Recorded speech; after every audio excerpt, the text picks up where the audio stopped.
Hello everyone, welcome back to the Uncle Bandit stream. I hope everyone's doing well and staying safe out there. I'm feeling pretty good today. I had some really nice chicken katsu today. That really hit the spot. Besides that, just been kind of relaxing. It's been absurdly freezing, I must say. It has been very cold, very unfortunate. Speaking of unfortunate, today we are continuing our playthrough of Phoenix Wright Ace Attorney. So, without further ado, let us hop back into the video verse. So, we are on the final day of Turnabout Goodbyes.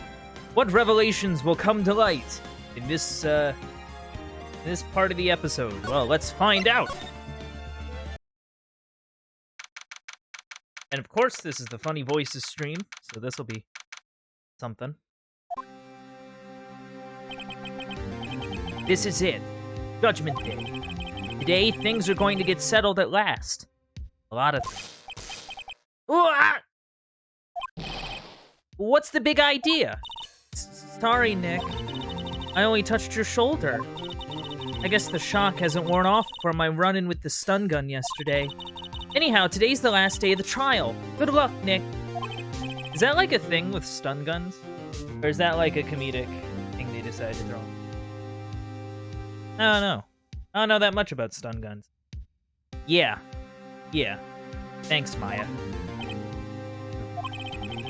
Edgeworth is looking glum as always.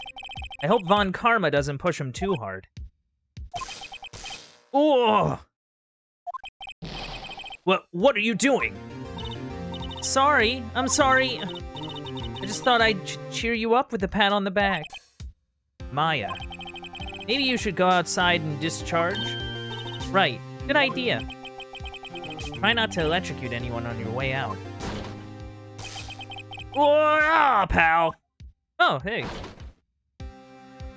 Oh, hey! Gumshoe. Oh, what's gotten into that girl? Detective Gumshoe. Morning. Mr. Edgeworth? Good morning.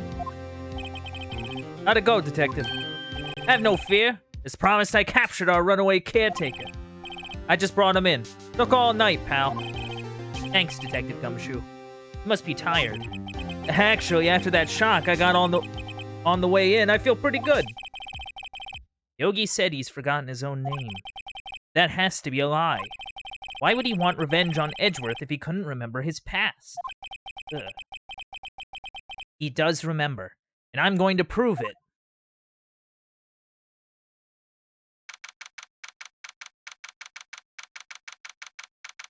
Alright.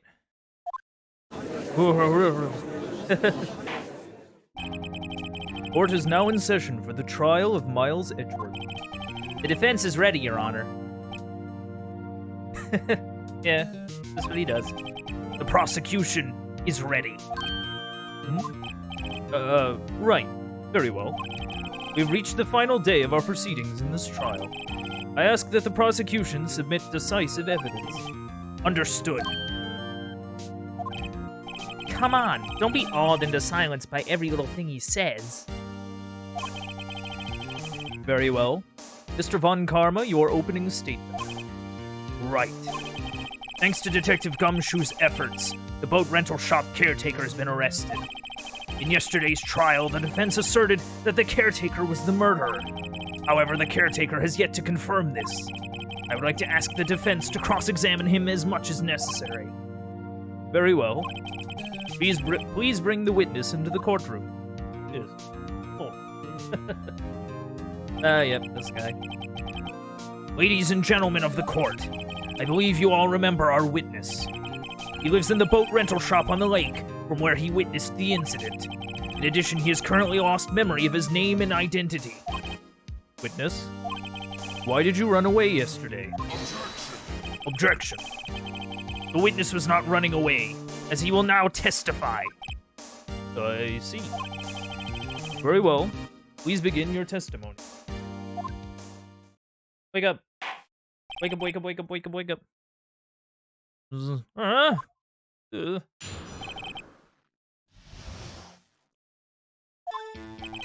I'm really sorry about just leaving yesterday like I did. But I wasn't running away or nothing. I went to buy some food for Polly, see? I figured I got nothing to do with this incident anyhow. I need one of those motive things, right? I don't got one. So my testimony yesterday stands as it is.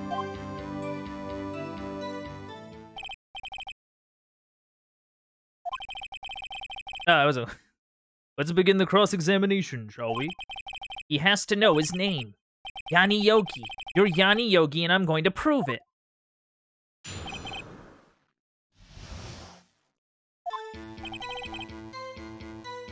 Alright, yeah, whatever. Wasn't running away or nothing. To buy some food for Polly. Okay. Will you please explain to the court who this Polly is, just for reference? Food? Well, Polly's a bit of a gourmand, you see.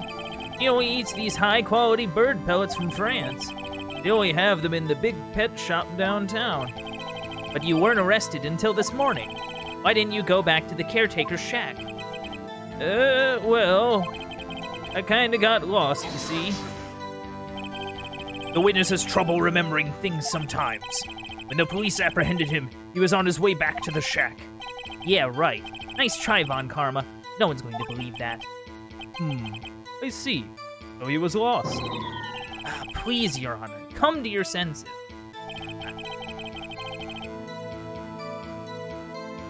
How you figure that?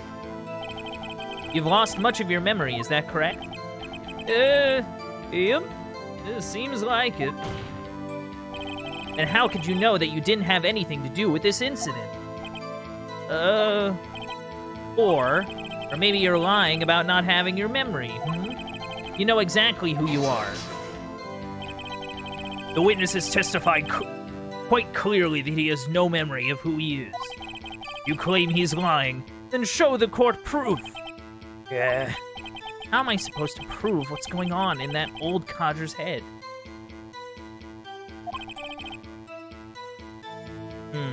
That's impossible. I'm glad you've come to your senses, Mr. Wright. Very well, witness. Please continue. I mean, I need one of those motive things, right? I don't got one.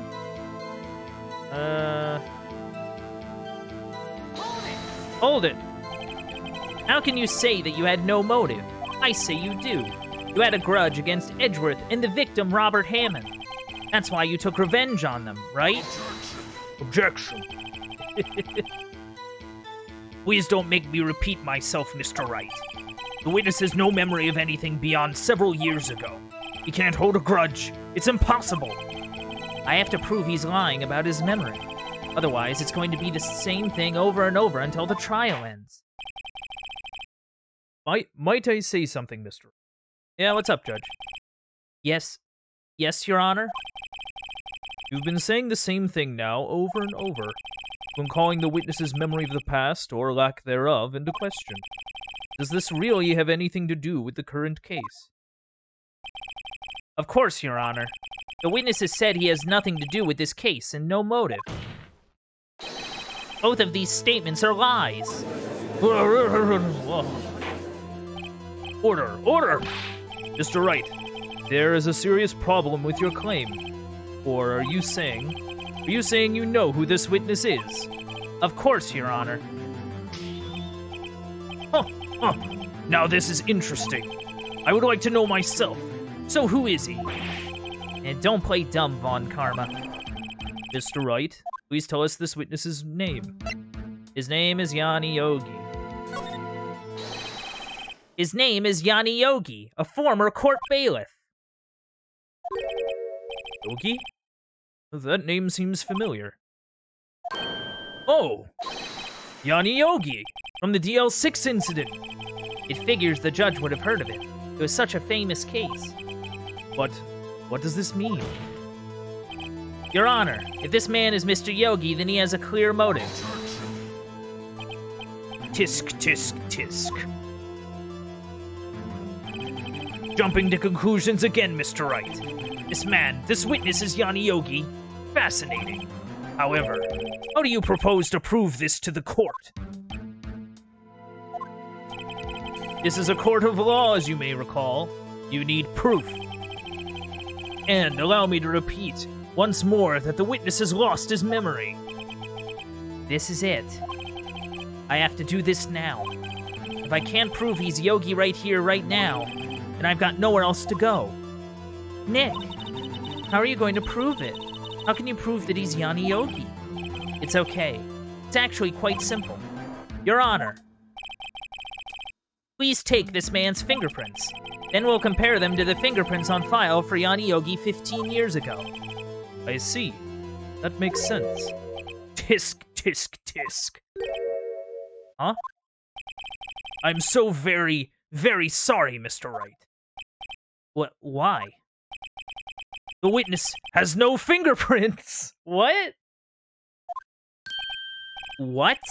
What? No fingerprints? What? You see, before I worked as a caretaker, I worked at a chemical plant. I burned my fingers working with this stuff. Yep. What? Yogi, you sneak. You burned your fingerprints off to hide your past. Well, if the witness has no fingerprints, I guess we will not be able to prove his identity. Like, aren't, like... I want to say dental records are a thing, but I feel like that's only for, like, dead people. Unless you can check dental records of, like, alive people. I don't know. I'm not an expert. No! Tisk, tisk, tisk. Well, what will you do, Mr. Wright?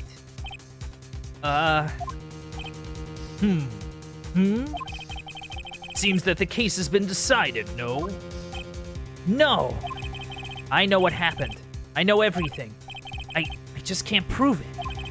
But no, I can't let it end like this. I can't lose. There has to be another way. There is no one who can testify as to who this witness is. No one. Nick, what are we gonna do? I didn't even consider that he might have erased his fingerprint. Yeah, me neither, in all fairness. That's, like, hardcore, like... What do I do? Tisk, tisk, tisk.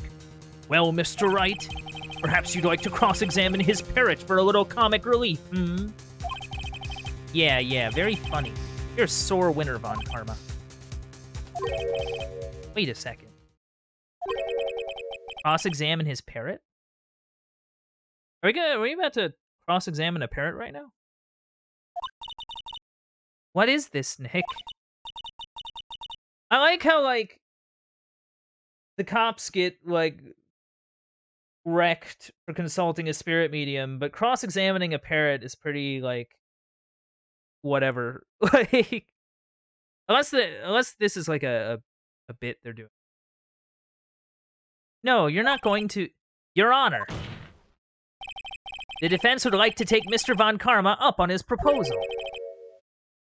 Take Mr. Von Karma up?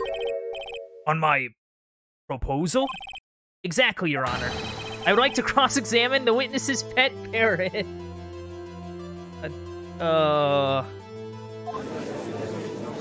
What? Order! Order! Well, what do you think, Mr. Von Karma? Need you even ask? This is a farce! I object. Wait a second.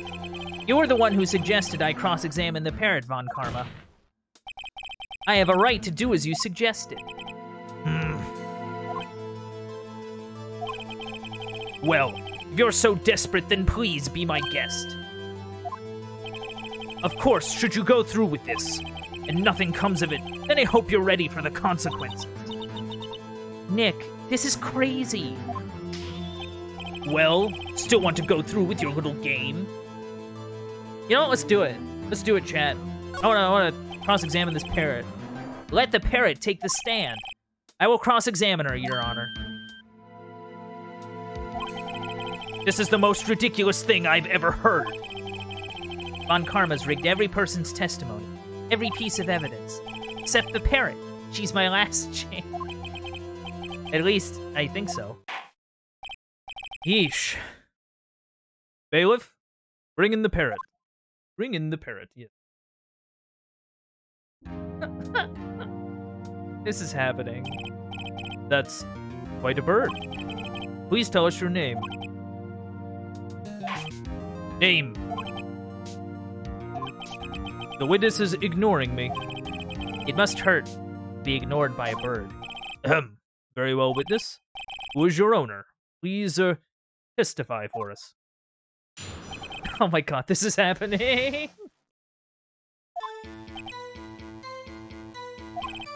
Hello, hello, Spot. That was it!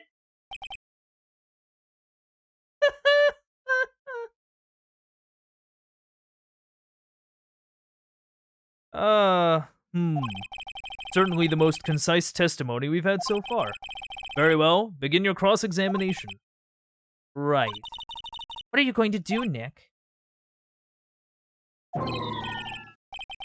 I don't know. What do we do, Maya? Yeah, like what?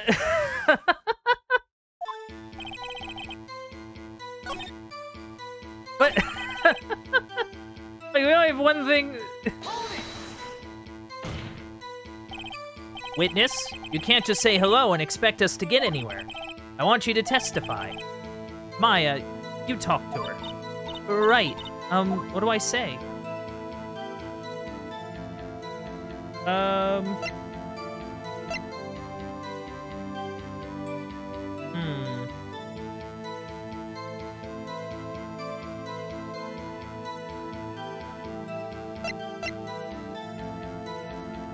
Have we forgotten something? As I recall, 2 days ago. Yeah, remember? We forgot... Have we forgot? Polly! Polly! Have we forgotten something? Squawk! Don't forget Dl6. Squawk! If I can get Polly to say that here, that will prove that the caretaker had something to do with Dl6. Polly? Have we forgotten something? Polly, please. Polly. Hello, hello, Squawk. Oh my god. That's not what you're supposed to say. Forgot? Something we forgot. Hello, hello, Squawk. Uh-oh, it's not working, Nick. She won't say it. This is ridiculous. Why won't she say it? Tisk, tisk, tisk.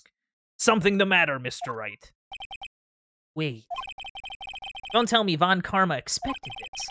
He couldn't have retrained the parrot, could he? Could he? Could he have retrained... How would you... Never mind. Did he train her not to respond when we asked if we'd forgotten anything? Polly, please. Witness? Oh, okay, it's the same thing.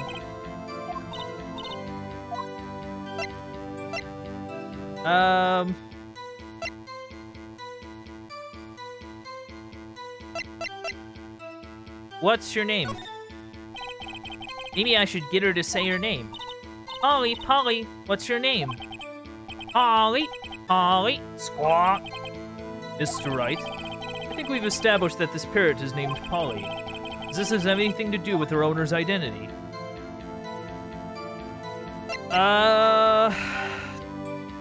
I don't know. What do we have? We have a photo, we have a photo, we have a map, we have a bullet, we have a gun, we have a metal detector. Is there anything in here? 2001. Greg. Son. Yagi. Wait.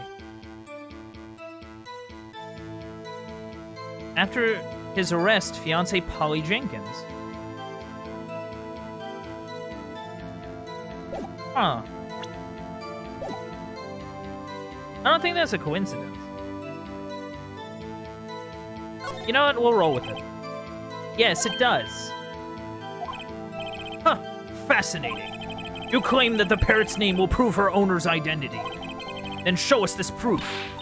Nick, don't you think you're taking this bluffing a little too far? Listen, we're not here to answer the question of who is the caretaker. We're here to prove that he is Yanni Yogi. All we have to do is tie the name Polly to Yogi. Your Honor, the proof that the parrot's name reveals the caretaker's identity is... Alright. Unless... No, that's just like a bullet in a photo. So, yeah. The Dl6 Case File? Objection! That's quite a large file you have there. Which page is this proof on, then? Show us, or stop wasting our time. Very well. Mr. Wright, please show us the page. Where in this file is the information connected to this parrot's name? It didn't ask for page number. It asked for, like, a section. The suspect data. Yeah. It's on the suspect data page. This page has all the information about Yagi Oni. Famous RPG Maker game, Yagi Oni. Right after he was arrested, his fiancée committed suicide, see? Indeed, it does say that, yes. What was his fiancée's name? Polly Jenkins. Polly. Exactly, Your Honor. He wanted to remember the name of his fiancée who had committed suicide. That's why he named his parrot after her. I see. I guess that is possible. Objection. Bah! A mere coincidence, that's all. My granddaughter has a dog she calls Phoenix. Well, Mr. Phoenix Wright, does this make you my granddaughter's fiancé? She's only 7 years old. Indeed. Alone, it is a little weak for evidence in a murder trial. We would need some other corroborating evidence. Where am I going to find that? Nick, we're getting closer. One more. We can just get one more piece of evidence. Right, but what? Very well, witness. You may continue. Oh, do we?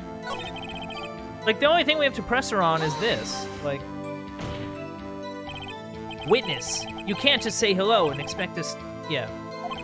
Is that same line? I guess I ask about the safe number? Maybe I'll get her to say the number of that safe. Huh? The safe? Why? Let's just try to get her to say anything, okay? Polly, what was the number to the safe in the shack? 1228. 1228. My, what a reckless parrot. Well, Mr. Wright, you aren't claiming that this number has something to do with the caretaker.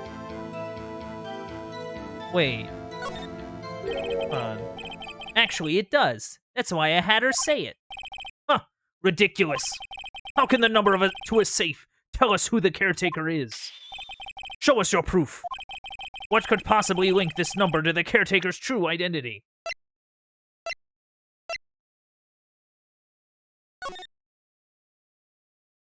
Oh, okay. 1228. December 28th, 2001. That'd be what it is, yeah? It's only showed on that page. Take that! The Dl6 Case File. What is this obsession you have with that case? Mr. Wright, where in this file is something related to that safe number? Well, that would be case summary. I just want to check. Just sure. Yep, case summary. Cool. It's on the case summary page. The case summary? Specifically, the date on which the Dl6 incident occurred. The date of the incident? December 28th. Why, that's today's date. 15 years ago. And the number on that safe is 1228. Oh. He used the date of the Dl6 incident as the number for a safe, Your Honor. That's how important that date was to him. I see. Certainly is an interesting coincidence. People often do set their secret numbers to dates. Bah! This is not tangible proof. I sent my ATM card's number to 0001 Because I'm number one.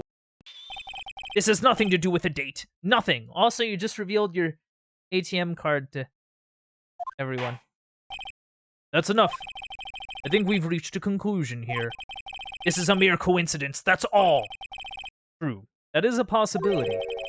However, two coincidences at the same time seems more like a pattern. What are you saying? Summon the caretaker of the boat shop. Immediately. Yeah, once is a fluke, twice is a pattern, 3 times is a trend. Witness? Tell us your name. Wait! This witness, he doesn't remember. No, it's okay. Oh! I've accomplished what I've wanted to do. I'm done. Nick, he looks totally different. This is the real Yogi, I think. Finally. He's been acting feeble to hide his true identity. Acting for 15 years. What devotion to the bit. Well, let me ask you again. Please state your name for the court. My name is Yanni Yogi. 15 years ago, I served as a bailiff in this very court. Order! Yanni Yogi. So, was it you who killed Robert Hammond? And tried to frame Miles Edgeworth for his death? Yes. It was me. I did it. They put me on the witness stand 15 years ago. Robert Hammond. He said I was mentally unsound. He told me it would make me innocent, get me off the hook. So I pretended to have brain damage. I was innocent, really, but he didn't believe me. We won the trial, but I lost everything. I lost my job, my fiancé, my social standing. Oh, that's, not great. Then, this year, 15 years later, a package arrived. It was a letter and a pistol. The plan was written out in careful detail. It was a plan for me to take my revenge on the people who ruined my life. I didn't care who had sent it. I thought this was my chance. After 15 years, this was it. Finally, a chance to have my revenge on Robert Hammond and Miles Edgeworth. I have no regrets. Wait a moment. Revenge? Against Miles Edgeworth? What do you mean? I am not at liberty to speak on that matter. Why don't you ask Mr. Edgeworth yourself? Anyway, I admit it. I was the one who killed Robert Hammond. Oh. Well, darn. Yeah, I'm with you on that, Judge. On Karma. Where is Mr. Yogi? Under arrest, Your Honor. I saw no room for error in his confession. Then, the defendant Miles Edgeworth is innocent, in this case at least. Very well. Will the defendant please take the stand? Oh, is that just it? Are we good? There are a few mysteries left unsolved. Still, you are cleared of suspicion for this particular case. So I would like to pass judgment on the murder of Mr. Robert Hammond. Any objections? Oh, no objections? I don't believe it. Why isn't Von Karma saying anything? Very well. The court finds the defendant, Mr. Miles Edgeworth, not guilty. Hey! Confetti and everything. That is all. This court is adjourned. Objection! What? Oh my god. Did someone say objection? Yes, it was Miles Edgeworth, that idiot. It wasn't Von Karma. Wait, but that means... No. Edgeworth? Your Honor, I object to your judgment. What do you mean? I really want to go to jail. I'm not innocent at all. As we've heard, Yanni Yogi killed Robert Hammond in revenge. But revenge for what? Nick, Edgeworth is trying to confess. He's going to say he's guilty. He's going to tell them he was the murderer in the Dl6 incident. He's going to tell them he killed his own dad. Uh-oh. What do I do? Well, I mean, I gotta get him to shut the heck up. Shut up.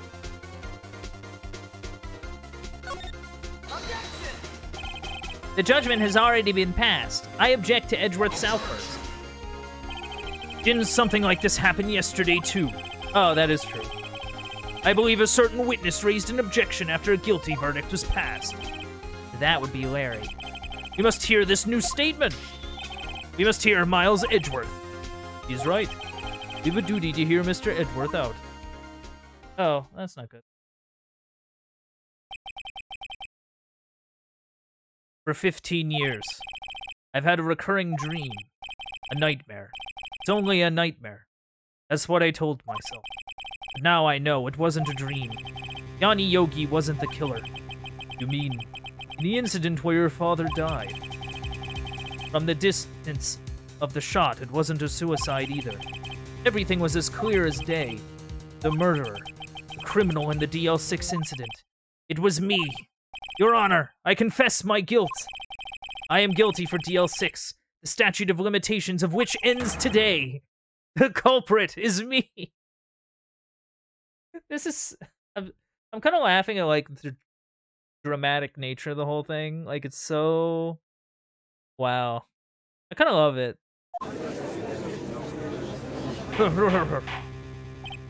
Order! Order! This is certainly unexpected. The defendant, declared innocent, is confessing to a different crime. A crime from which the statute of limitations runs out today. I'm not really sure how I should deal with this. Bah! It's obvious. We hold a trial, right here, right now. We tried this man for his crime of 15 years ago. I think I would like to take a 5-minute recess. During this time, I will consider the appropriate course of action to take. Court is adjourned. Maybe, like, call some people higher up the chain to figure out if this is even, like, a thing we should be doing. I'm sorry, Wright. I've just wasted all of your effort. Mr. Edgeworth, I just don't believe it, sir.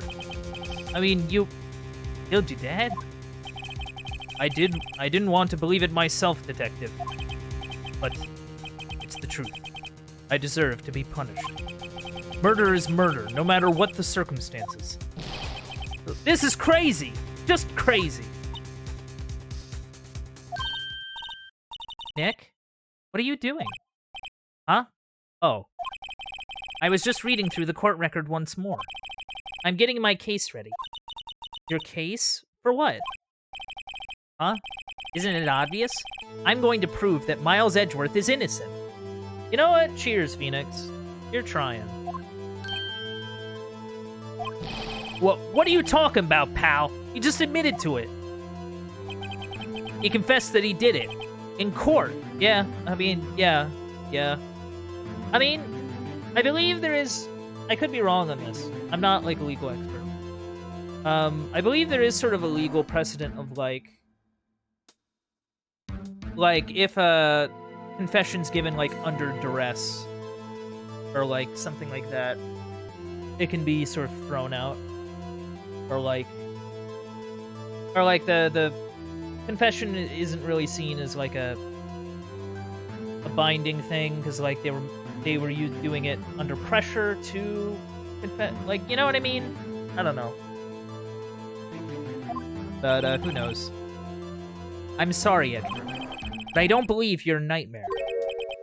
What? It's just a dream. It's not real. The truth is right here in this court record. In any case, tighten your belts. The real fight is just beginning. I'll prove you're innocent. Trust me. Right. Whoa. Oh yeah, we're just hopping right into it. Holy cow. Now then, I would like to resume our trial. Judge, Miles Edgeworth has admitted his own guilt. He has confessed his crime. Let us begin by hearing his testimony. Then, though pointless, let the defense do their cross-examining. The statute of limitations on the Dl6 incident runs out today. Though it's unconventional for me, I'd like to run this one by the book. I see. Does the defense have any objection?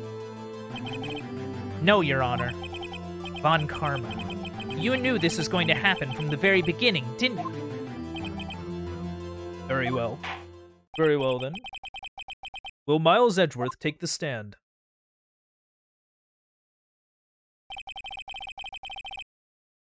Will the witness state his name and profession?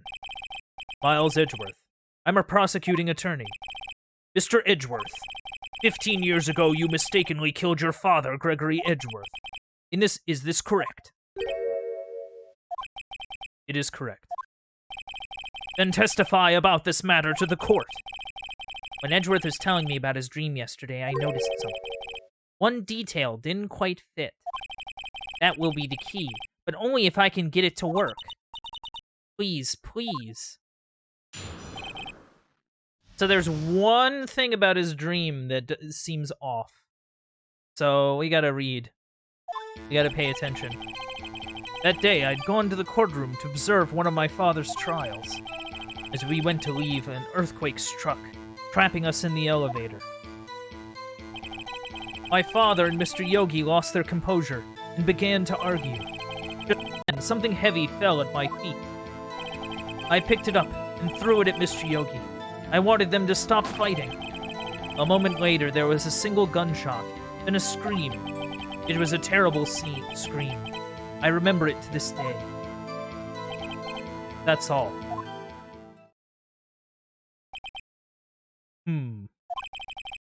And until now, you thought this memory was a dream. We were stuck in that elevator for 5 hours.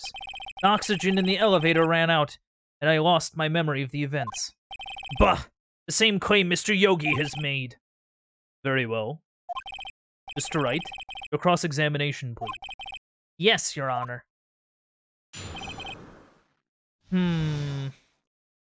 So it's one thing that seems off. Alright, so... Okay, no. Oh, I guess it would be... As long as I don't press X. Alright, I'm gonna kind of review this a little bit. Alright, 1228. Air in elevator was oxygen depleted at the time of incident. No clues found on the scene. Defense attorney trapped on elevator. Returning from a lost trial with son, Miles Edgeworth, age 9. One bullet found in heart. The murder weapon was fired twice. Court bailiff, trapped in elevator. Okay. Wait, I was going on about this, wasn't I? Well, no, I was going on about this in relation to, what's it called? To the original case. This is a new case.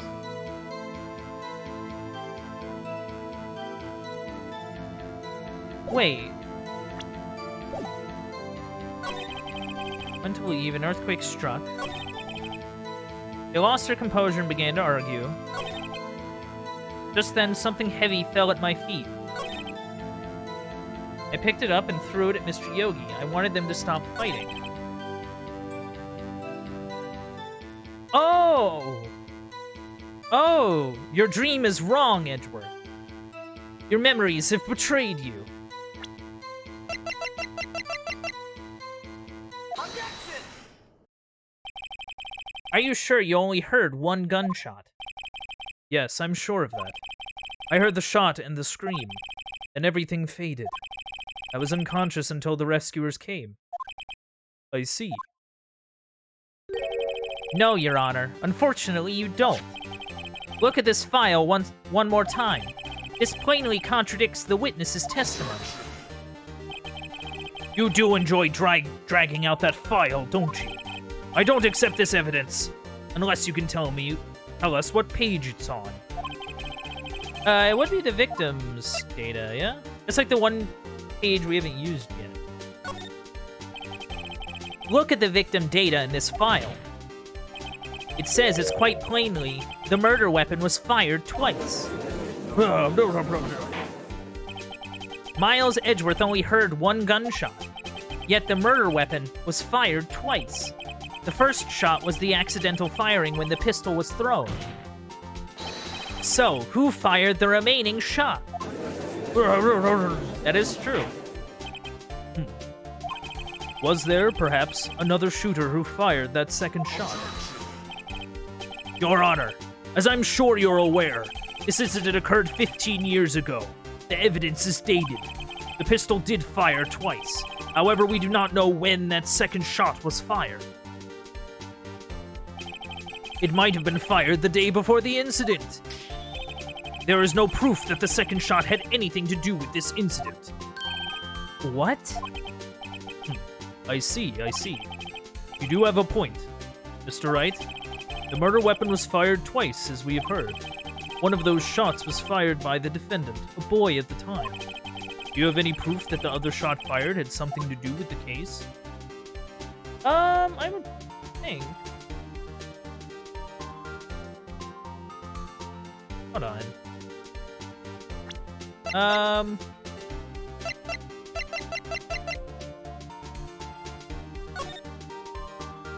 Yeah. Yeah, you see that there's a bullet hole in the window. Because there'd be two bullets. There'd be one in him, and then one in... Yeah. Your Honor, I think I will be able to show you proof. What? Impossible! No, Mr. Von Karma. Save your surprise for after you've seen the evidence. Very well, Mr. Wright. Show us your proof. Do you have evidence that the second firing of the pistol is related to this incident? Yeah, because if there's a bullet hole in the elevator and a bullet in him, that's like two bullets. That means it was shot twice, because that's the only gun in there. Take that! Look at this photograph. Every time I... Okay, I'm good. This is a photograph of the scene of the crime 15 years ago. I can see that the victim lying there is Gregory Edgeworth. This proves the murder weapon was fired twice at the time of the incident. This photo proves it. So let me get this straight. This photo proves two shots were fired. Where? Your Honor, please. Please get a clue. Yeah, there's a big old dumb bullet hole up here. Take that! As should be obvious, the contradiction is here. I see. A bullet hole in the door. Your Honor, Gregory Edgeworth was killed by a shot from the pistol, yet there is also a bullet hole in the elevator door. We also know that the murder weapon was fired twice. Thus, someone other than Edgeworth fired that second shot. Oh, but who was it? Oh, order! Mr. Wright, what are you driving at? It's simple, Your Honor. At the time of the incident, two shots were fired. One went into Gregory Edgeworth's heart. The other hit the elevator door. Remember that the defendant lost consciousness after the shot he fired rang out. In conclusion, you must agree that the second shot was fired by someone else. Mr. Wright, who could that someone else be? The murderer, of course. Objection. I knew I should have stepped in before your wild fantasies got out of hand. Mr. Wright, look once more at the Dl6 incident case file. Look closely. Try the case summary page. Case summary? That's on page 1. Look what is written there. Not a single clue was found on the scene. If the pistol had indeed been fired 2 times, then the other bullet would have been discovered on the scene. He does have a point. That second bullet has never been found. Why? Because the second bullet does not exist. The bullet that claimed Gregory Edgeworth's life was the one fired by his own son. That is the truth of this matter. The whole truth. It was undoubtedly something else that made that bullet hole in the door. Order. I will have order. Mr. Wright has proven one thing to us quite clearly. that the murder weapon was fired twice at the time of the incident. However, Mr. Von Karma says the second bullet fired was not found. It is highly unlikely that the police merely overlooked this second bullet.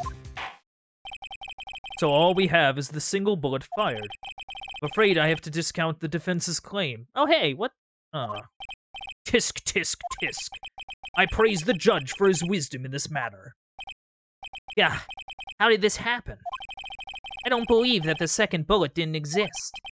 Was I wrong? Have I been wrong about this whole incident? What are you doing, Nick? Why aren't you raising an objection? I'm sorry, Maya. What? It looks like I was wrong.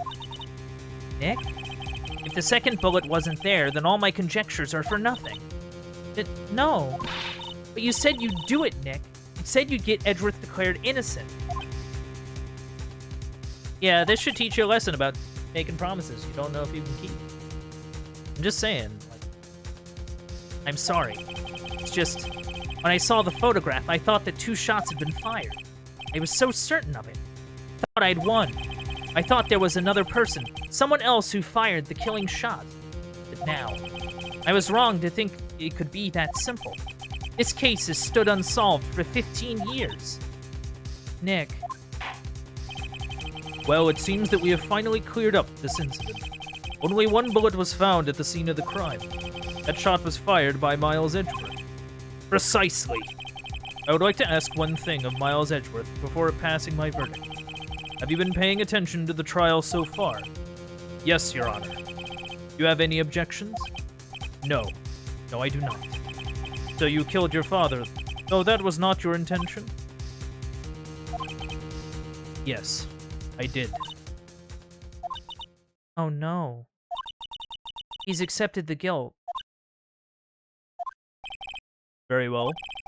Statute of limitations on the murder of Gregory Edgeworth runs out today. Therefore, I must pronounce a verdict on the defendant today, right here. Right now! Indeed. Does anyone have any objections? I've been here before. It's just like my first day in court. There are so many things I know I should be saying, but my mind's gone blank. Can't find the words. Mr. Wright?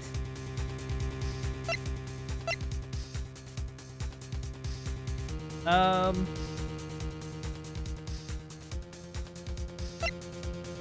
don't know. So this was the... Yeah, this is the bullet that was in him. That's the only bullet that we can find. Huh.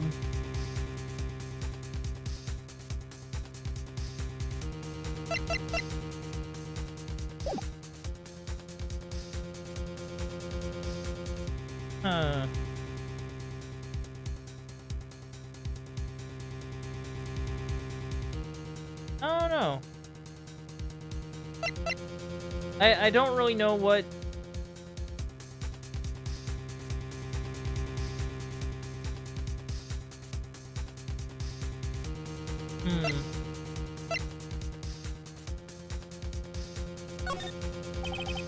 Every lead I thought I had been squashed. This is really the end. Edgeworth, I'm sorry.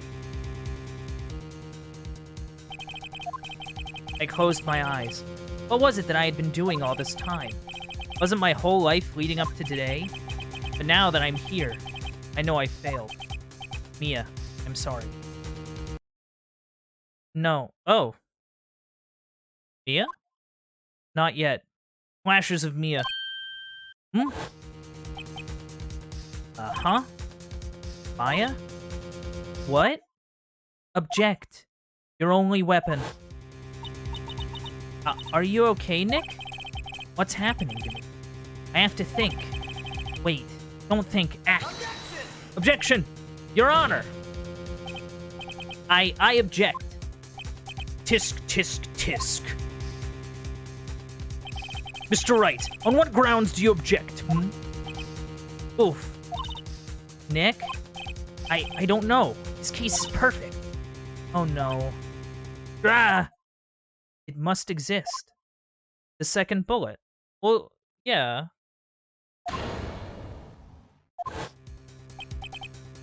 What?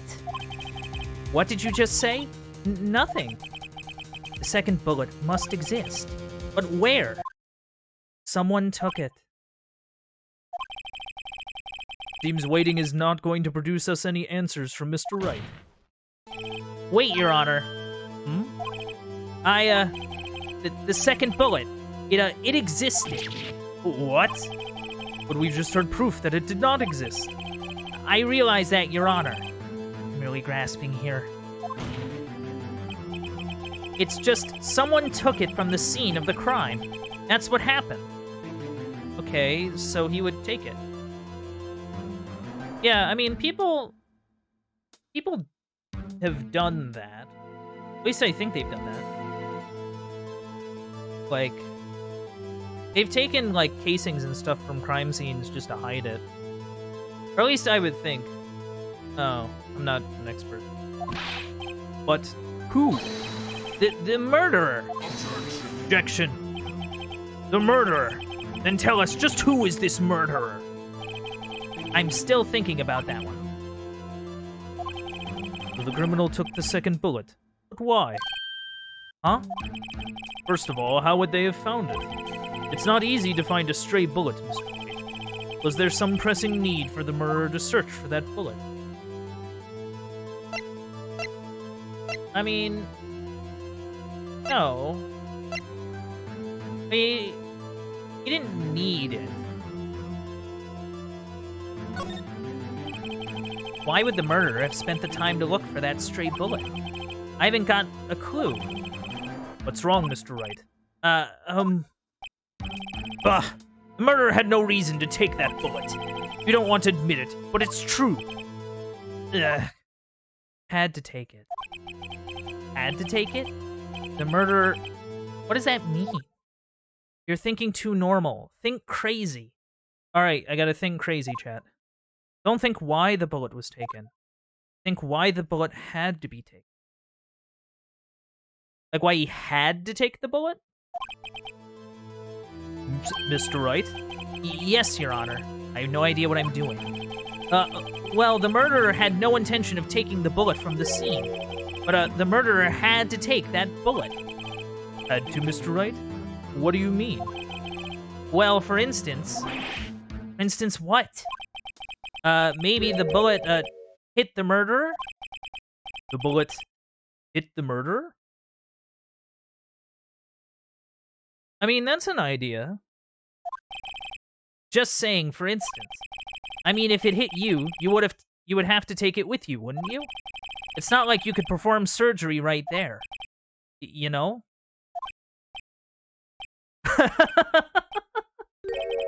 Wait a second. I was just talking off the top of my head, but what if that's really what happened? I mean, yeah, that's not, like, the worst thing to think about. I mean, you throw the gun fires a random direction. Generally, guns, when they fire without someone aiming at anything, you end up with accidents. Accidents happen. So you know, you could end up hitting someone. Let me get this straight. So at the time of the murderer themselves was shot, and they left with the second bullet still inside of them, thus leaving only one bullet at the scene of the crime. Yes. I guess that's how it would work, yes. But there's a problem with that. The other two people rescued from that elevator, Miles Edgeworth and Yanni Yogi, were both unharmed. So that would mean... The murderer came from outside, yes. Whoa! I like how the entire cast is helping bail Phoenix out of this. like everyone's coming to help. Gumshoe's helping, Mia's helping, Maya's helping, Larry helped. Man, everybody's assisting. The two men fight inside the elevator. Trying to stop them, the boy picks up the pistol at his feet and throws it. The pistol discharges, and the bullet goes through the elevator door and hits the murderer outside. The boy loses consciousness. Then the murderer opens the elevator door and sees the men inside.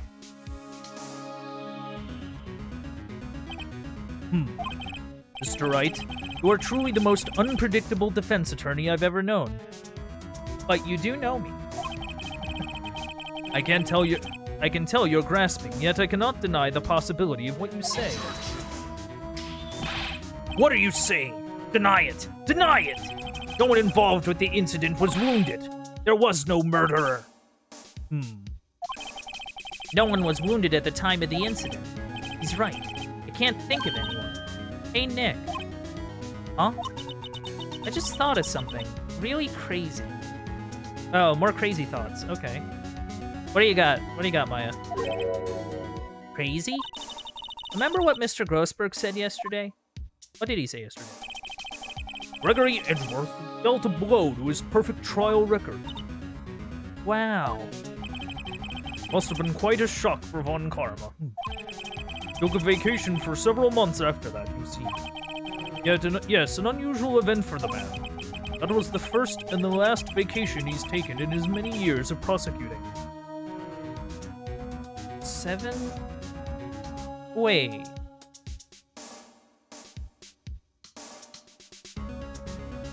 What? What if Von Karma didn't take that vacation because of shock, but took it because he was injured? Which would mean... It'd only mean one thing.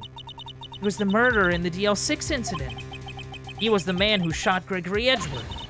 It was Von Karma. Oh, man. Something wrong, Mr. Wright? You seem dazed.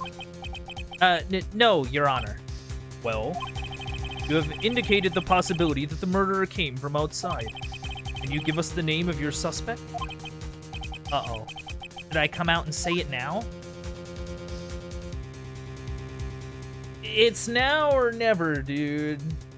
Like, it's now... Now, it's like now or never.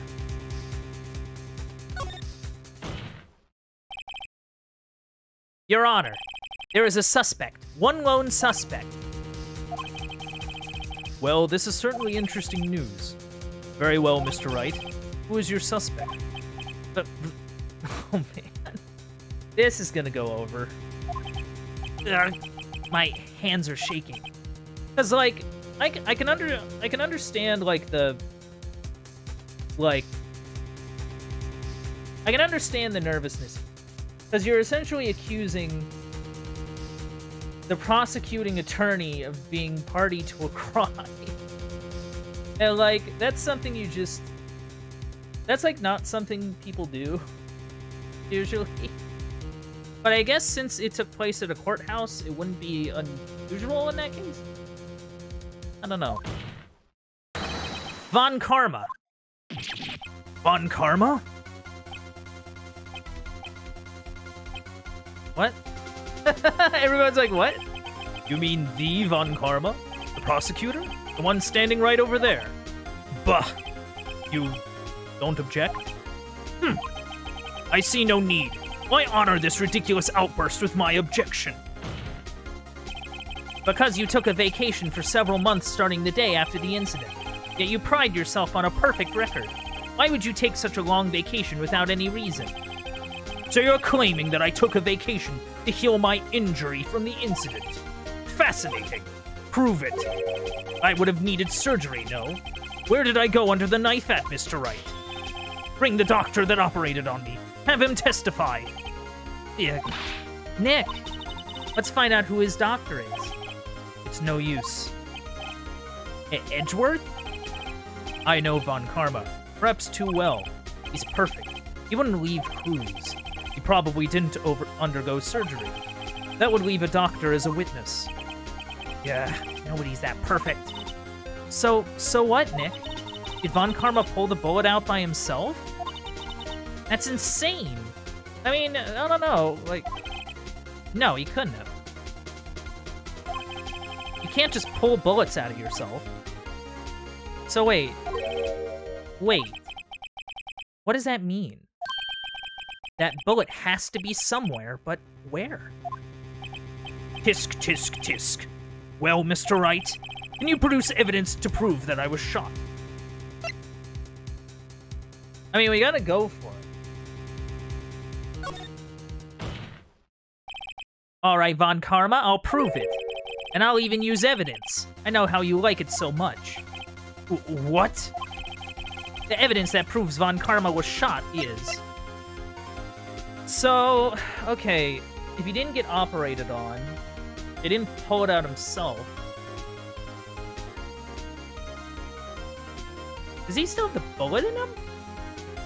Like, generally, it's a bad idea to keep bullets in. Okay? I know we've had at least, like, one U.S. president that decided to keep a bullet in him. But, like, generally not a good idea to keep bullets in him. Like, he would have known that, right? Like, he's not that... But, like, that's the only thing that makes sense. Like, if he didn't pull it out, and he didn't get surgery on it, he took a long vacation to rest and recuperate because he got shot, like, then it would have to be in him. But if it's in him, how do we check that it's in him? Without, like, just cutting him open and taking a look.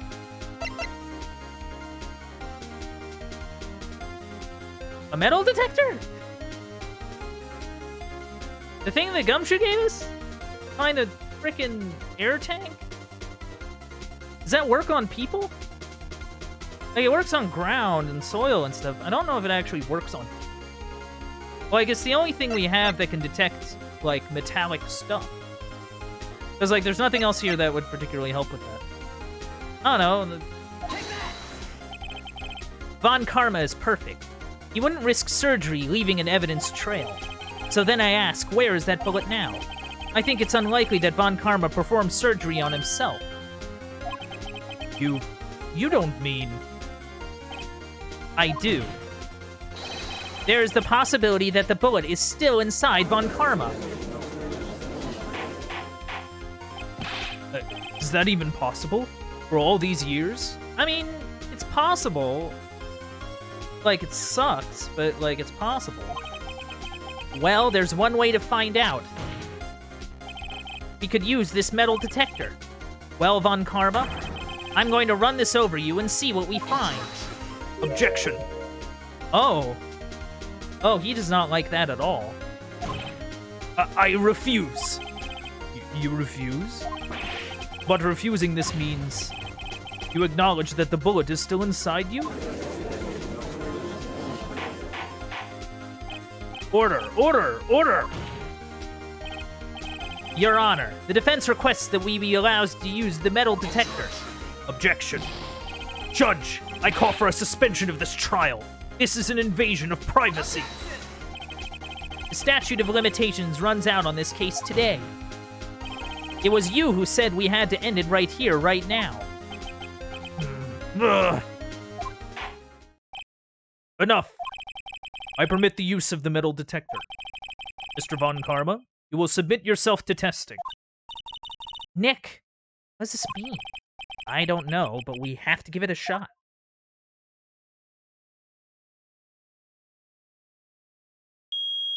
We got a hit. We got a hit. And it ain't tooth fillings either. It reacted. Something's inside his right shoulder. The bullet. Mr. Von Karma? You.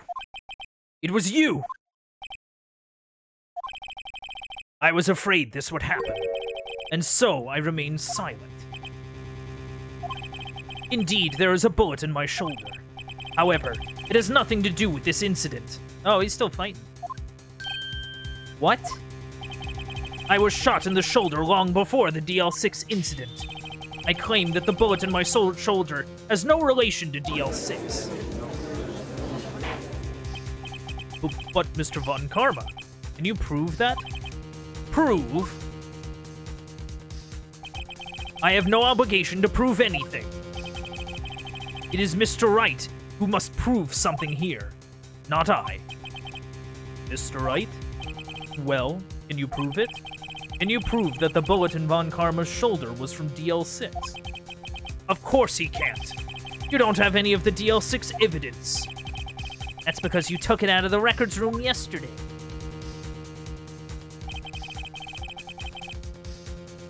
With no proof, you cannot convict me of any crime. So sorry, Mr. Wright. No, I'm the one who's sorry, Mr. Von Karma. What? You were close, 1 day away from freedom. But you see, I have proof. What? Who would have thought you would dig your own grave trying to convict Edgeworth? I can link that bullet in your shoulder to the Dl6 incident. And here's my final proof. I mean, we can, I mean, can you take a bullet out of a guy and check ballistic marks? Because, like, nothing else here is particularly relevant. The only thing that's relevant to the Dl6 is the case file, the photo, and the bullet. We haven't used the bullet yet. So I think we're just going to use the bullet. Like, that would make sense to me. Like, maybe take it out, check for ballistic markings, maybe, or the caliber, size, or whatever you can do to compare and contrast. That's a bullet? Where did you get that? This is the bullet used in the Dl6 incident. This was taken from the heart of the victim, Mr. Gregory Edgeworth. The bullet is preserved quite nicely, with all the ballistic markings intact. Ballistic markings? Oh, is it going to explain to us what ballistic markings are? You may recall the term. It came up in the first trial 2 days ago. Yeah, gotta remind us. Ballistic markings are the fingerprints of a weapon. All bullets fired from a gun are marked with that weapon's unique pattern. By examining the markings, you can tell which weapon fired the bullet. It's quite accurate. Quite accurate, yes. We have 2 bullets in our possession. The bullet removed from Gregory Edgeworth's heart. The other, Mr. Von Karma, is the bullet buried in your shoulder. You could analyze both bullets. Then if the markings matched, we would know that both bullets had been fired from the same gun. The very same pistol. In other words, the murder weapon that killed Gregory Edgeworth. Mr. Von Karma, you will let us remove the bullet from your shoulder. Then we'll compare the ballistic markings to those on this bullet. And solve this case once and for all. Well, Mr. Von Karma? Oh!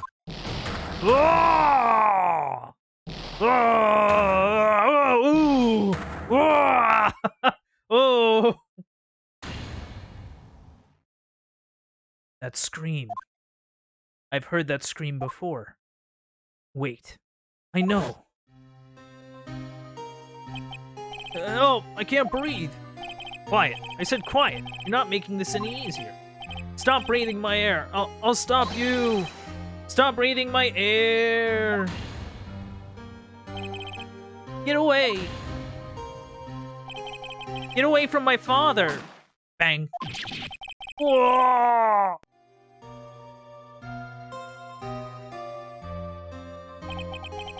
It's that scream I heard in the elevator. 15 years ago. Von Karma, it was you who screamed. Oh. Mr. Von Karma. Oh! Edgeworth! Only you would dare defy me! So, it was you. You and your father are my curse! Your father shamed me with a penalty on my record. And you left a scar on my shoulder that would never fade.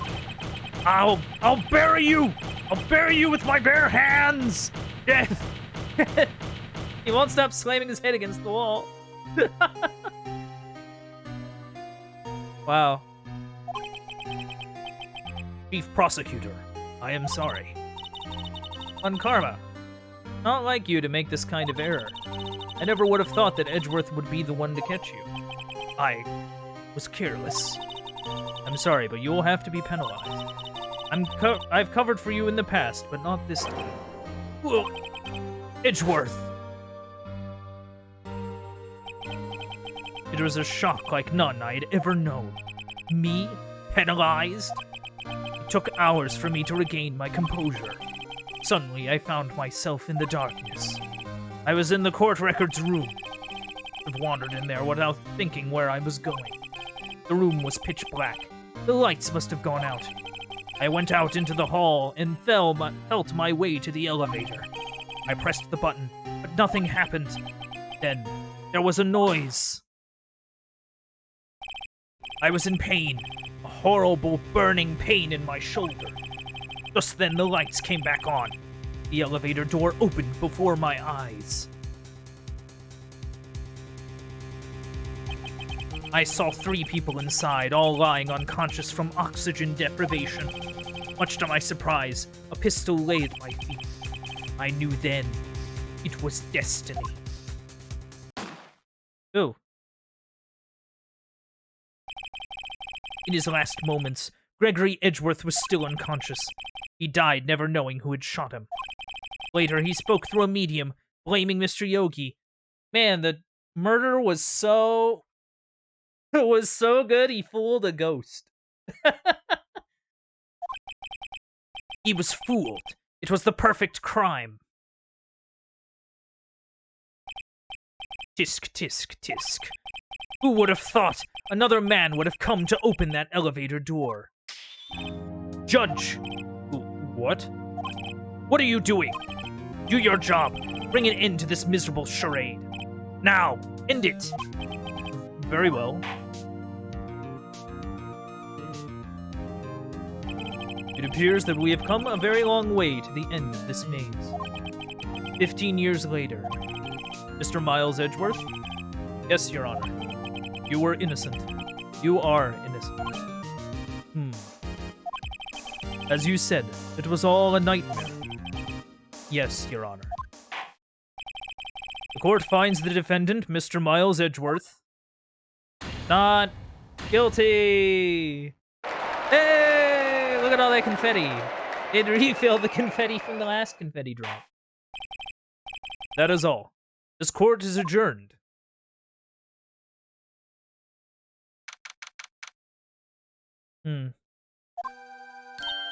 Nick, we did it. Did you see his face? Von Karma looked even paler than usual. He's pretending to be all cool, but inside you crushed him, Nick. Crushed. I gotta say, I'm impressed. It was pretty close, though. I was sure we'd had it. I know. I was on the verge of tears the whole time myself. But now it's all just a good memory. So, it's finally over, Edgeworth. Right. Yeah? What's up, Edge? I'm not sure how to say this. I know. Try thank you. I see. Thank you. Right. You're welcome. I think you could have done better than that. Sorry. I'm not good at this sort of thing. You got a lot to learn, Edgeworth. She's got you there. Whoa! Amazing, pal. You pulled through just like I thought you would. I'll never forget this. I owe you one, pal. And tonight, let's party. Dinner's on me. Yeah, my salary went down a bit this week. But who cares? See, Mr. Edgeworth? You should take a lesson from Detective Gumshoe. That's how you say thank you. I see. Oop! I feel foolish. Don't worry. Take it a little at a time. You'll get used to it. It's been 15 years since I've seen Edgeworth this unguarded. Hey, y'all. Oh, it's Lada. Hey. Lada. Y'all were great in there. Thank you. Yo, Edgeworth. Congrats. Thank y'all very much. I knew you were innocent from the start, of course. Just look at you. You wouldn't stick your hand in the cookie jar even if no one was there. You were the witness on the first day of the trial, weren't you? Yeah, well, let bygones be bygones, eh? Speaking of which, what are you doing now, Lana? Who, me? Oh, I went back to college. I gave up trying to be an investigative photographer pretty quick. Really? That's too bad. Huh? Isn't that the hot dog guy from the park? Huh? Oh, hey, it's Butts. It's over, Nick. My life is over. Why the sad face, Larry? What happened now? Oh, Nick. I'm not long for this world. You don't look sick. It's Kianse. She's gonna live in Paris. Paris, Nick. She's leaving me behind. Should have seen that coming. Yo, Edgy. There you are. Yes. Here I am. Congrats, Edgy. Here, a little gift for me in celebration. Celebration? That's unusual for you. Harry Butts! Come along tonight too. My treat, pal. Huh? Thanks. Looking forward to it. Oh, yo, Nick. That's the suit that questioned me. When he says treat, that's not police talk for prison food, right? Right? Right. I think you'll be fine, Larry. Right. Yeah? What's up? That envelope that Larry gave me. It's got money in it. Well, yeah, that's not that strange. People give money away to celebrate sometimes. It's $38, right? Oh, he paid him back. Huh? What a weird amount. I mean, it's not a little, but it's not a lot either. $38 exactly? Nick! Wasn't that exactly the amount of lunch money that was stolen from Mr. Edgeworth in school? $38. No. No! Larry, it was you? What are you so surprised about, Wright? Huh? Larry was absent that day from school, right? But that doesn't automatically rule him out as a suspect. What? Think back to that day 15 years ago. Larry took the day off, but he was bored, so he came into school anyway. And he saw the money lying there, and the rest is history. I was never good at history. Edgeworth. You didn't know, did you? I suspected. I just couldn't picture Larry protecting you like he did that day. Everyone else is saying you did it. The whole class is against you, remember? Yeah. Do well. Right. You may not know this, but we used to have a saying back in school. When something smells, it's usually the butts. I know. Gosh. Did I just hit myself? Really, Wright. I'm surprised you didn't figure it out. Well, this sure is an unexpected turn of events, huh? Edgeworth. You should have told me. Now, Nick. It was 15 years ago. Don't you think the statute of limitations has run out, Mr. Edgeworth? Oh my god. I'd say so, yes. There you have it. Where does that leave me? I became a defense attorney because of what you two did.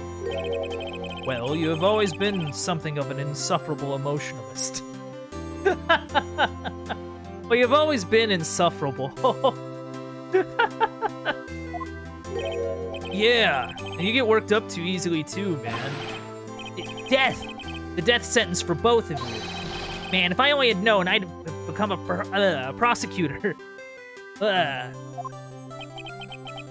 same goes for me, only the other way around. For the longest time, I thought that I might have killed my own father. I thought I might be a criminal. I became a prosecutor in part to punish myself. If I had known the truth, I might have become a defense attorney after all. Edgeworth. Want to switch, right? Hey, y'all! Line up, I'll take a photo. Hey, photo time, let's go! Let's go! Say Fuzzy Pickles. And after that, dinner on me. Say Fuzzy Pickles. Gumshoe took us out on the town that night. We celebrated Edgeworth's newfound freedom, even though Edgeworth himself was still in detention. Oh.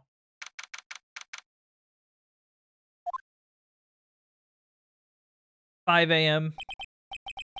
Whoa. I went a little overboard yesterday. My head hurts. Huh? It's still only 5 o'clock. Yeah, I should go back to sleep. Hmm? What's this? A letter? A letter? Good morning, Nick. You were really impressive yesterday. Seeing you, it made me think about what I'm doing here.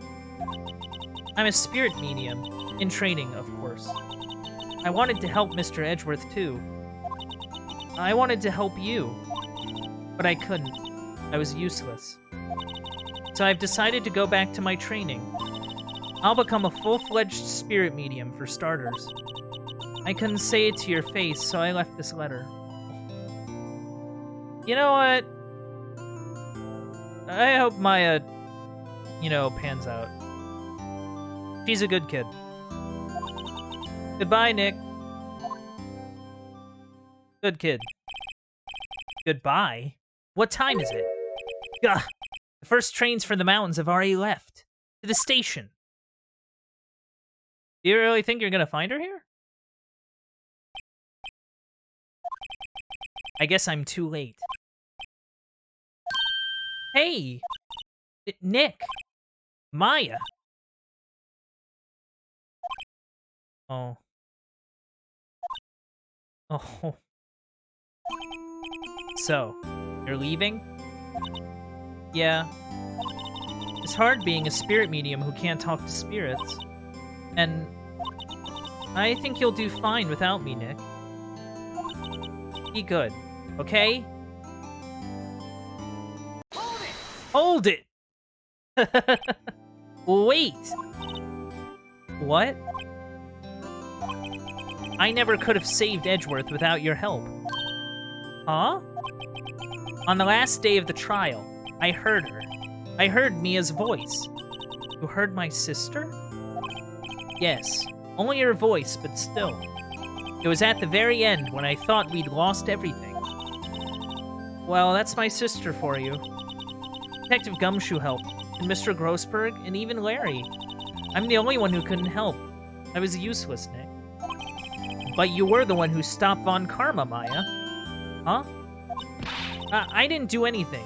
You actually did. I actually think I understand where they're going with this. All I did was wander around in a daze. Sorry, but I have evidence that you helped. Evidence? Show Maya some evidence to cheer her up. Because Von Karma would have gotten away with destroying all the Dl6 evidence if Maya didn't throw herself at that stun gun and got this bullet. Because this bullet actually became like the last piece of evidence that we. Take that! I can sometimes remember things. I promise. A bullet? Von Karma was convinced that he had taken all the evidence pertaining to DL6. But you were the one who rescued the last piece of evidence we needed.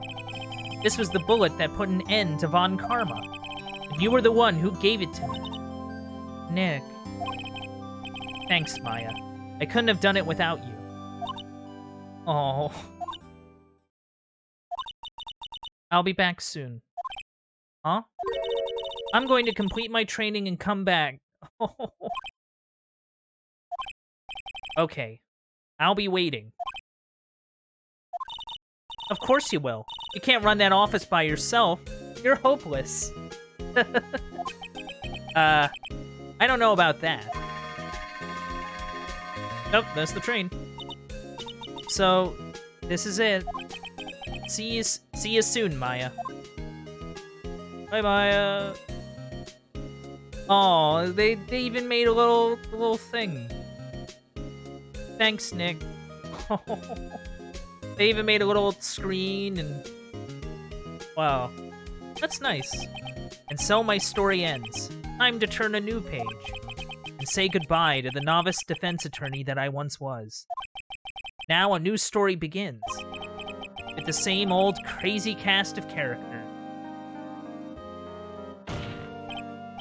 Huh, don't think you've graduated yet, amateur. Mr. Wright, perhaps you'd like to rethink that claim? Yes, Your Honor. Uh-oh, I got a bad feeling about it. Objection!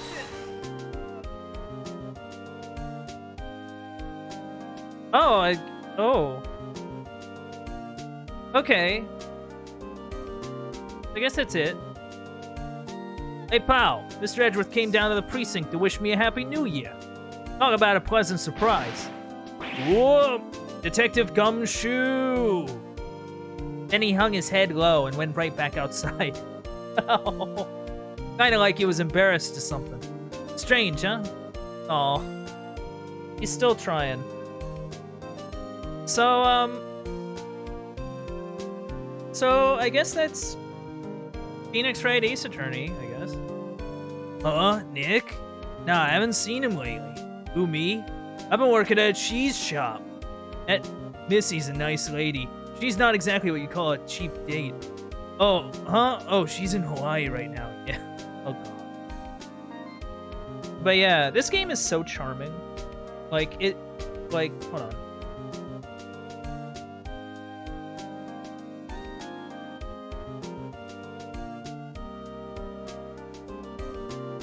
Huh. Yeah. Pain. Random dude. But, like, I think... So this game has a lot going for it, I think. The first is that its characters are so charming. Like, they're sort of... They're interesting. They're charming. They have, like, distinct character traits. And... they're also distinct visually. So, like, they all have their own kind of look and feel to them. It's honestly really cool. This game, while dealing with, like, serious subject matter of, like, court proceedings, like murders, it still is able to sort of keep things light by just having a really nice sense of humor with it. Like, a sense of humor and, like... It's, like, punniness. Like, it's puns and kind of jokey sometimes, and, like, some of these characters are just wild. Like, this lady, Wendy Oldbag. Oh, man. And, you know... And I think that really sort of got people to gravitate towards the game, I think. Like, I really liked a lot of Hard character. I think she's really funny. Will Powers is a massive dork, and I kind of appreciate it. I love massive dork Wolverine. Like,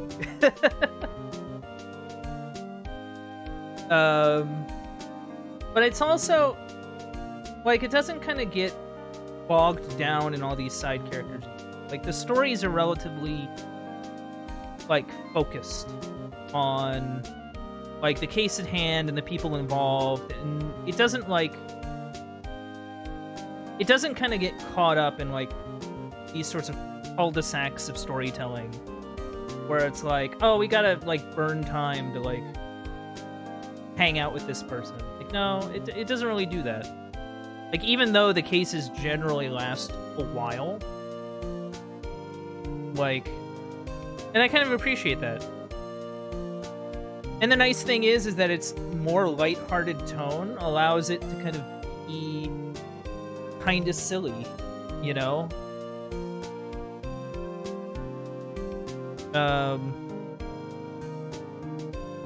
Like, it allows itself to kind of take itself not as seriously and go into stuff that's a little silly, like the parrot thing. You know? Which I think helps free itself up, like, writing-wise. Like, because it gives you a bit more freedom to do weird nonsense. That as long as it makes sense, you know, as long as the logic kind of follows. Also, Shinji Mikami, executive producer. Look at that. Oh, it's the picture! Oh, and it's... Oh, the ghost is there, too, celebrating. It's mild. Wow. Oh, wait. It's about to go to sleep on me. Hold it! Oh! Oh, and it's playing the mystery music! Oh, that's cool. That's actually really cool. Oh, a new episode's been added, chat. Yeah, I'm saving. Yeah. Episode 5, Rise from the Ashes. Oh my god. What is gonna happen? What more voice? Oh. Whoa.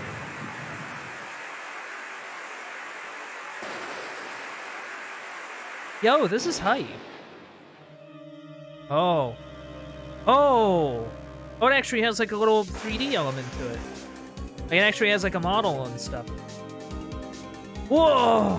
There's 2. What?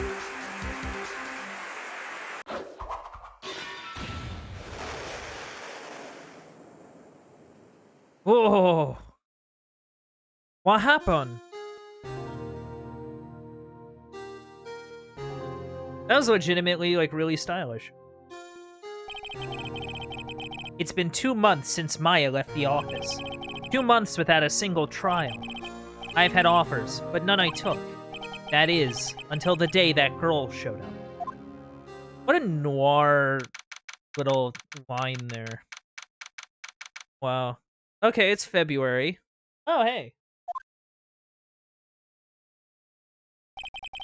Why do I come here to the office every day? It's not like I want to work. There you are, finally. Who the heck are you? Look at her! She has a little lab coat. I see little bottles on the bottom of the screen. Who are you? Where have you been? My sister's trial is tomorrow.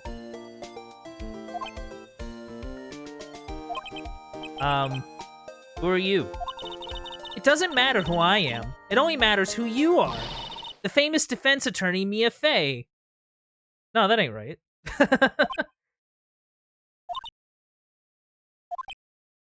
Yeah, I'm not... I don't know who you think I am. Oh, you're not Mia Fey, are you? I'm sorry, but Miss Mia Fey is no longer... works here. So you are the coffee boy? I'm Phoenix Wright, a defense attorney. Right. Wait! You're the Phoenix Wright? The Phoenix Wright from the Edgeworth murder case? Yes, that's correct. It wasn't Edgeworth who was murdered, though. That's a relief, then. You're better than nobody. I'm sorry. I'm afraid I'm not taking cases right now. But you are Phoenix Wright, right? Right. The undefeated defense attorney? Look, I'm not accepting any new cases. I'm sorry, but you'll have to try elsewhere. Why is he not taking cases? He just, like, you gotta pay the bills, dude. Please, I'm out of time. But, please, you have to help. It's my sister. Yeah, I was kind of getting that vibe too, Phoenix. I'm being real. Maya? Could it be? Okay, I'll hear you out. Really? Thank you so much. My name's Emma Sky. I'm a scientific investigator. Oh. Science. Scientific investigator? Oh, she has a little edge, too. Emma, was it? So you're a scientific investigator? Yeah, that's right. Is something wrong? No, it's just you seem kind of, jumpy. Or maybe just young? Young? I'll be 16 years old this year. Uh-oh. Oh, I see. Wait, only 16? I'm set to be formally assigned to forensics in 3 more years. My work is becoming quite well known, at my age no less.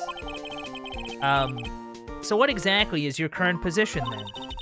Well, legally speaking, I guess you'd call me an 11th grader. Oh my god. But I'm ready to do my job, at any age no less. Great. Another future professional in training. So what's this about a case? You said the trial's tomorrow? My sister didn't do it. She wouldn't stab someone with a knife. She wouldn't. So, it's a murder case. I don't care if there's a witness who saw her do it. She didn't do it. I know she didn't do it. It's a scientific fact. And there was a witness. Just talk to her. You have to talk to her. Right. I suppose I will.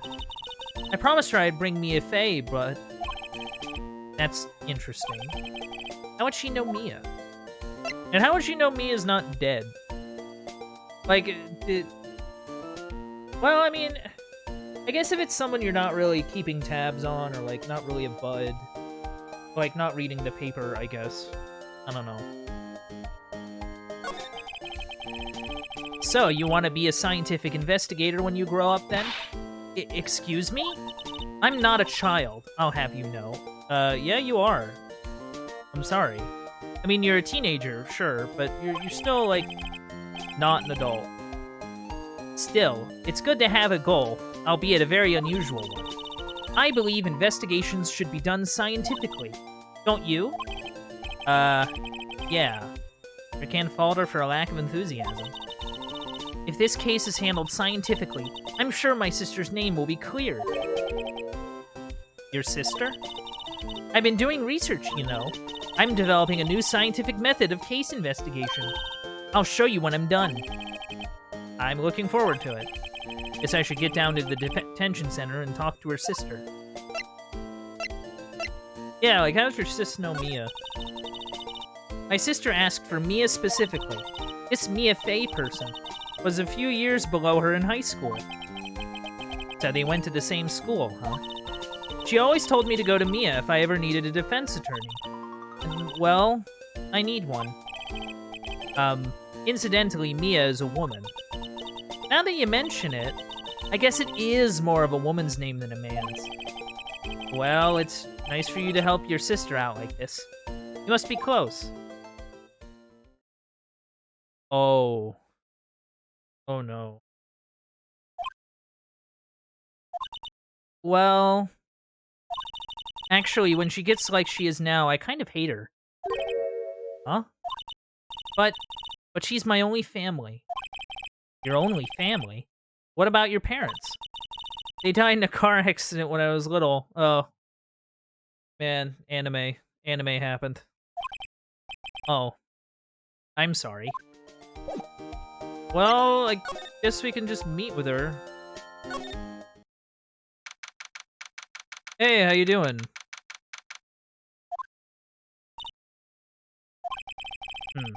I wonder what's wrong with Emma. She's gone quiet all of a sudden as soon as we arrived. Guard, I thought I didn't want visitors. Sorry, ma'am. It's just your sister. Oh. See. No excuses. Or did you not want to raise this here? Understood, ma'am. What was that all about? Hi, Lana.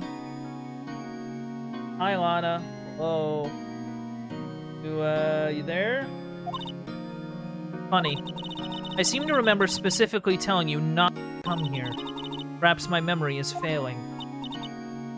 Look. I didn't want to come here either, okay? But your trial's tomorrow and you still don't have a defense attorney. I'll be the one in court tomorrow. This has nothing to do with you, Emma. Isn't that right, Mr. Wright? Hey, how do you know me? Mia mentioned you. I've heard quite a bit.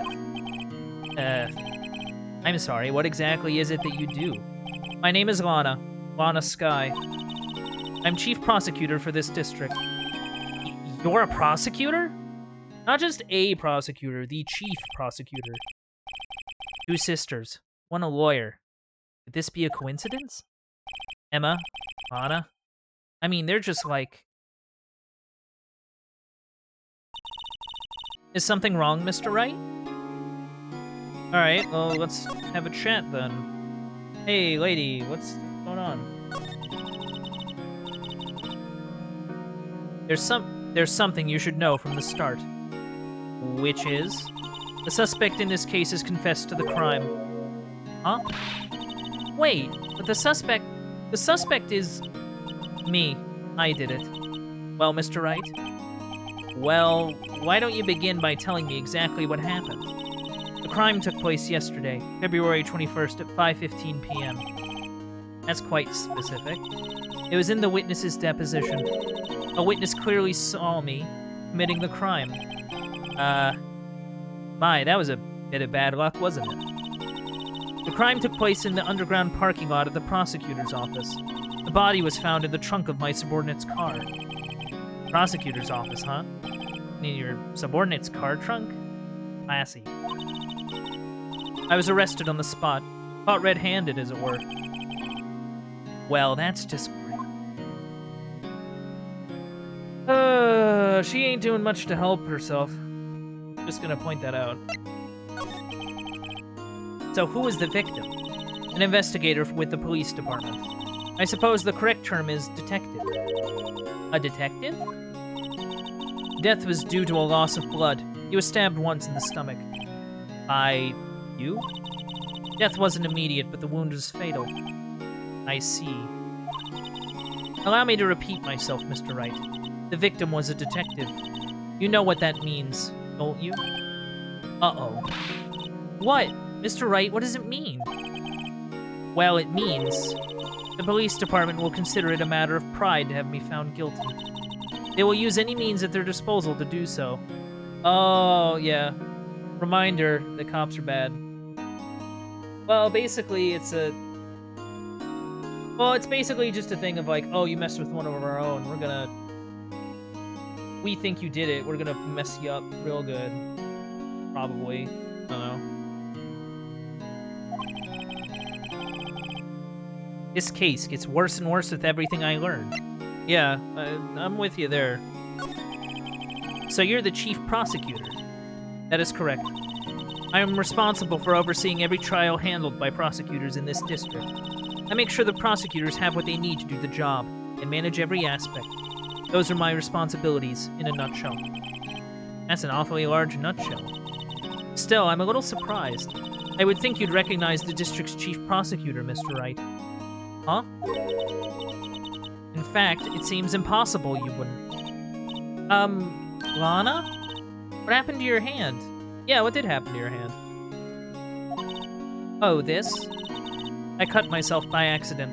When I stabbed him, that is. Huh? I'm not very good at being a criminal, I suppose. How am I supposed to defend this? Time to change the subject. Wait, she was in the class ahead of Mia, wasn't she? You were in school with Mia, correct? A few years above her? Emma told you that too, did she? Well, why not? I did drag him all the way here from his office. Although it seems he has very little in common with Mia. Hey! It was in law school. I was in my 3rd year and she was auditing the class. She was different than the other students. Different? She was strong. She'd do anything to become a defense attorney. Anything. That was probably why she was attracted. Oh. Huh. That's cool. Excuse me? Oh. Okay. Alright, I was misunderstanding. That's fine. Intellectually attracted. Lana was top of her class in school. I was the best there was. Oh. I'm doing pretty good in school too, by the way. It sounds a bit different when Emma says it. Well, Mr. Wright? Excuse me? As you can plainly see, I'm admitting my guilt. I think it's safe to say there's no way you can take this case. None. But Lana... Why? Why are you doing this to me? You never think of anyone but yourself. I know you didn't do it, Lana. I know. So how can you say you did? If I lose you, I'll be all alone. I hate you, Lana. Oh, no. That's bad. Oh. Mr. Wright? Yes? I believe our discussion here is ended. The rest, I leave it to you. You mean you're requesting my services as your defense? Don't lose any sleep over it. Your client has confessed after all. The case is over. Right. I'll do what I can to get to the bottom of this. Lana has confessed to the crime, yes. But something doesn't fit. It's that look in Emma's eyes. Such a noir. There's something else going on here. And I'm gonna find out what. I'm sorry, Mr. Wright. Huh? About what? My sister. She's not always like that, you know. I just never expected to be defending another prosecutor again. She's changed a lot. She used to be so gentle, always smiling. Everybody liked her. I see. Sorry, but I'm having trouble imagining that. What happened to her? I don't know for certain myself. I think maybe she... Well, maybe not. Sounds like there's something that defies a simple scientific explanation. Let's go check out this underground parking at the prosecutor's office, shall we? Okay. Yeah. Yeah. Like, it's sort of weird. Prosecutor's office, underground parking lot. So this is the lot where it all happened. Looks like they're still investigating. Funny. Funny that my first visit to the prosecutor's office should be like this. Hey everyone, keep up the good work. Hey, what are you thinking? Well, they're going to be my coworkers 3 years from now, after all. No harm in saying hello. Actually, there is. You know, attorneys aren't supposed to examine crime scenes. Trying not to stand out too much, see? Wait, so they're not allowed to come to crime scenes? And yet, we've been going to crime scenes this entire freaking game. Man. No comment. Hey there. You expecting to go unnoticed here, partner? Partner? Partner? Oh my god. He's a cowboy! Oh man. Oh man, I need to think of a good voice for him. What do we have here? Looks like a bambina got loose from the ranch and is up to no good. Folks gotta learn to keep them dogies tied down, partner. I love the music. I love that he has his own music.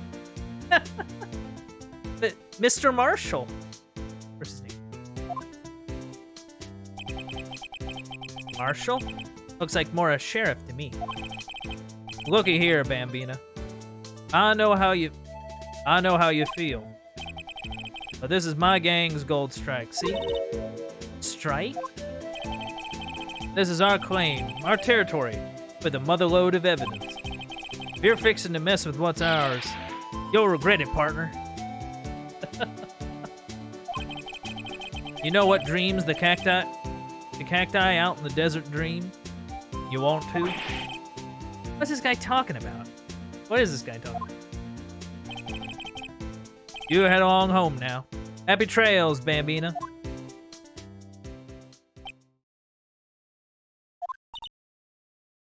Yeah. Was that, Hombre a friend of yours? Kinda. Sort of. Yeah.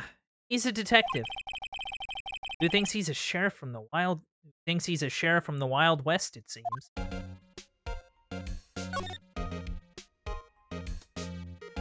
What is that? What's this? A wallet? Yeah, it's a wallet. Excuse me, officer? Wait! What are you doing, Mr. Wright? What am I doing? I just found this wallet, so I'm handing it over to the police. I don't believe it. This is real basic. Anything at a crime scene is evidence. Let's be scientific about this, please. Just put it in your pocket. Okay, whatever. How is that scientific? Sounds like theft to me. Reminds me of someone. Foldable wallet found at the crime scene. There seems to be something inside. I'm called to duty already, at my tender age. Here, I'll teach you the trick to examining evidence in detail, okay? By the way, her eyes are sparkling. I can tell she's been waiting for this. Okay, now, look at the court record. Okay. Oh! You have to be sure to examine evidence carefully on all sides. Let's start examining, from every angle. Oh! Oh, that's cool. Whee! Well, yeah, it's a strap.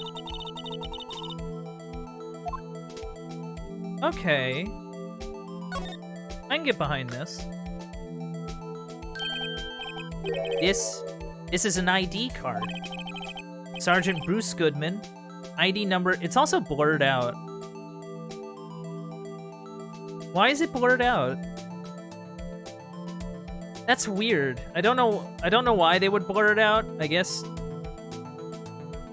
Sergeant Bruce Goodman. ID number 5842189. See? Well, isn't this scientific investigation useful? I guess. I don't see what science has to do with it. It's just a matter of digging through someone's thing. Investigator ID card found at Prosecutor's office crime scene. Be sure to examine every piece of evidence we find. I guess I gotta be on my toes from now on.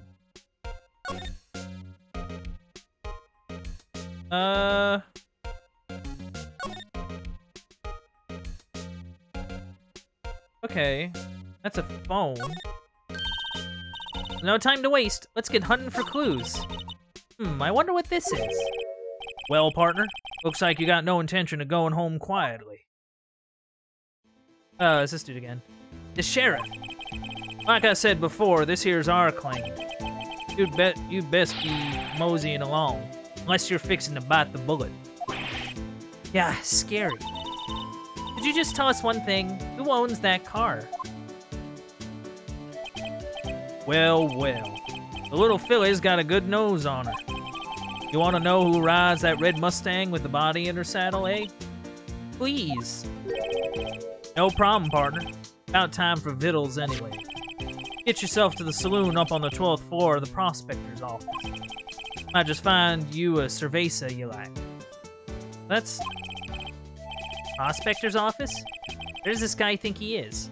And when, for that matter? Note to self, look up Vittles, Saloon, Cerveza. Cervezas are like booze, aren't they? Maybe you should check out room 1202, the High Prosecutor's office. In any case, stay away from the car. You can look around here all you like, just keep your paws off our claim. Right. Great. Yeesh. Great, maybe there's some clues around here, Mr. Wright. Let's check it out. Excuse me? Are you two all set? Us? Oh, hi. What's this? She couldn't be... You're selling lunches? Here? This is a crime scene. Hello. Half and half, was it?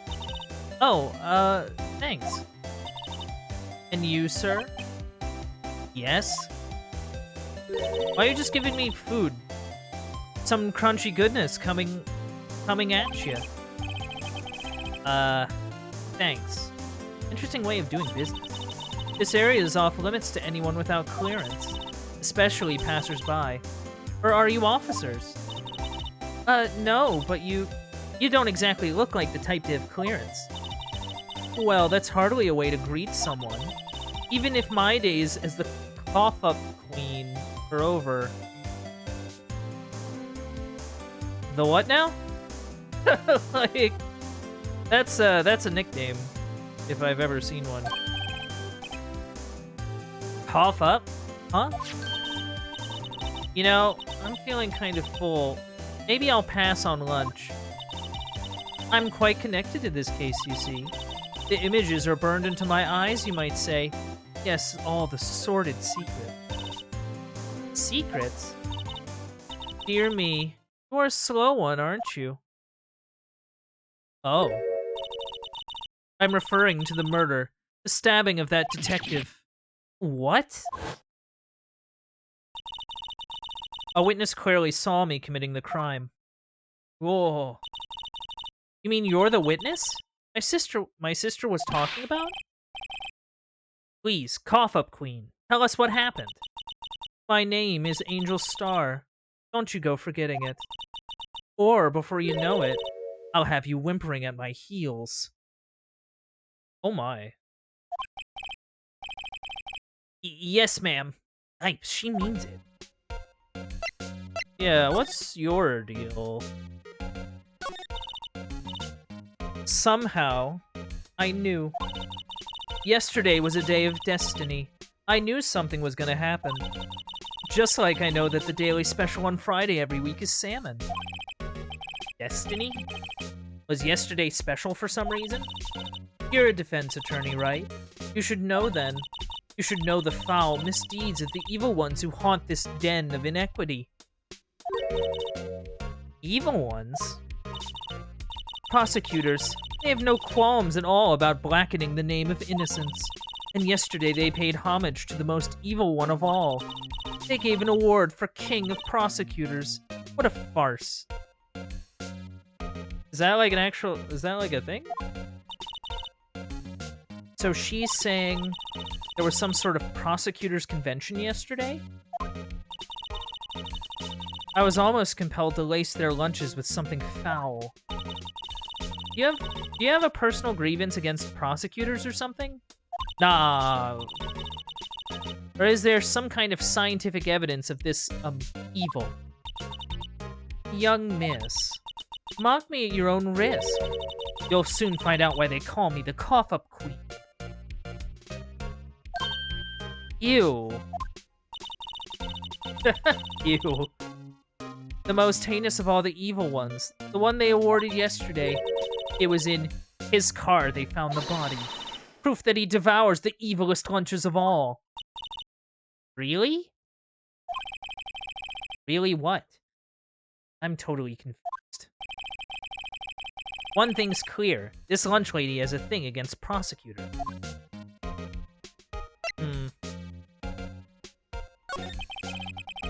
So who exactly was it that you witnessed, Miss Starr? It was a fascinating spectacle, to be sure.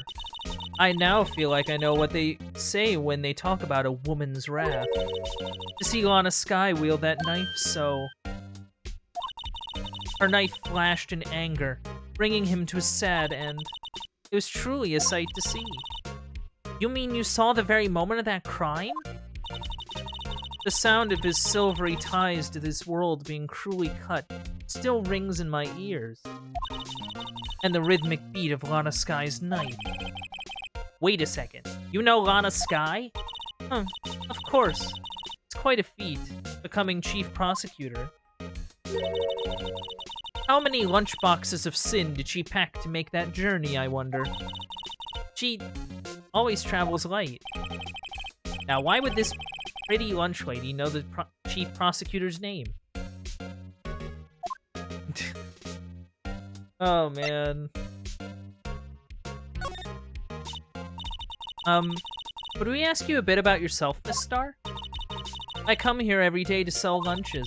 I import only the freshest and best from the Far East. Yep, the freshest and best to California. Totally. For some reason, the box lunches are a hit here. Why not make lunches here rather than import them? Did you say something? No.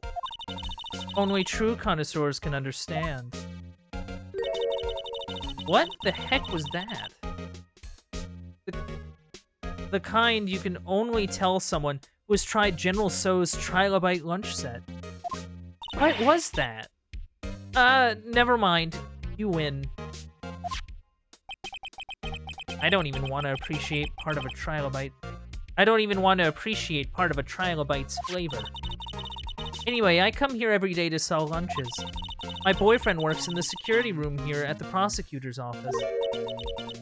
Your boyfriend? See the security room over there? The glass-walled booth? I sell my lunches, and since I'm here anyway, I drop in to see him. Oh. Okay. Since you're here anyway, I guess selling lunches is more important than romance. So, to scientifically analyze the data available so far, you, Miss Star, are a lunch vendor with an ulterior motive for coming here. Useful analysis. Not. Not particularly useful. You have a bad experience with the prosecutor, Miss Star? I sense some hostility. Hostility? Huh. Perhaps. Prosecutors are all alike, and the bigger they get, the worse they smell. Kinda like a 10-day-old clams in the chowder. What? I wonder if Miss Star was involved in some sort of legal trouble in the past. That'd be a short case of food poisoning. Scientifically speaking, of course. I mean, now you're talking cough-up queen. Oh my god. I thought she was just a lunch vendor, but now I'm not so sure.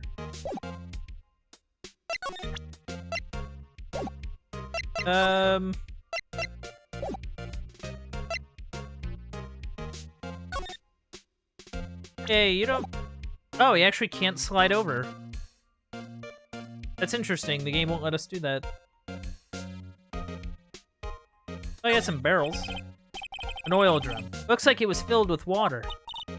It's heavy. I can't even budge it. The drum over here is on its side. Wait, I know. I'll hide in here and do a stakeout. I think you'll probably just get arrested. In fact, you may not even have to hide in the drum to get it. What? I'm not suspicious. Yeah. I mean, there's a door. Look, a door. This must mean something. I'm not sure that doors mean anything. No, it won't open. A mysterious lock. I fail to see what's mysterious about it. Mr. Wright, you need to learn to enjoy life more. Let's finish our investigation first, shall we? Oh, there's also a ladder. There's a phone. Here, a phone. Let's see if it works. Hey, don't touch stuff we don't need to be touching. I can't hear anything. My ears! No, my ears! Maybe it's due to the barometric pressure. Barometric pressure. What is she babbling about? Hey, what did you just say? See, you can hear just fine. The phone's broken. Oh, so the phone don't work. Okay, yeah.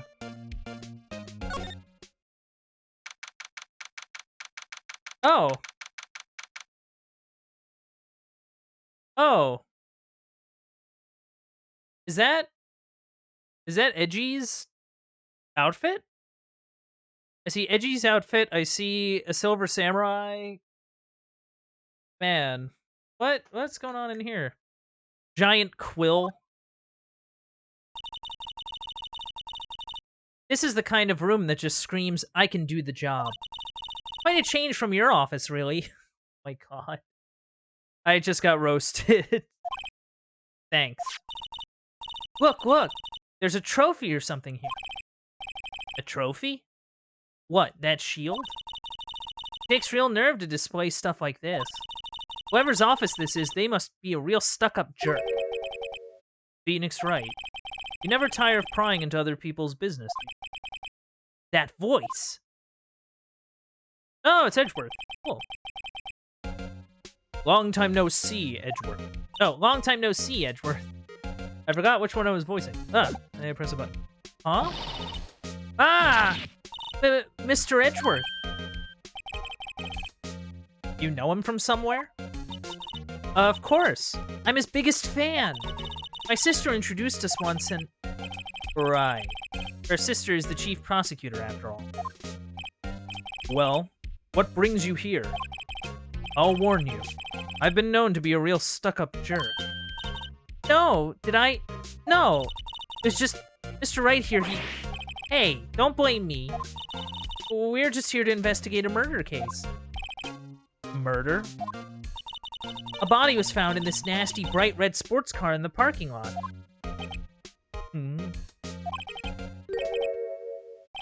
Oh. Oh, that's not great. That would be my car. What of it? What? Your car? I'll say one thing. She certainly can scream.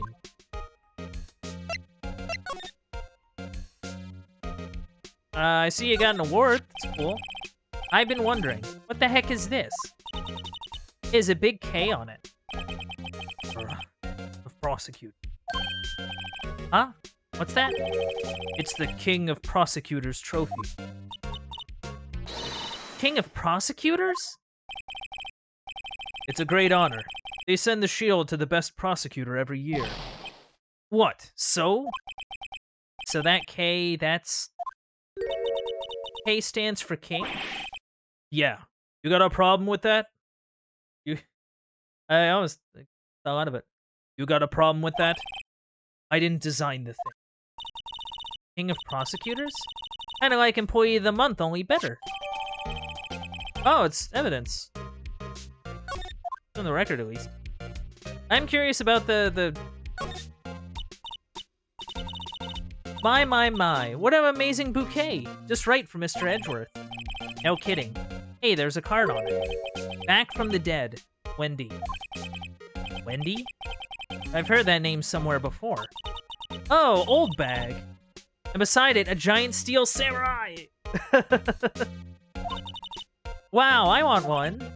Huh? There's something written on the bottom of his foot. Between a rock and a hard place. Wendy. Wendy? Is she Mr. Edgeworth's fiance? No, it's old bag. I don't think so. Yeah, I don't think so either. Yeah, what's the story, Edge? I need to take a quick drink break. Ugh. My throat's kinda killing me.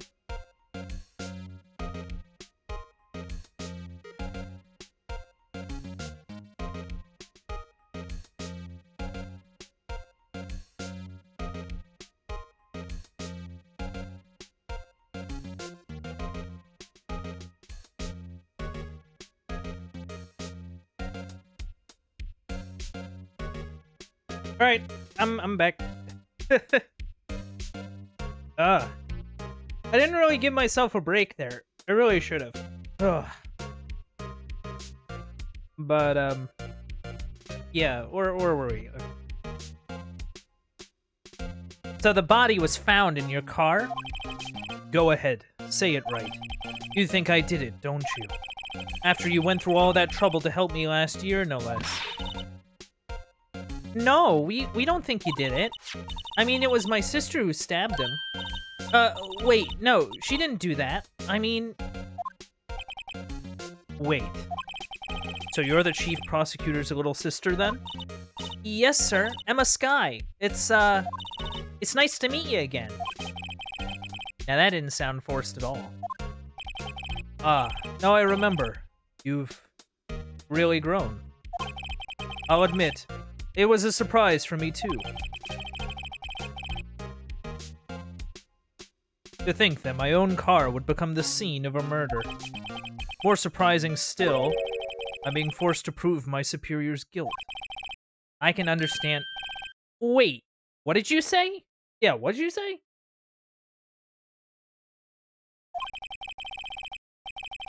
Lana Skye is the chief prosecutor. The top prosecutor in the district. She can't prosecute herself, so I'll be the prosecutor at the trial tomorrow. You? Mr. Edgeworth. Really?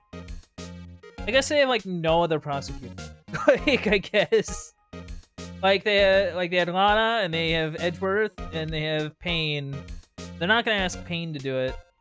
So I guess it's just Edgeworth has to do it. Always has to do it. It's always us two, huh? Gosh, golly gee. To be honest, it's a bit of a miracle I'm still here at all. What do you mean? Rumors.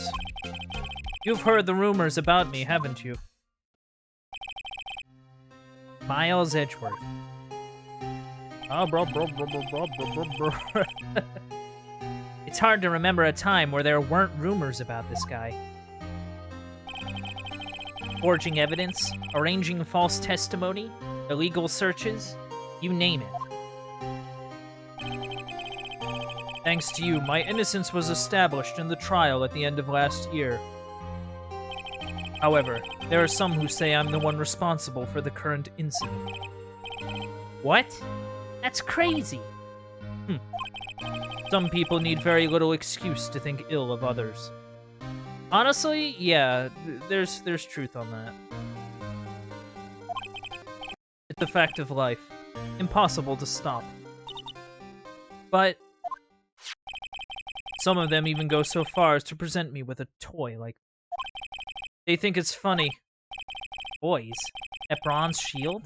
There's gotta be a story behind that one. Chief Prosecutor Sky? Yes, we first worked together on a case 2 years ago. It was my first big case.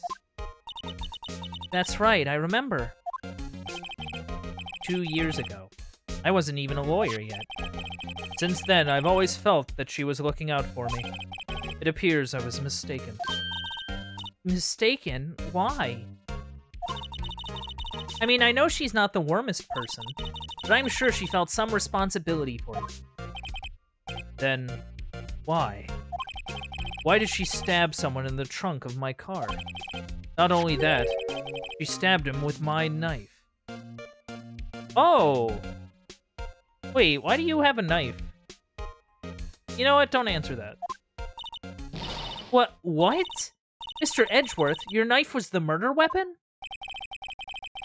To be specific, it was the knife I keep in the toolbox in the trunk of my car.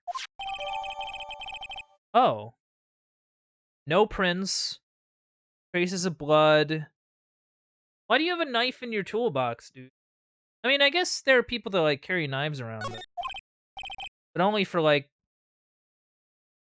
hunting or... I don't know. Gotta open stuff.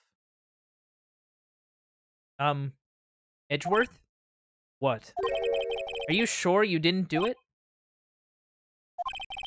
Come on, can't he take a joke? You have a strange sense of humor, Mr. Wright. Oh. Did not like this. I'm shocked that the shield didn't go away, though.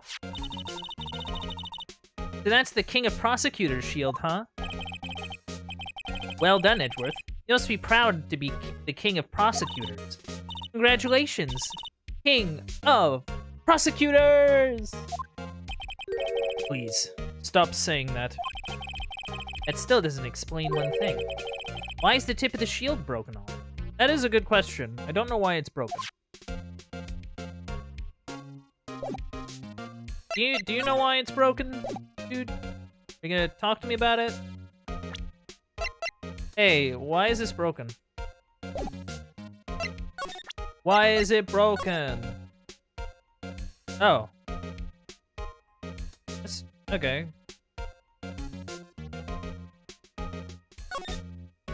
Oh, this must be a list of people.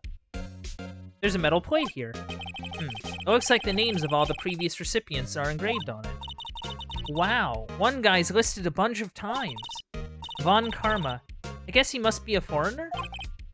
Yeah, that's probably it. Well, wherever he's from, he must have been an amazing prosecutor. Yo, Pickle Games, what up? It's been a while.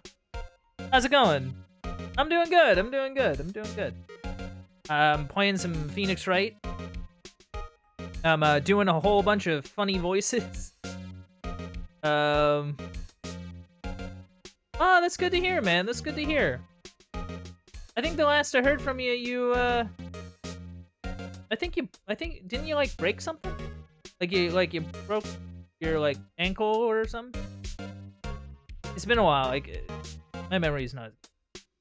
Oh yeah, you tore your ACL. Oh, yeah, those are rough. That's really rough. But how's that doing, by the way? You doing better? You doing better, dude?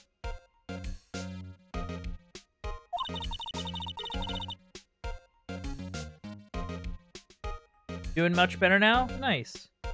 Walking around on your own. That's really good. That's really encouraging to hear, my man. I'm really glad you're doing better. Oh. Yeah. I'd like to meet this Mr. Von Karma sometime. When she says it, his name does have kind of a ring to it. Yeah. Little does she know that... yeah. How is this game? It is really, really fun. It's... I kind of talked about this earlier in the stream, but to kind of summarize the point, this game really sticks out because its characters are very charming, and because of how kind of wacky their characters can be and how weird things can get, the game's allowed to kind of take itself less seriously than you would think for a game that revolves around, you know, solving murders and, you know, court proceedings and investigation, stuff like that. So, like, it has fun with it. And it really comes out. Also, tons of pun names. I hope you like pun names. Ah, gotcha. Yeah, yeah. Oh, wait. No. Did I present it to him? Oh, I think I checked it. I pressed A instead of X because I wanted to show it to him. Because I don't know why it's broken. Why is the shield broken? Why is it broken, Mr. Edge? So basically, this says you were the best of the best last year, huh? You can take that foolish grin elsewhere, Mr. Wright. I lost a day of work to receive that travesty. Huh? Why is that? I had to go to the police department to receive that broken shield. The police department? Yes, right next to the police station downtown. You've been there, haven't you? Where Detective Gumshoe works? Yeah. Yeah, Detective Gumshoe. He's a cool dude. He's lovable dork. I was wondering something about your shield. Why is it broken? Yeah, why is it broken? What does it matter? I've got more important things to worry about. Okay, just don't tell me. Like, if you don't know, just tell me you don't know. I'm just... Like... He doesn't seem too concerned about his award, for better or for worse. Yesterday was a very busy day for the prosecutor's office. Maybe we should ask him more about yesterday? Oh, okay. So basically, yeah, there's like this investigation phase where you like talk to people, find evidence, and then the courtroom phase in which you use that evidence and information to kind of do case stuff.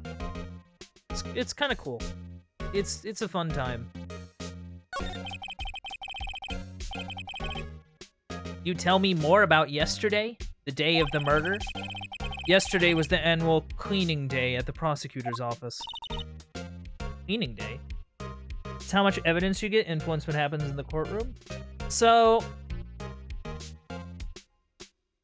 Okay, so the thing I kind of need to note about this game is that it is more in the realm of, like, a visual novel in terms of genre. So, like... So basically, because it's more like a visual novel, there's no way you can, like...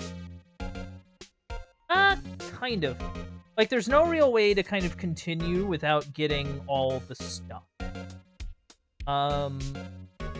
And then the game just sort of makes sure in the court sections that you understand, like, what's going on. It's up to you to kind of put everything together. Find out what the truth is. So, like, there's no way you can miss evidence. Before you go to the court section. So you need the evidence to proceed to the next step. Yeah, like, you need the evidence, you need sort of the events to happen. Yeah. And then once it becomes... And then once you get to court, you know, cases play out. So... Working with the police department, we sort and file all evidence for solved cases. We call it evidence transferal. Oh. Wiping your hands of old cases, in other words. Oh, and another thing. A ceremony was held at the police department. Sarah says hello. Hello, Sarah. Hello. It is nice to hear from you. I hope you're doing well as well. You know. But yeah, I think this is the... There's like a prosecutor convention. There's an annual review and awards for outstanding police officers and prosecutors. And that's when you got the shield. Says thanks and hope you're enjoying the game. I am. I'm having a fun time with this. I'm doing all the funny voices, you know? So, like, why not? I'm having a good time.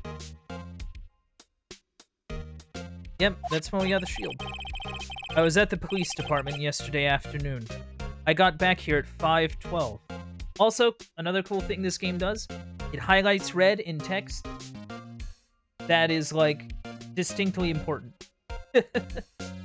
Like, this detail, pay attention to it, is what the game is telling you. That's very precise. People like myself and Mr. Edgeworth pride ourselves on our precision, Mr. Wright.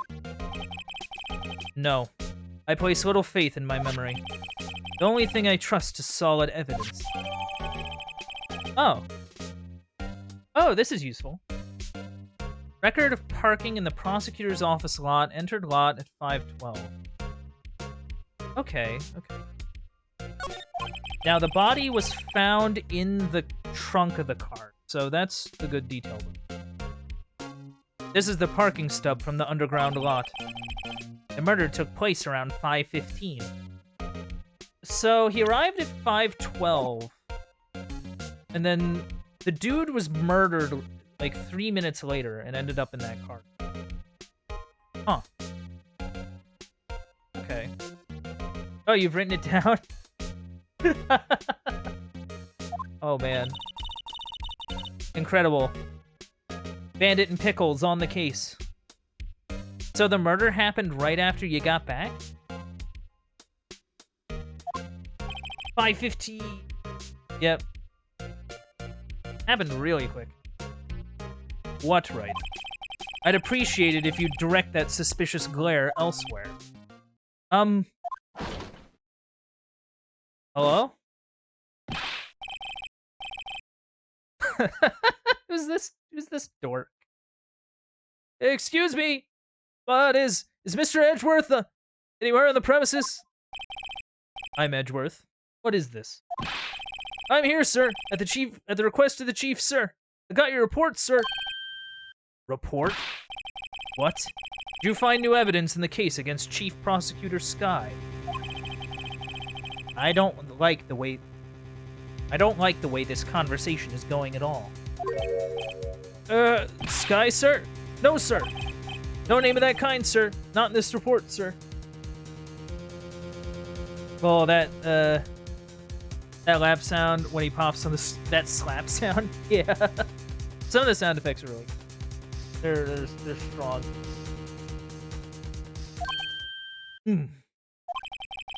I think I just heard Edgeworth's lid blow.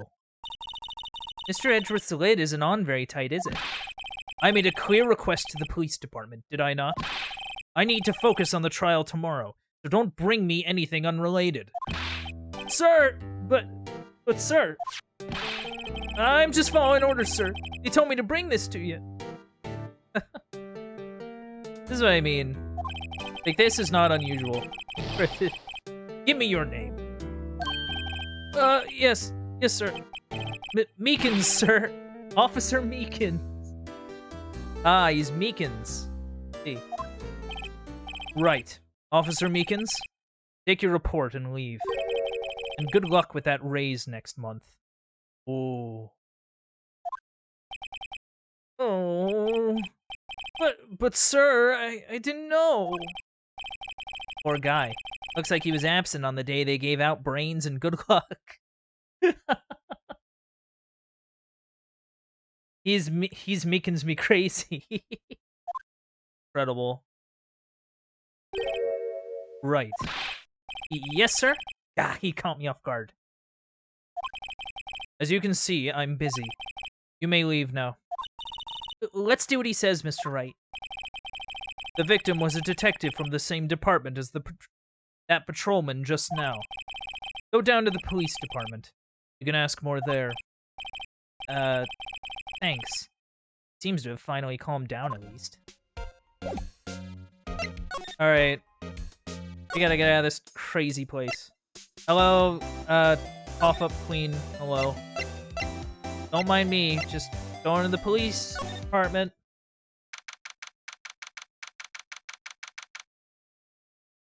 Cool. Phew, we're finally here.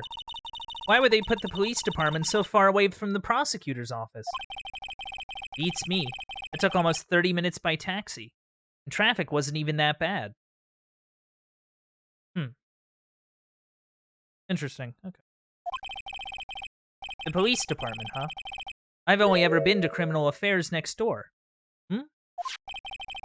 Hold on, what's that?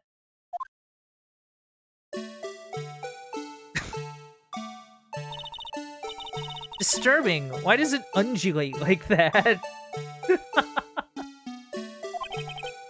Oh, wait, I know. This is the Blue Badger. They're trying to make him the police mascot. Right, because this game's Japanese. Japanese everything has mascot associated with it. Usually, like, government things. Even though this game... It's sort of weird. This game takes place in, like... not America? Weird. Like, I think they want to say it's, like, California or something, but... It's like... It's like Japan America, if that makes sense. Like Trauma Center.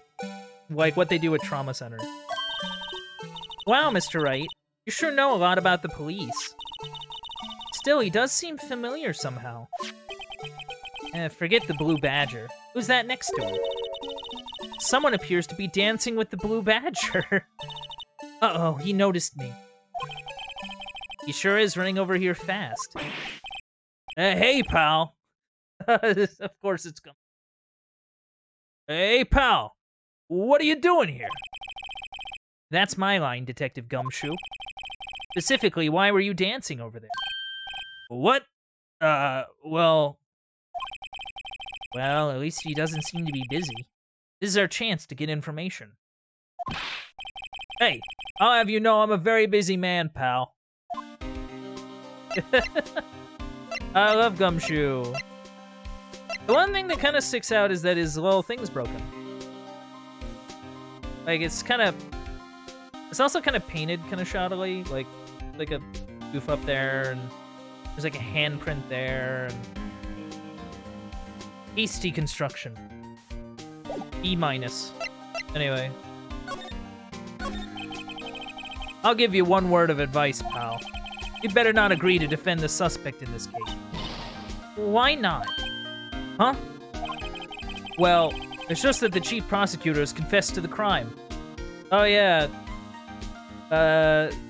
Pickle, you weren't here for it. The person we're defending totally admitted to doing it.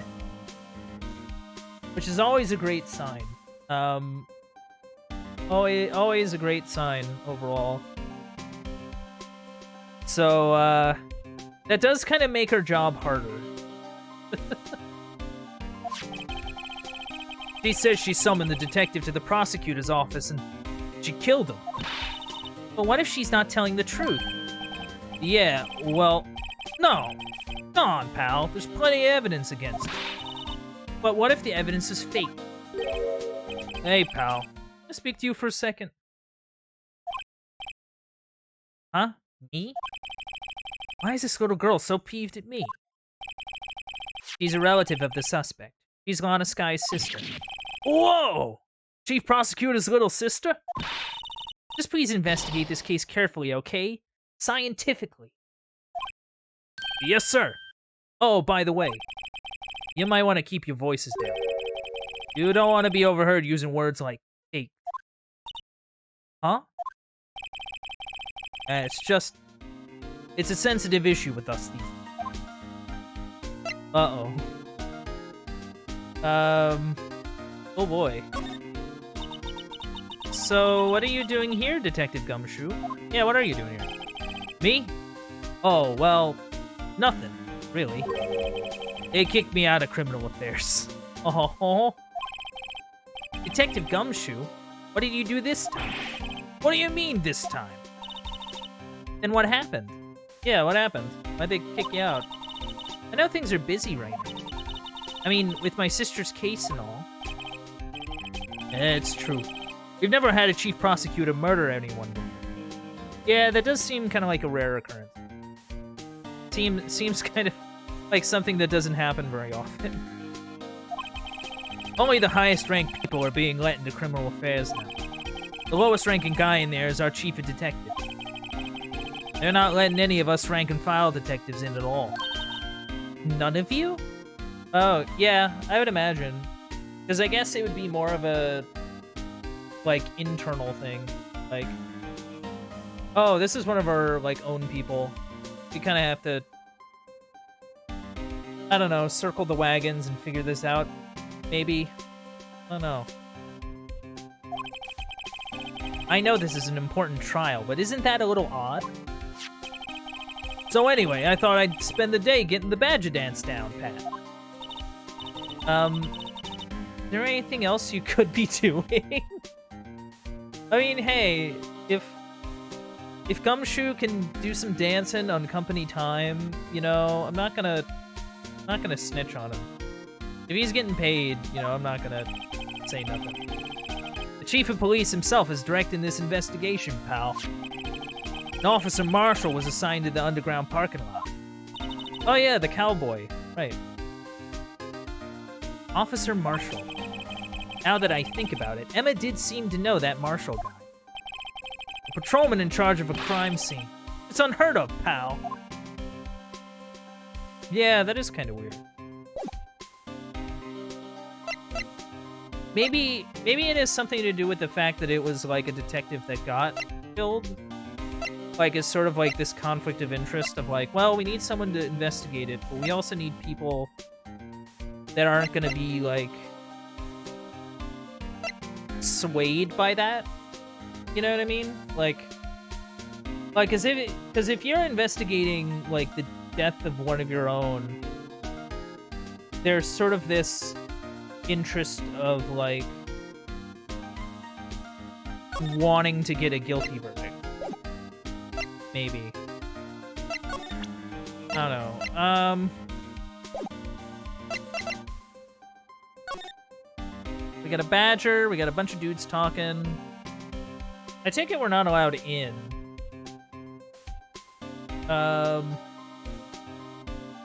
Tell us about the blue boy.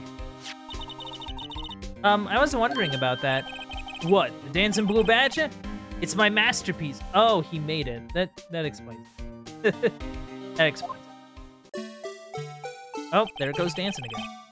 You made this, Detective Gumshoe? The chief threw together some designs and I just did my thing, pal. Nice work. Also, why is it broken? It's battery powered, so it can go anywhere. There's no switch, so it just dances until the batteries die.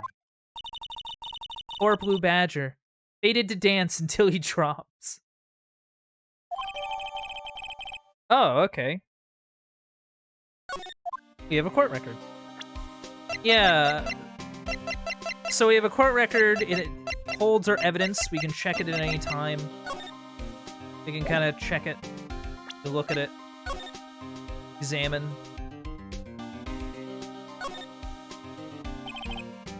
(17:12). Dated the day of the crime.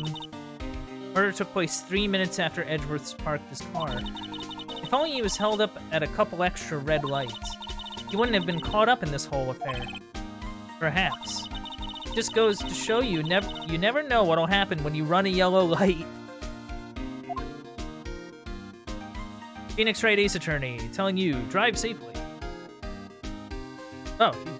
Hands in it. Enhance.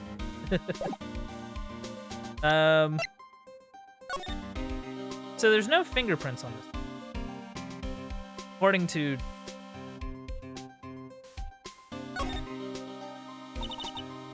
This must be the victim's blood, right?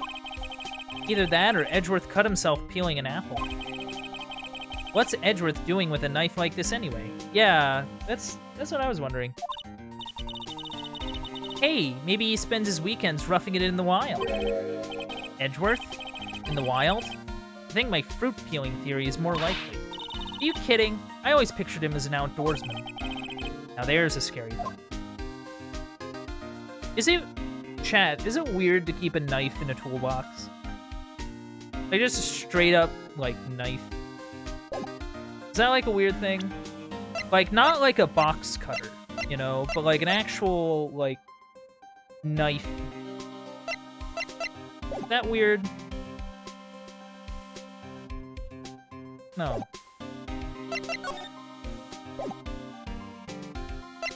Maybe... I don't know. Do you know anything about... Well, Goodman was also a detective. Maybe we can learn something about, like, the guy who died. Like, the victim. Maybe. Detective Gumshoe? What can you tell me about this? Huh? Hey, pal, this is a detective's ID card. You can't just keep that. You have to turn it in to the police. People like you that get me into so much trouble all the time. Meaning Detective Gumshoe must drop his card a lot. Yeah, he must. Let's see. Bruce Goodman. Goodman. Sounds familiar. Nah, my mistake. Didn't you work together with him in criminal affairs? Whoa! Now I remember. Yeah, he just needed to jog his memory a little bit. Bruce Goodman. He's the victim. That's what I thought. Can you tell us more, Detective Gumshoe? Yeah, tell us more about this guy. I need to know what his deal was. What was he doing?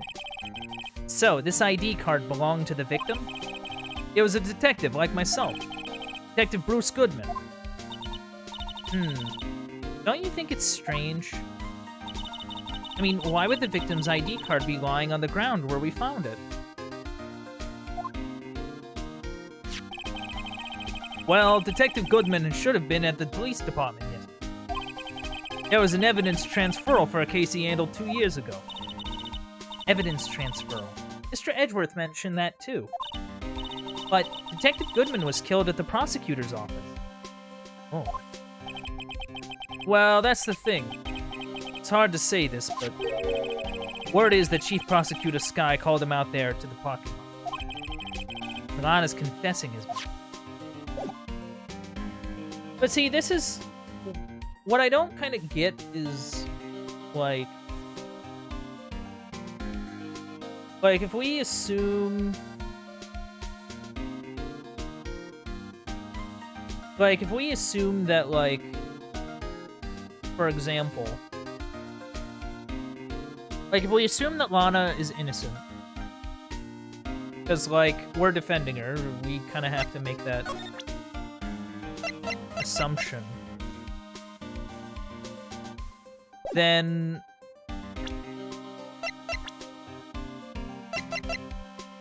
like, why would she be like, yeah, I totally did it. I totally did it. Everything in that police report is right. Like, go for it.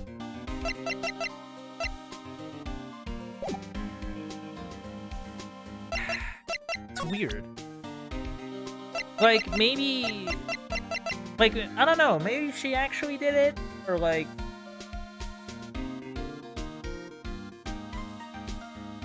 I don't know. Have a knife, I guess. Found in Mr. Edgeworth's car. Stabbed with Mr. Edgeworth's knife, huh? What would drive Chief Prosecutor Sky to do such a thing? That is the other question. Oh, wait, I didn't mean... I mean, sure, of course someone else really did it. Someone who must have a grudge against Mr. Edgeworth. The car and the knife do seem a little too well organized to be a coincidence. Poor Mr. Edgeworth. What could have happened? We have to find out a little more about what's going on with Edgeworth. So, like, do we have to go bother him again?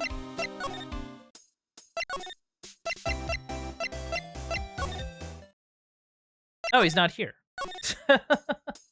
Well, we can't ask him anything if he's not there. I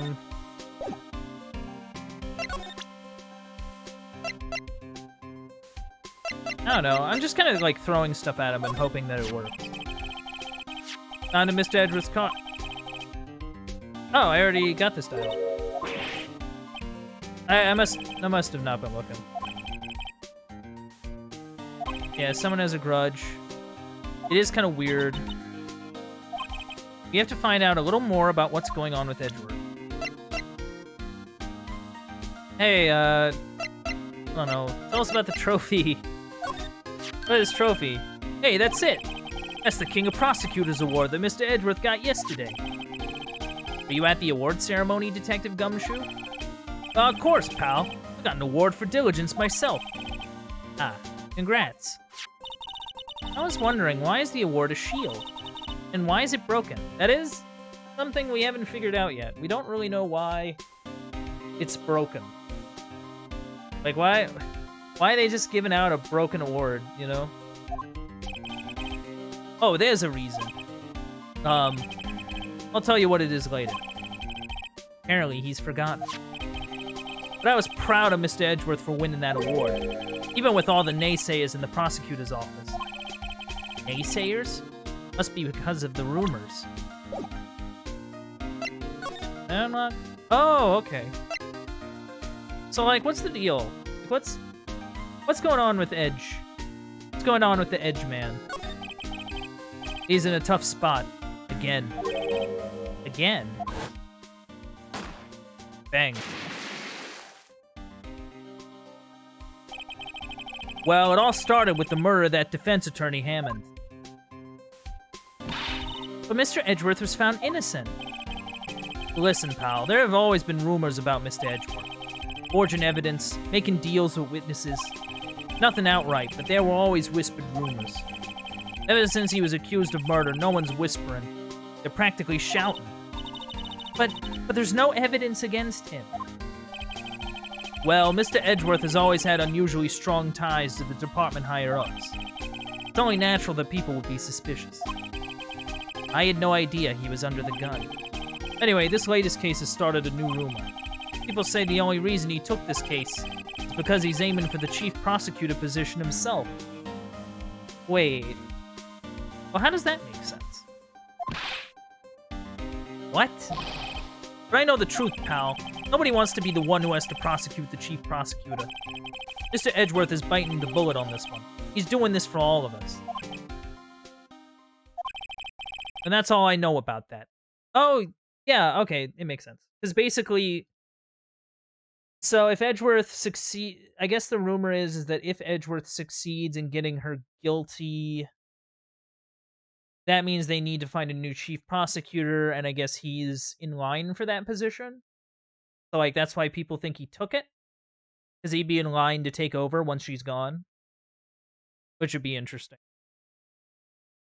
The plot thickens. That's all I know about that. I'm not officially on the case, you know.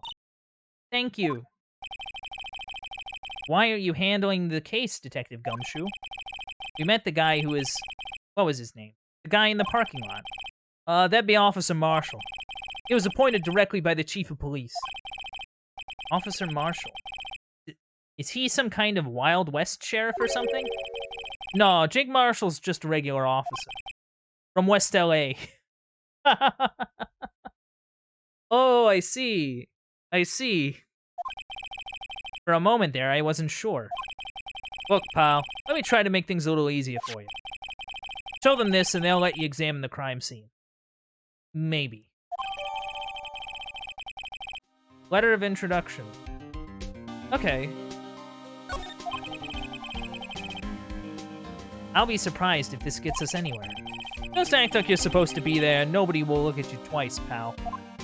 You know what? That's fair. I mean, something about confidence.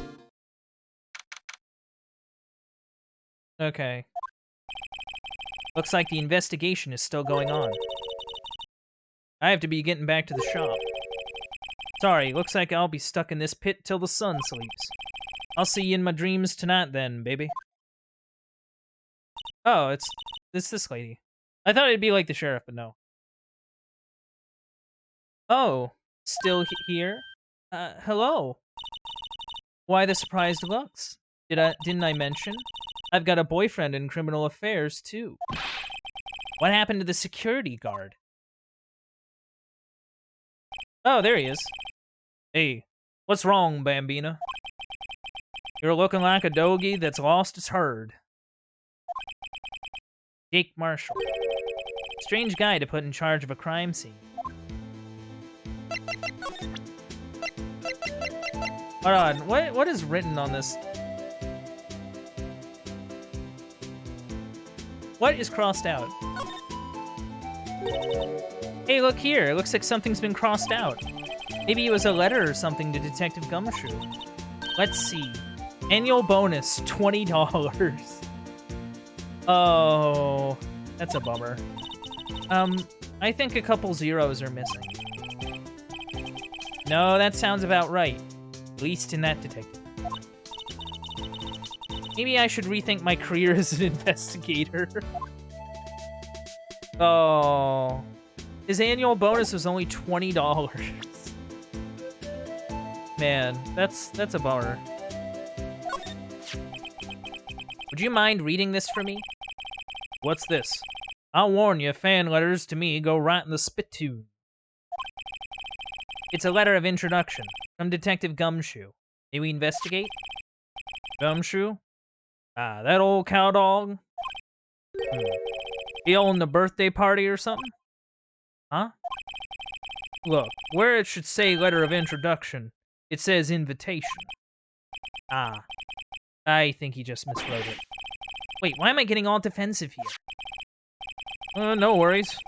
This proves that it's from Detective Gumshoe. Better than a blood test. Guess I'd better let you in, then. Thank you, Officer Marshall. Oh, that's right. He's a patrolman, not a detective. Which reminds me.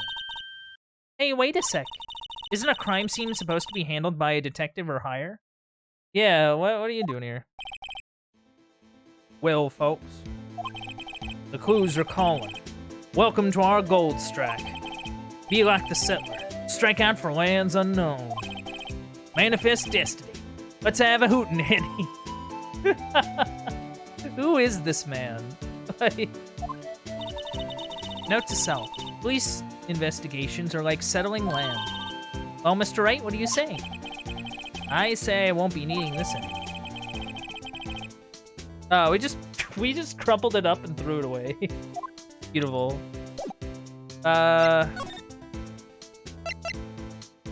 We might as well talk to him while he's here. Wait. Officer Marshall, could you tell us more about the victim? Good men always die young. Remember that, partner.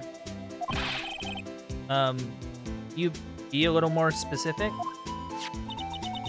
Bruce Goodman. He was a detective, right? Well, well, aren't you a feisty doggy out there now? Yeehaw! Detective Goodman was stabbed here at 5:15. Smiling Madonna told me the tale. I think he means the witness, Miss Angel Starr. One stab to the chest. Fine piece of work. This here's the autopsy report. Alright, death, loss of blood. One knife wound. Died within an hour and a half of 4 p.m. Wait. Died within an hour and a half. So it's not died at 5:15. It's like he died sometime between 4 and 5. Like by 5:15 he was certainly dead. But like not Like, this is weird. This is weirdly weird.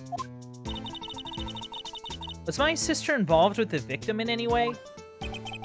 Funny you should mention that, Bambina. Chief Prosecutor Sky and Detective Goodman had nothing in common at all. Okay. Nothing in common? They apparently worked together on a case a few years back. So there's no motive. Goodman wasn't a particularly gifted detective. That's one reason why he didn't do much work with the chief prosecutor. My sister called the victim here on the day of the murder, right? Here to this parking lot? So it seems. Not calling an unarmed man to a shootout at high noon. I can't get over this, dude. Like, it's like this... It's weird. Like, even in, like, the setting of Phoenix Wright, he is, like, super out of place. And it also combines my love of cowboys. Also, he has his own theme music, which ranks him high on my list. I don't mean any offense, but... Officer Marshall, you're a patrolman, right? Not a detective? You calling me out? They shoot you for that in Texas. Oh, no. Huh? I was one of them fancy shoot detectives till 2 years ago, to tell you the truth. Alright, so he used to be it. Oh, really? Now he tells me. But you're a patrolman now, so how can you be in charge of a crime scene? Nothing gets by you, does it, Bambina? So why are you in charge? No reason. We were just short on hands right now. I'm keeping an eye out in the meantime. Well, that's odd, though. Detective Gumshoe was saying he had nothing to do. Nothing important, at least. He's nothing but a sad old cowdog that can't find his tail. Maybe it's because he runs with that Edgeworth, eh? Edgeworth? That cowdog's been kicked out of this cattle run by order of the chief of police. Oh. Oh, that's interesting. Just, he don't realize it yet. Detective Gumshoe kicked out of the investigation? So basically they went, okay, they basically went, okay, you have good relations with Edgeworth, you can't be in this. That's weird. I guess because there's, like, rumors going on? Or maybe it's because Edgeworth took up the case and they're like, yo, that ain't cool. Anyway, I saw this phone before. This looks like a cell phone. Scientific analysis would suggest this belonged to the victim. I can't think of anyone else it could belong to. What's so scientific about that? Should we check it out? Yeah, check it out. Right, let's check it out. Alright, we have to analyze cell phone.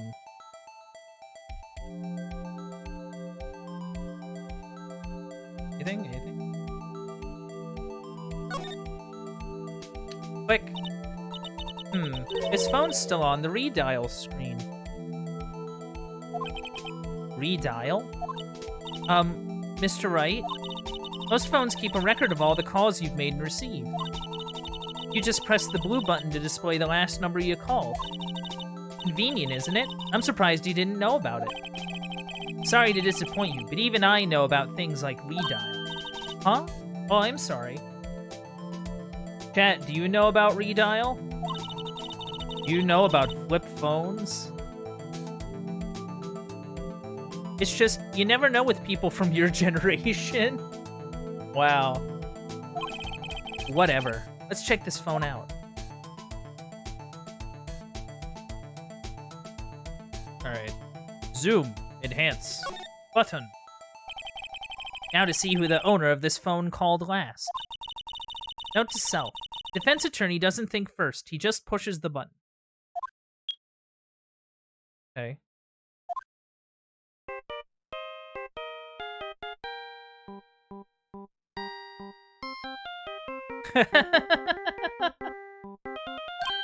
Hey, that song, I know that. Oh, hey, that song, I know that. Hey, what's going on over there?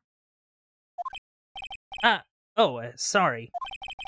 I see you, partner. You pressed redial on that there phone, didn't you? Well, yeah. Whose phone is it, anyway? It was on the ground over there. Whose is it? That belongs to Chief Prospector Sky. Chief Prospector? What? It's my sister's. She apparently dropped it when she was taken into custody, right after the crime. Look, the last call was made right when the murder occurred. Looks like she was fixing to call someone. Except she only spoke for a few seconds, according to this. Who did she call?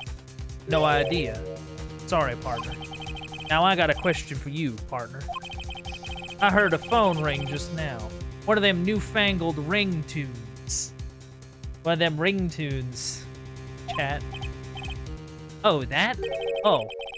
I'm sorry, that was my phone. What? Your phone? Yeah, it's kind of strange, but someone called me right as we picked up the other phone. Wrong number. Oh. Wait, is he bluffing, or is that what actually... What? I hope you're not lying. They shoot you for that in Texas, partner. Dude, you're from LA. Leave me alone. Uh-oh. I've incited the wrath of the Lone Star Patrolman. Last call was made at 5:18 on the day of the murder. So, wait. Did that actually call me?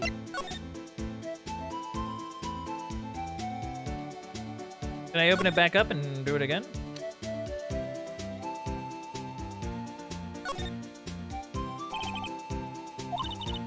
There's no need to push this again. What's wrong? You look like I do during finals. Never mind, it's nothing. So, I guess she did call me. So, at 5:12, Miles comes into the parking lot. At 5:15, for sure, dude is dead. The detective is dead, and at 5:18, Lana calls me. Calls Phoenix for what reason? Well, like, that's weird because she didn't know, like, I existed. Well, no, she knew I existed. She just was looking for Mia, and she didn't realize Mia isn't around anymore. This rope, is it? Yep, they laid it in the outline of the victim's body. So wait, the victim must have died when the killer closed the trunk on him. You have got to be the only person I know that would come to that conclusion. This appears to be the car where the body was found. It looks like the lock on the trunk is busted. Okay, so they broke open the lock of the trunk. Yeah.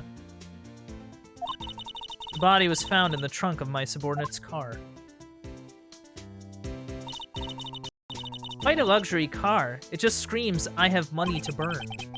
Yeah, prosecutors get the big bucks. Sure do. I don't know. Like, my only thing is, I don't really know why...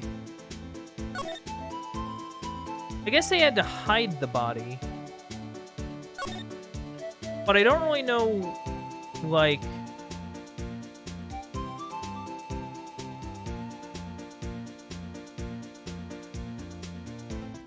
I don't really know why you'd hide it in someone else's car. Like, if that makes sense. Like, clearly someone else is gonna notice and then call someone, right? Like, if you're hiding a body, you'd probably want to hide it where no one can find it, right? Unless they wanted it to be.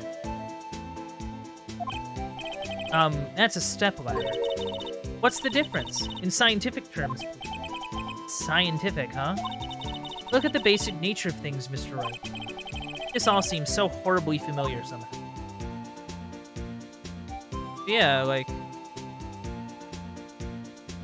Well, that phone's broken. Hey, tell us about, Lana, why don't you? So there's no connection between Detective Goodman and my sister. That's correct, but there's a gold mine of evidence against her. What? And the prospector tomorrow is none other than Edgeworth himself. I'm afraid your sister's fate is decided, Bambina. Many condolences. Officer Marshall. Yes, Bambina? How can you say that? You and my sister, you were... Is there something between this cop and her sister that I don't know about? Oh. Yeah. I apologize, Bambina. Something must have gotten to me. Maybe it's that dry wind that's a-blowing through the prospector's office. Dry wind or ill will, someone's up to something. Who? Suspicions around Mr. Edgeworth have been flying around for nearly 2 years now. Forged evidence and arranged testimonies. He was unbeatable because he did whatever it took to win. Unbeatable, that is, till he met you. But rumors are just rumors, aren't they? These are prosecutors we're talking about. Evidence is everything to them. If you follow the rumors about Edgeworth to their source, you find one person. But they're off limits. Untouchable, you might say. One person? Who? Hate to say this, but it's your sister, Bambina. Chief Prosecutor Lana Skye.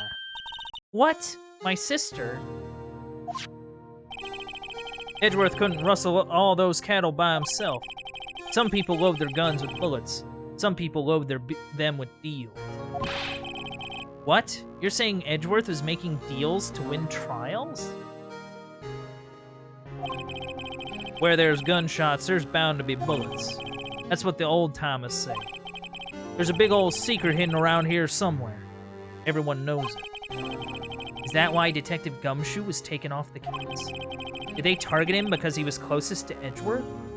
So not only do we have to deal with a murder mystery, we also have to deal with inner office politics.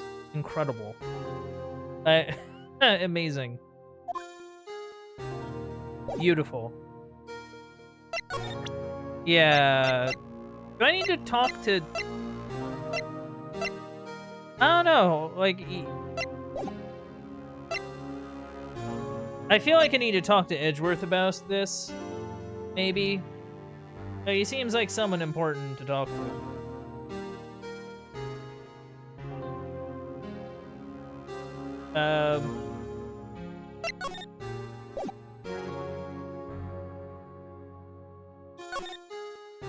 I don't know. Maybe we can... I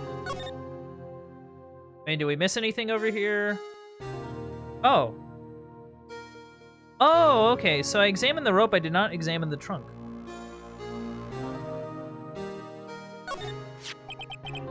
What's this? Looks like a note of some sort. Look! Something's written on it. You're right. Let's see. 6-7S 12/2. There's a name printed on the paper above that. Goodman. Oh. Maybe it fell out of his pocket when he was killed. Well, so, what does it mean, Mr. Wright? How am I supposed to know? Note to self. For deductive reasoning, go to Edgeworth, not Wright. I'm sure Edgeworth wouldn't know what this means either. So, well, how are we doing, Mr. Wright? I won't lie, kid. It don't look good. Don't look good. I guess we've got some clues. We have an autopsy report, a note from the victim, and a cell phone. So, you think we'll be okay? Well, the only thing still bothering me is that Lana is confessing to the crime. She says she did it. No problem. I can guarantee that she's not the criminal. Oh, by the way, Emma? Yes? I know that song your phone plays when it rings. What?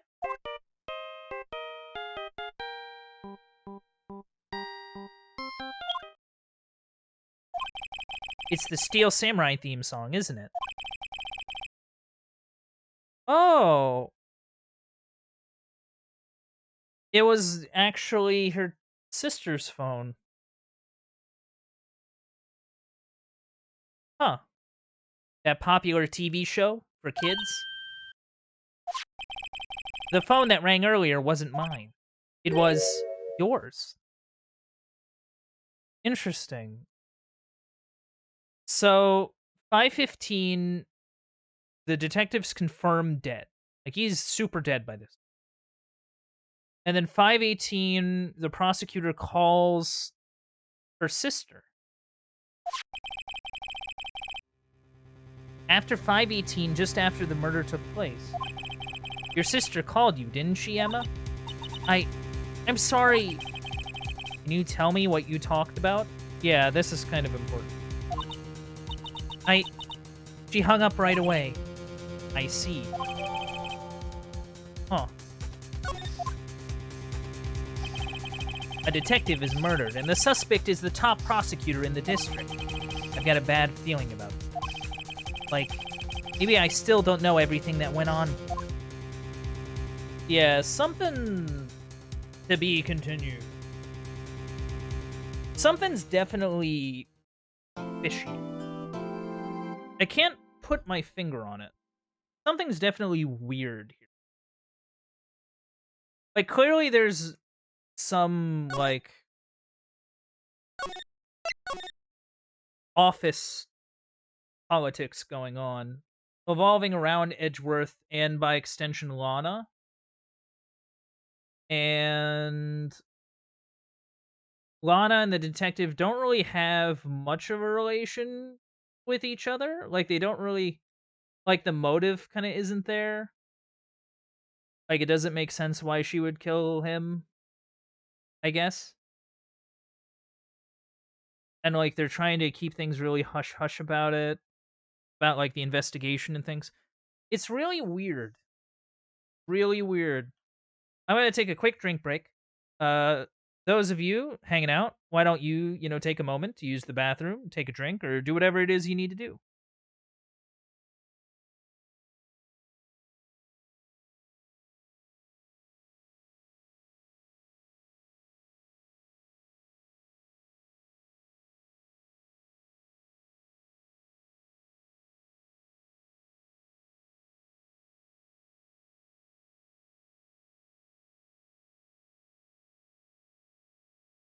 In fact, I might actually move this to the BRB screen, because I'll be... But yeah, like I said before, do whatever you need. And after these messages, we'll be right back.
And welcome back. Because I just drop a bunch of stuff. Yeah, so far so good. I'm really kind of trying to keep aware of like having these breaks, like, because like doing all these voices can sort of do a number on me. I try to stay hydrated when I can. But anyway, I'm gonna try and hop back into it. Wham! Ah! There we go. Yeah, just a quick little break, kind of keep things good. Let's go. Click, quack, click, quack. Oh. How'd the investigation go yesterday, Mr. Wright? Frankly, there's still a lot of gray areas. Or rather, the whole thing is one big gray area. Yeah, I picked up on that. Don't worry about me. No matter what the outcome, I'm ready to accept my fate. I believe in you, sis. Mr. Wright, let me offer you a word of advice. Yes? A defense attorney should never believe their client. Well, that's a strong...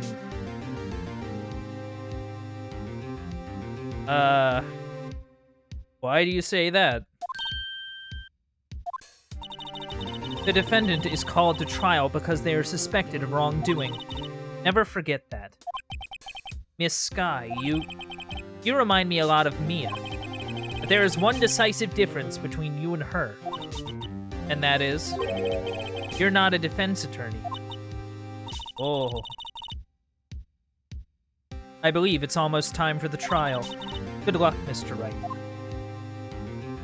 Yeah, we're gonna need luck.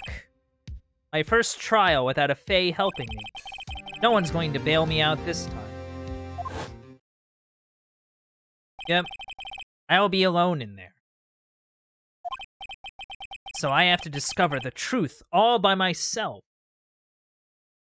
Oh dear. Let's do it, Mr. Wright. I'll be with you the whole way. Yeah.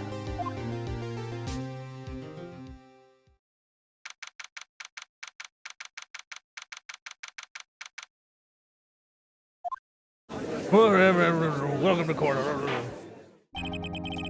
Court is now in session for the trial of Miss Lana Sky. The defense is ready, Your Honor. The prosecution has been ready for a while, Your Honor. Edgeworth. It's been 2 months, but I haven't been in a courtroom since his trial. I hope that personal feelings will not be a part of the proceedings today, Mr. Wright. I will choose the path I think is right, regardless of what those around me might say. The judgment to be made here is in our hands, not those of anyone else. Very well, Mr. Edgeworth. Your opening statement, please. Chief Prosecutor Lana Sky has committed an unpardonable crime. Not only this, but she was rash enough to commit it in the prosecutor's office lot. Wow. He's much more forceful in person. I suddenly feel like confessing to everything. However, she will now pay for her rashness with her life. There was a witness to her crime. A professional witness. Well then, call your first witness, Mr. Edgeworth. The prosecution calls its first witness, Miss Angel Starr, to the stand. The Cough-Up Queen? Can't believe that's a nickname. I can't believe someone is like, oh, they call you the Cough-Up Queen, and they're like, yeah, that's fine. That's good. That's a fine nickname to have.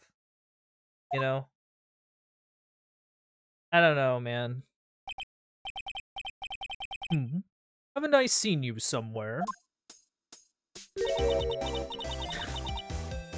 Are you for real right now? You ordered the caviar lunch, right? Oh, caviar. I've never eaten caviar before. The judge is really wolfing it down. Ah, and for you today, I have a Fiesta Bowl. Thanks. Will the witness state her name and profession? Ah, and you, sir? Did you order the fingerprint lunchbox? It's too early for lunch. Your name and profession, please. Well, Your Honor, how does it taste? So this is why everyone raves about caviar. It's so tasty it hurts. What is happening? I always thought caviar would be like would taste like pickled tapioca. What the heck does pickled tapioca taste like? Name, profession, now. Yeah. Hey. Edgeworth bringing everything back. Me? The name is Angel Star. Don't go forgetting it. I find myself running Lunchland these days. Is that what you wanted me to say, Mr. Edgeworth? Very well, witness. Please describe the incident, please. Prosecution will wait. I'm not finished eating. Hurry it up. Very well, Mr. Edgeworth. As you know, we usually call on the police to provide a description of the crime. Your Honor, as Mr. Edgeworth has said to the court, I am a professional. Huh? What exactly does that mean? Until 2 years ago, Miss Angel Star was a special investigator with the police. She was a first-rate homicide detective. Oh! Well, that's not good. What? Miss Star was a detective? Oh, aha! I know who you are. Cough up. Cough up? Cough up Queen Angel Star, Your Honor. Long time no see. Very well. You may continue with the description, Miss Star. Just who is this lady? If I may have the court's attention over here. Oh, okay, a map. The parking lot at the prosecutor's office was divided into 2 blocks. Block A is for the prosecutor's office personnel. Block B is for visitors and clients. Okay, that's fine. A chain divider separates the 2 blocks. I suppose that's to keep visitors from taking up prosecutor spaces yet. I also assume it's for, like, no disgruntled clients to, like, key a lawyer's car. Just kind of throwing it out there. The crime took place by the car in the back of A block, in the car's trunk. The killer stabbed the victim with the knife and went to drive the body out. Unfortunately for her, there was a witness, and an arrest was made on the spot. And who was this valiant witness? Why, it was me, Your Honor. Okay, we have the floor plans of the parking lot. Witness, you see the very moment of the crime. Of course, Your Honor. Immediately after that, I apprehended the chief prosecutor. Seems rather cut and dry, doesn't it? Well, Mr. Wright? I can't agree on principle, Your Honor. I'm kind of the defense here, so it's not like I can just sit here and agree with her. It seems that some poor losers are unwilling to accept the truth, Your Honor. So I proceed to crush what little hope they have remaining. If you can. Give them your worst, Miss Star. Wait, are they talking about me? Alright, witness's account. Somehow, I always knew a day like this would come. I was on my way to deliver a lunchbox to my boyfriend, when I sensed something. Perhaps it was my finely honed detective's intuition at work.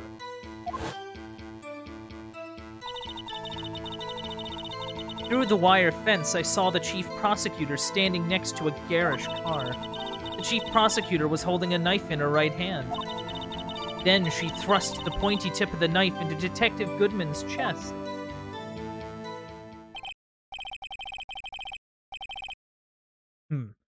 Bringing a lunchbox to your boyfriend. How touching. As you can see, there is no room for doubt. The point of your testimony seems to be nothing other than the point of the knife which you saw being stabbed into Detective Goodman. So, how does it feel to be so utterly crushed? I'm still thinking about that. It's merely a It's merely a flesh wound. Oh, dang it. It's merely a flesh wound, Mr. Wright. Very well, Mr. Wright. May cross-examine the witness.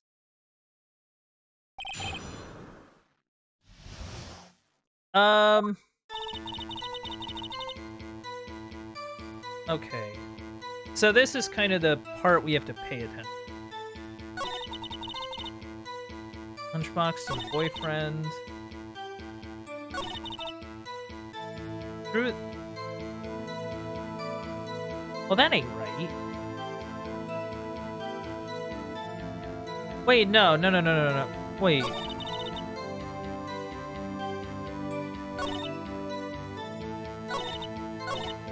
Through the wire fence, I saw it. So she was in the B parking lot? Okay.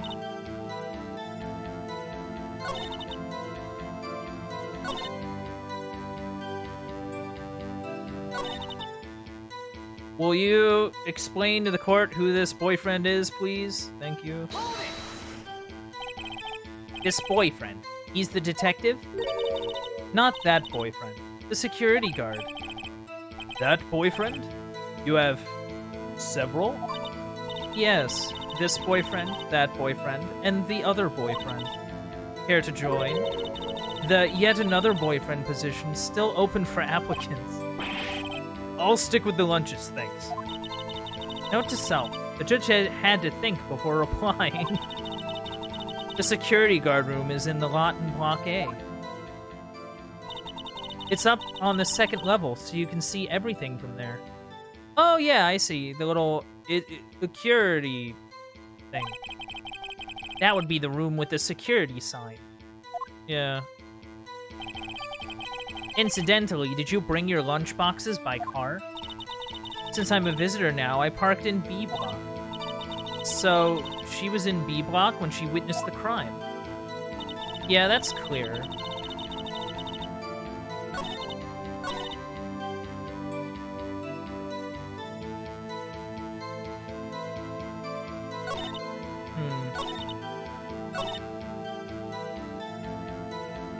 Okay. Stood away.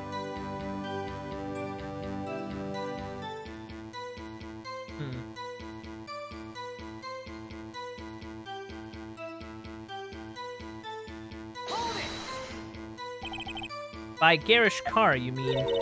Mr. Edgeworth's car, yes. Mr. Edgeworth's? Incidentally, the knife with which the victim was stabbed was also Mr. Edgeworth's. Wasn't it? Indeed, it was. What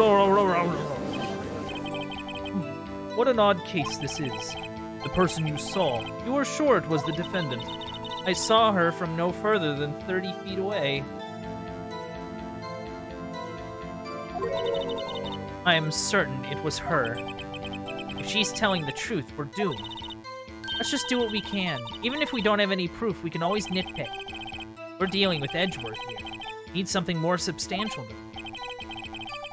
Can you tell us what the suspect was doing when you...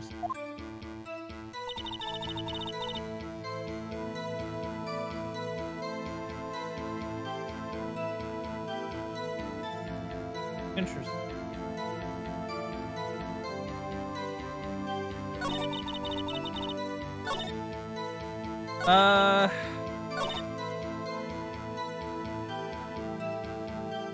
Why do you say that?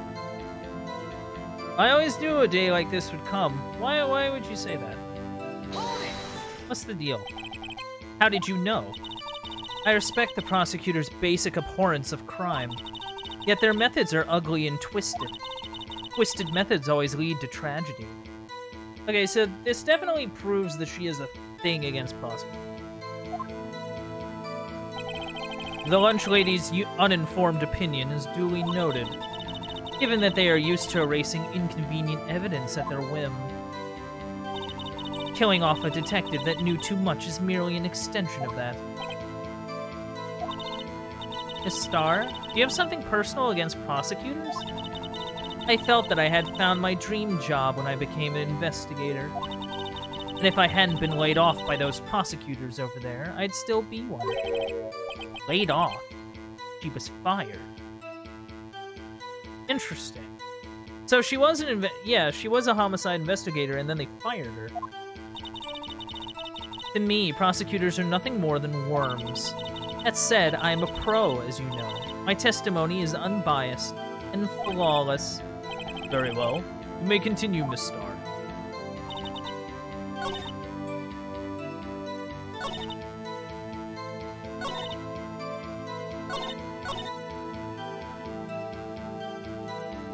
Well, sensing isn't really much. You sensed something? So you're saying you had a premonition of the murder. It felt like... how would you say? Oh yes. It was like the feeling you get when you view a pumpkin chock full of seeds. I have no idea what that means.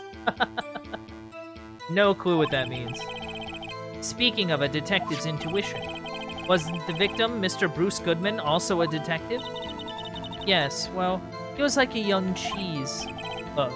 Young cheese? A pale white cheese, not yet tangy with experience on the streets. A greenhorn. They must be hard, yellowed, and sharp as a tack. Yeah, with the odor of an old cheese to match. In any case, there in the lot, I felt something stirring in the back of my mind.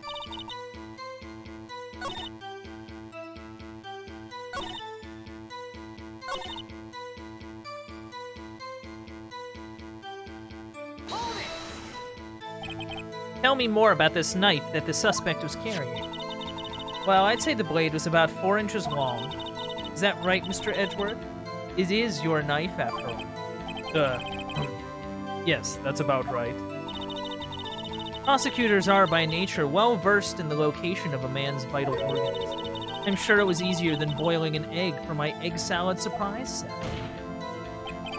You can't testify as to her ability to kill an egg. I mean, a person. Perhaps a chicken salad set would have been a better metaphor. So the defendant was holding a knife. What then? I feel like we're not getting anywhere.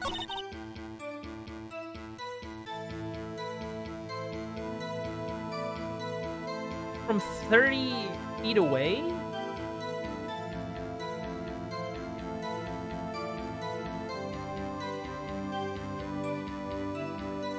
Like...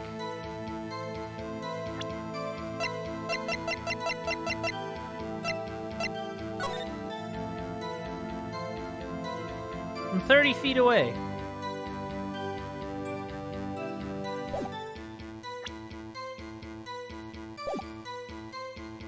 What'd she say here?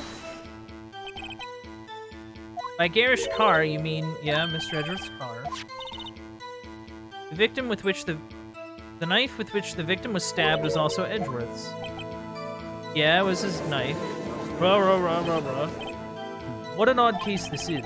The person you saw, you are sure it was the defendant? I saw her from no further than 30 feet away. I'm certain it was her.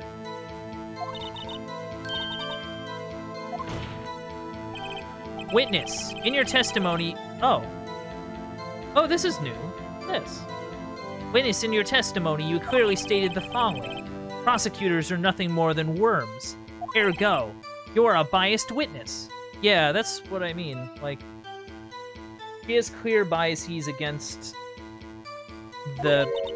Yeah. You might want to keep those silly opinions to yourself in the future, rookie. Huh? Rookie? Unless you're willing to risk the consequences of doubting me. I'll fry you like a fritter, crispy on the outside, chewy on the inside. That was inspiring. I believe I've heard that tagline elsewhere. You could cry plagiarism? I may be relegated to the lowly post of lunch lady, My instincts are honed. Oh. A photograph. You took this?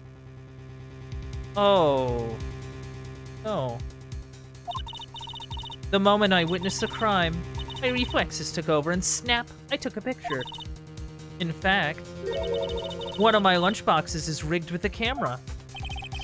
I suppose that's more exciting than just hanging it around your neck.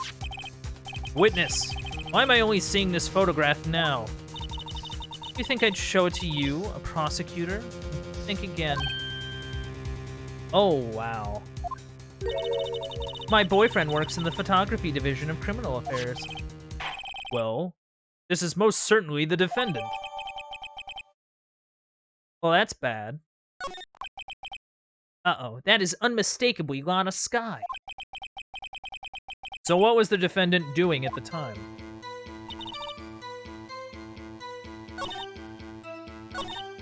Hold on.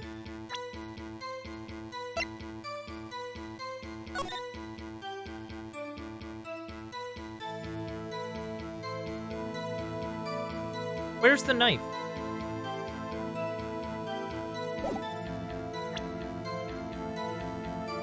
Like, if you took the picture, like, at the moment it had happened, where's the knife?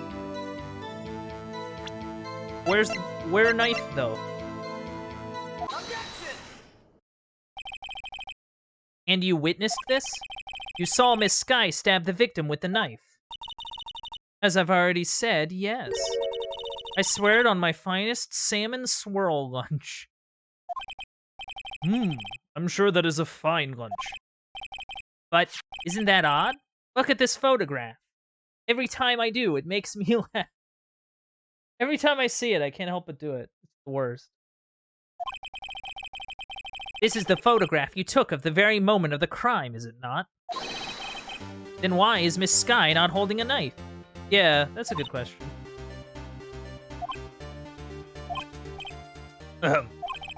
Mr. Edgeworth, your thoughts? Objection. That had to be the weakest objection ever, Edgeworth. Yet it was still stronger than your ever-feeble mind, Mr. Wright. What do you mean, Mr. Edgeworth? What's going on? This photograph was not taken the moment before the stabbing. This was taken the moment after the stabbing. Objection! And how can you tell that? Blood spatter. Splatter. Huh? See the dark crimson stains in the chief prosecutor's coat? But it's a black and white photograph. Yes, it's hard to tell, but this could be blood. Well, Mr. Wright, I see no problem here. No problem? Except you. Mr. Wright, are you going to just sit there and take that kind of abuse? You got a better idea? Well, like, she did say that she took it at the moment of the murder, though. Like...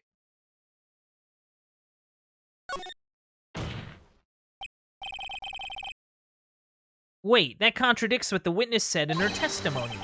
Namely, that she took the picture the moment she witnessed the crime. Well, it seems I was slightly unclear. My apologies. What? That's it? If you run out of lunch, you order seconds. Problem solved. If you don't like it, try ordering the jumbo-sized lunch from the get-go. Good advice. I'm not sure I understood it, but good advice. I didn't have time to stop her. Prosecutor Skye was cold, calculating, like a robot. She killed without plan or remorse. It was a premeditated murder. Objection! Premeditated? How do you know? Yeah, how would you know it was premeditated? Look at the chief prosecutor's hand in that photograph. Well, are those gloves? Surgical gloves made of thin rubber, most likely. Why would she have those on? If it was not premeditated, she would not be wearing those gloves. Well, that's not good.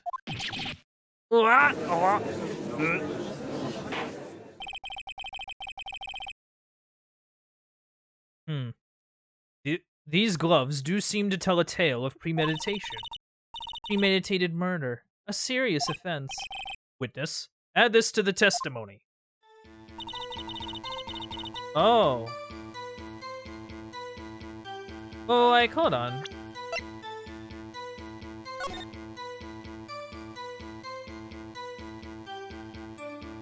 Are those rubber gloves? Huh.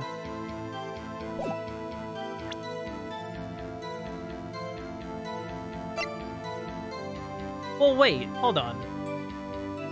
Let's think this through. The dude was stabbed with Edgeworth's knife and shoved in Edgeworth's car trunk. Hold on, if you're gonna plan to kill someone, right? Like, let's think about this. If you're gonna plan to kill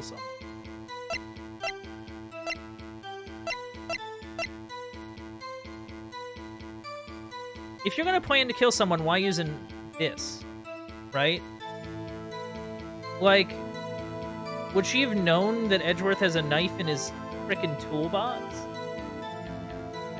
Like, why wouldn't you just bring your own? Why would you just leave it at the scene of the crime? Like, that's a weird, like...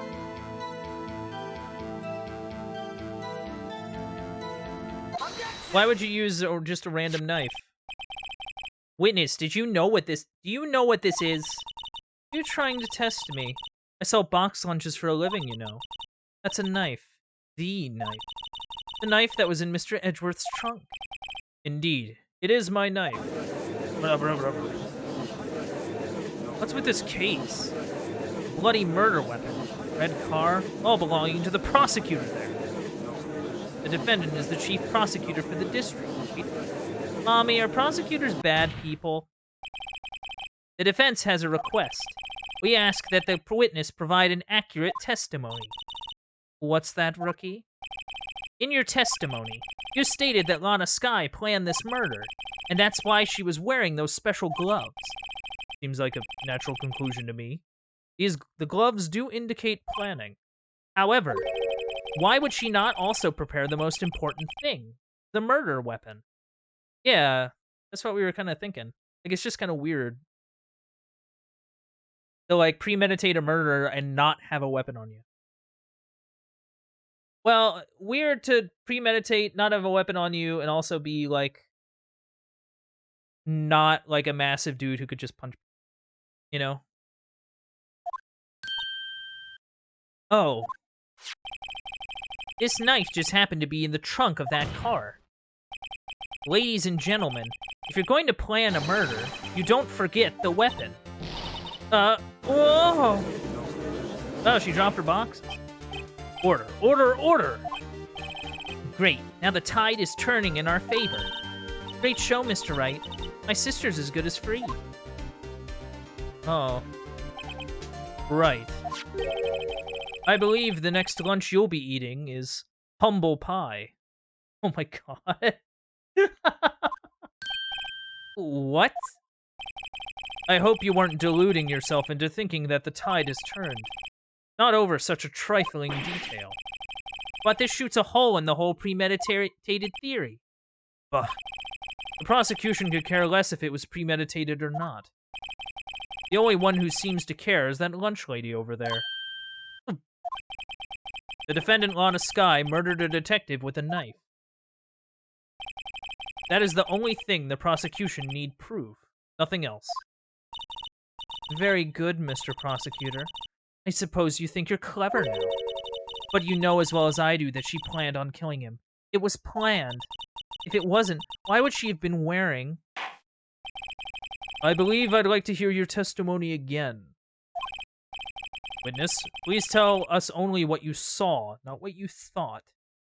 Yeah, this is kind of our issue.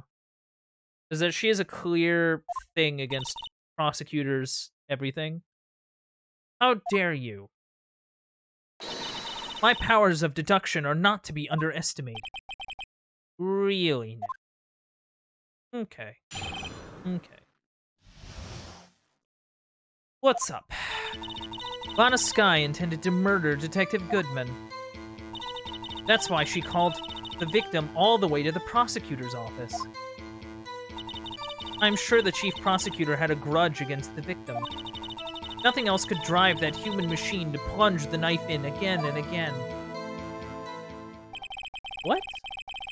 The victim was summoned from the police department to the prosecutor's office. Does sound a lot like premeditation, doesn't it? So if I ordered a pizza, does that mean I'm planning to kill the delivery boy? In any... Okay. In any case, the defense may now cross-examine the witness.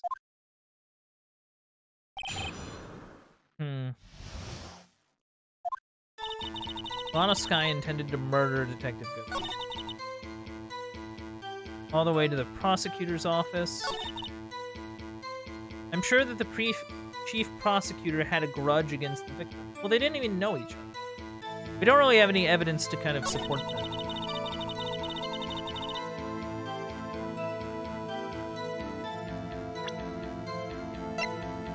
Wait, what's this dude's... Well, he wasn't stabbed multiple times. He was stabbed like once. And then just bled out. Objection! You say she stabbed him again and again. But you couldn't have witnessed that. Are you testing me?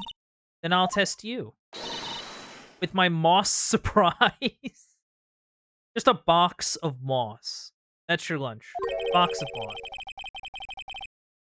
I'm afraid the moss is growing under our feet as we wait, Miss Starr. What do you mean? I shouldn't have to explain this, but take a look. The autopsy report states that death was due to a loss of blood from one stab wound. Aha! You're right. Good show, Mr. Edward. What a hunk. He's my hero, really. What about my objection? No one noticed? Well, witness? You got the crime scene set, right? Why does she have so many boxes? Where'd the fork come from? Oh, thanks. I always believed that no one could ever mistake ketchup for blood. But now I realize that such mistakes are possible. So, you're saying you mistook something for blood? When she lifted her knife, I thought I saw blood in her breast. Splattered blood from her victim. That's why I thought she must have stabbed him at least twice. Then tell us what you saw that you thought was blood. Testify. Her red muffler looked like blood to me?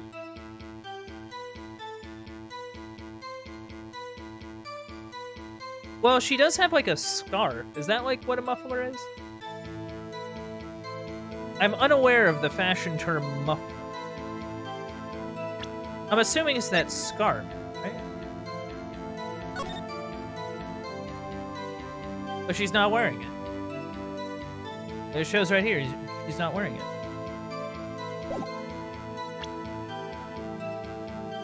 Objection! Like, she's literally not wearing it. Like, she doesn't have it. Miss Starr, I demand an explanation. The witness is clearly not suited for detective work. What? The suspect was not wearing a scarf or muffler of any kind when she stabbed the victim. And you've proved it yourself. With this photograph. Huh?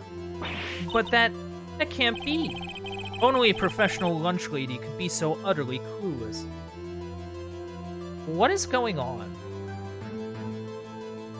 Like, Edgeworth is super pouncing. What is happening? Congratulations. Perhaps you finally found your true calling in life. Harsh words, but good. In the end, Mr. Edgeworth prevails. What was my objection? Chopped liver? Yeah, he's super covering... Like, what is he doing? But it was there. A scarf. No, not that. But something red. Really. Well now, where were we? The witness has given us an entertaining interlude, but back to business. What? Very well, witness. Continue your testimony. You saw the crime and apprehended the suspect. Tell us about that. Very well. I do remember some things accurately, at least. Ultimately, we couldn't shake the most important part of her testimony. Most important part? The part where your sister stabs the victim. This next testimony might just be the moment of truth. Yeah, her testimony is just bad. Like, it's clear that she has ulterior motives. It's clear that she didn't witness the time of murder, or at least witnessed it in the way that she says that she did. After the murder, the suspect attempted to run behind a partition off to her side. Okay. I quickly caught her and explained her rights to her, and arrested her on the spot. Ah, yes. When I arrested her, she mentioned the muffler. That's what had me confused in my earlier testimony. The chief prosecutor made to escape, but against Angel Star, resistance is futile. Who is this? You are quite determined about this scarf, aren't you? I strike like a snake and bite like a cobra. That's me, Angel Star. Huh, strike like a snake and bite like a cobra. I might have to use that one. That one's really good. That wasn't a very good... That wasn't a very good metaphor. First of all, a cobra is a kind of snake. Don't bother me with details, unless you want to get bitten. No thanks. Note to self. Mr. Wright is weak against poisonous snake bites. Yeah, on his elemental chart, he has a weakness to poison. Right. The chief prosecutor tried to resist, but her efforts were in vain. She knocked my hands aside, kicked over an oil drum.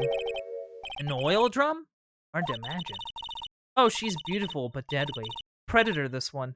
A leopard woman. Wow. Very well, Mr. Wright. Your cross-examination, if you will.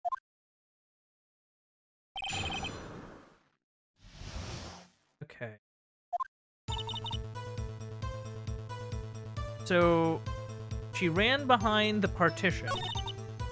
And you caught up to her, explained her rights, and arrested her. When you arrested her, she mentioned a scarf, I guess.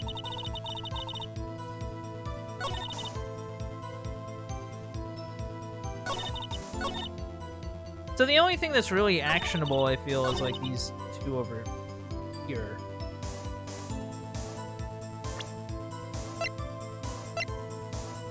Alright. So she... Okay, so it shows the partition and it ran... Wait, how could she have caught up to her? Like, because if she was in... Hold on. Because if she was in B parking lot, and the picture was taken between the chains, so that's checks out. How would she have caught up to her? Like, I don't know if that fence is scalable. You know what I mean? Like...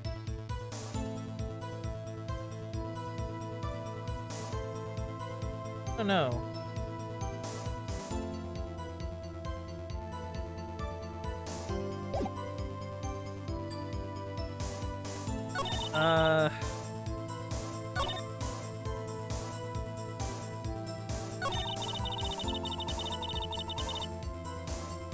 But how would you manage that?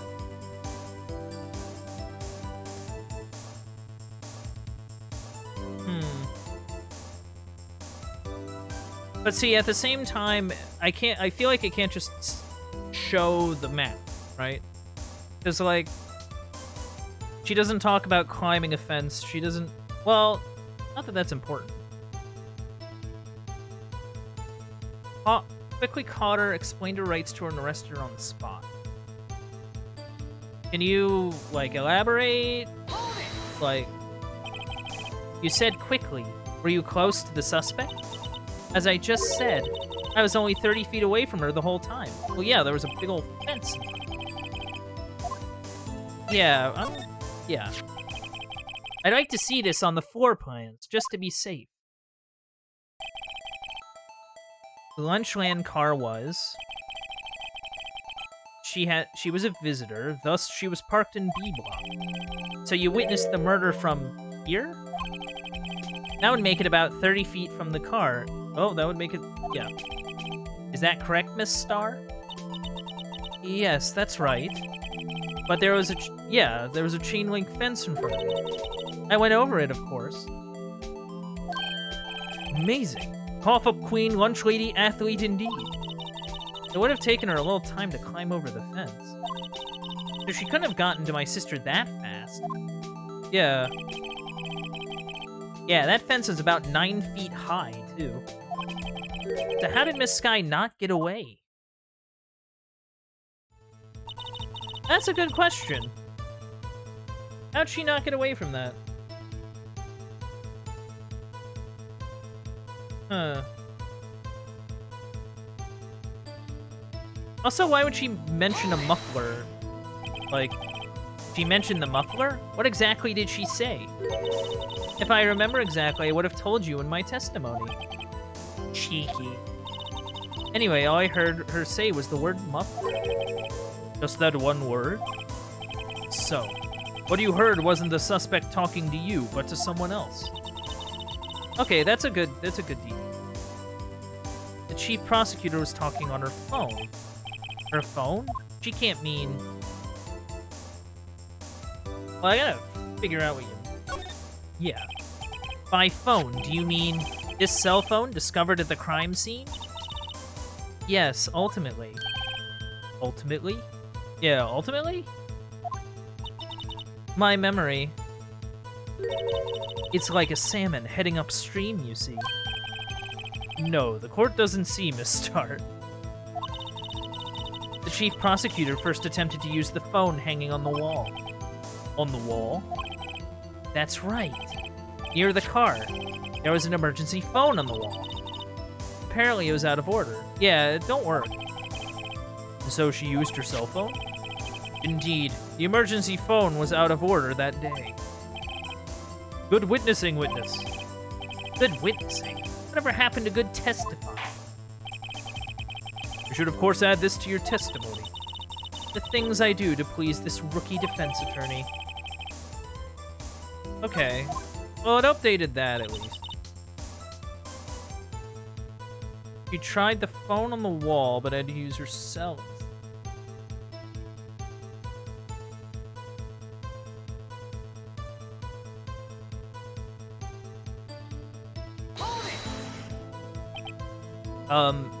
Do you think you could restate your testimony for the court? Aha! I was going to ask the same thing. I'll only say this one time, so listen close, rookies. Okay, so we get the clear picture. Okay. She ran. The chief prosecutor stabbed the victim and ran behind the partition. Then she picked up the emergency phone on the wall, but it was out of order. So she pulled her own cell phone out of her pocket. Well, how could you have seen her pick up the telephone? And during that time, you climbed over the chain link fence. Then, when I boldly grabbed her arm, Chief Prosecutor hung up her phone. And you saw her doing this? What is it, Mr. Wright?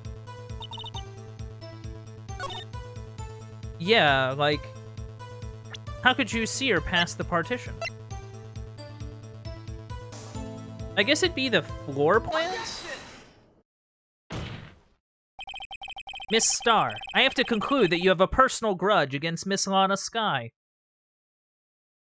Nah, I would have never guessed. Objection!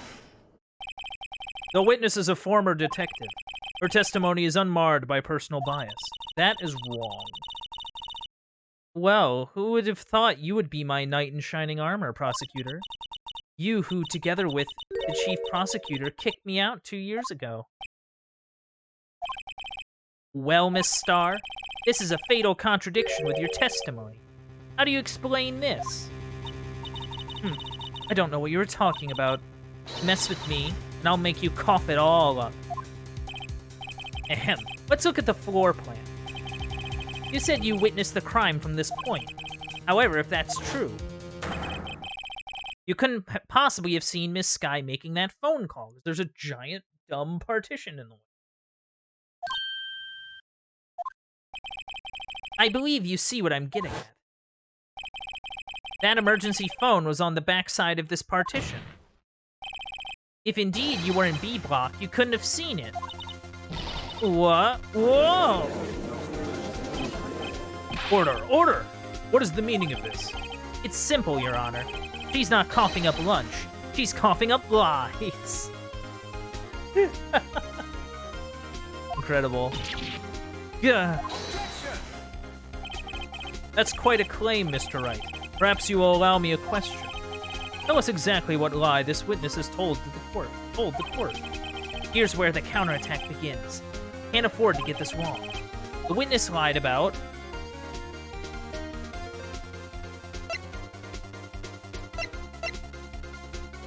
So...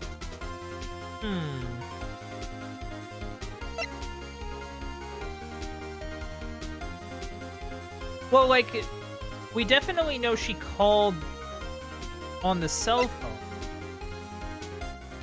But, like, if she was still scaling over a fence, right? She wouldn't have seen her, like, start calling someone? Or, like, try the phone. It wouldn't be the order of events. What she saw, where she saw it.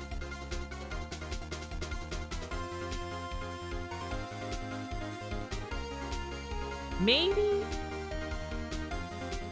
Because, like, my thing is that she's extremely confident about what she saw. Even though most of it's been kind of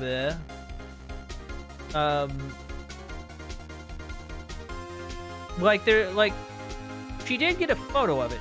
So she was definitely there. But, like, where did the photo come from? That's the thing that makes me, like, where she saw it is kind of weird, because, like, I didn't think that would be in question, because she has a photo aiming at the A block through a chain link fence.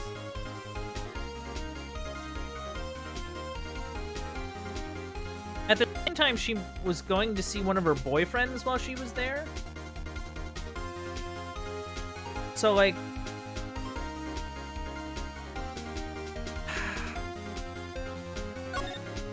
Maybe this. Miss Sky tried to use the emergency phone, but it was out of order. Yeah, that is true. It was also out of order, so she wasn't lying about it not working. How would she know that it was not working if she didn't see it not work? Right? What is significant about this fact?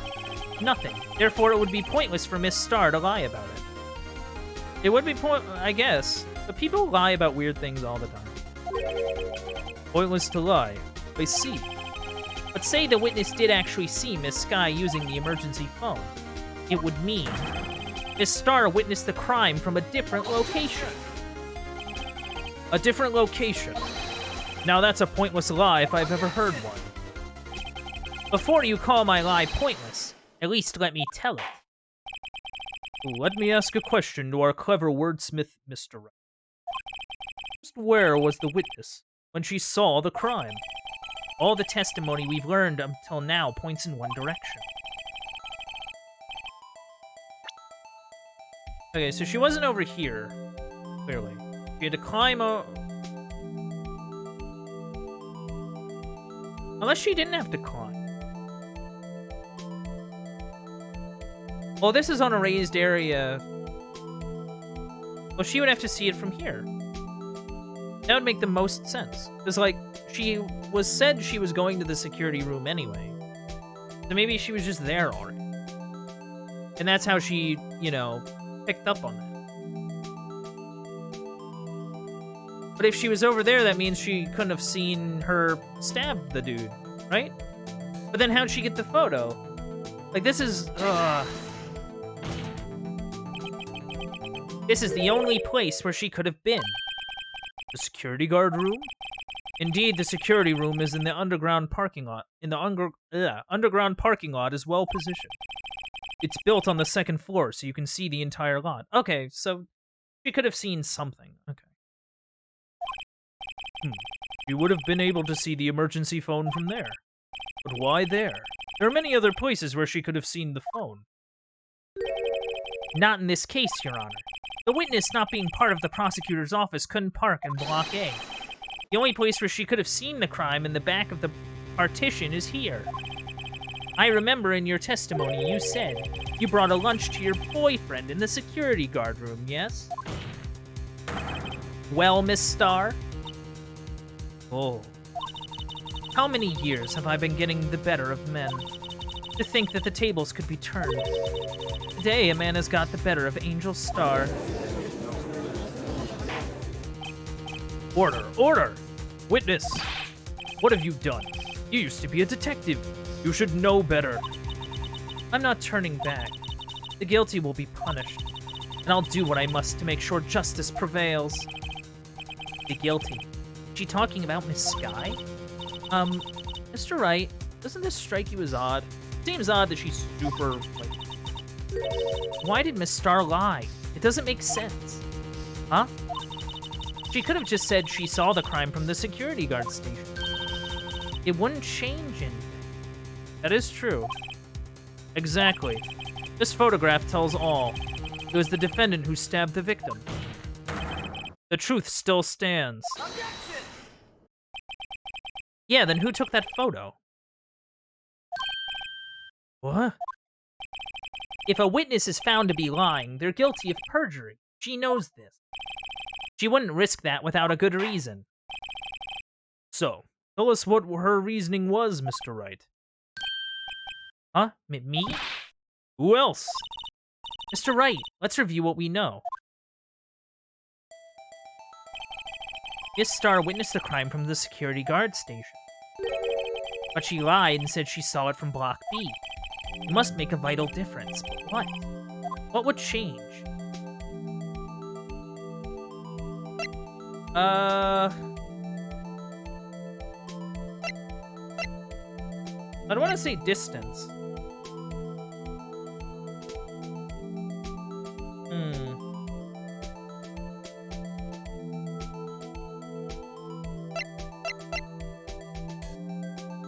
Yeah, like she didn't have to hop over a fence in order to get over there, I would think.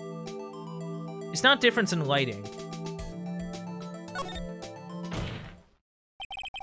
It changes the distance between her and the scene of the crime. My condolences, Mr. Wright. But one look at the floor plan and it's quite clear. The distance between the scene of the crime and the guard station is 30 feet. I don't see that would change what she could see. What she saw is not in question here. What matters is the time it would take her to reach the scene of the crime. Miss Starr, you witnessed the crime from the security guard station. Now, how long did it take you to go from there to the scene of the crime where you arrested Miss Skye? Well, witness? Yes? You ordered the squid wheels, right? Quality in my lunches have gone from low to inedible. I was bringing a PB&J lunch with fresh boysenberry jam to my boyfriend. Boysenberry for the boyfriend? He wasn't in the station, so I waited. I witnessed the crime from the glass-walled station. And who took the picture? And before I knew what I was doing, I found myself running towards the scene. But the door was locked. I couldn't open it.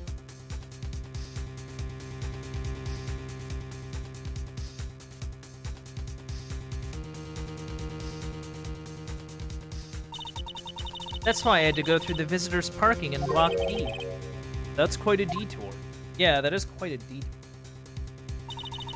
It probably took me at least 5 minutes to get to the scene of the crime. 5 minutes versus 30? 5 minutes? This changes things considerably. But it was that woman over there in the defendant's chair who stabbed him. I know it. I have a photographic evidence. I swear it. I swear on my finest plastic spork. You have a point. And the spork is a wonderful invention. Yo, throw it up for spork. Spork's, you know, gotta love that spork. Would you like another caviar lunch? Absolutely. Uh-oh.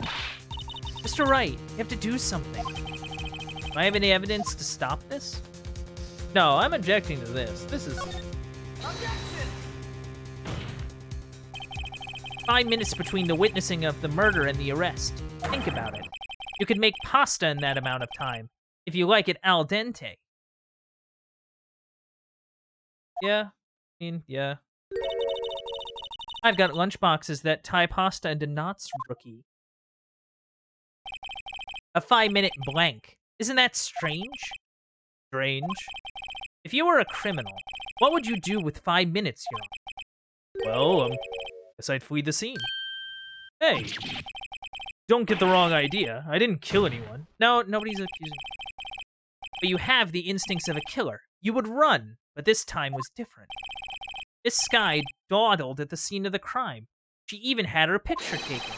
No true criminal would act this way. It's inconceivable. Yeah, like, why would you stick around and do nothing? Why would you just stick around and just stand there? Well, then, it seems we've come to the end of this testimony.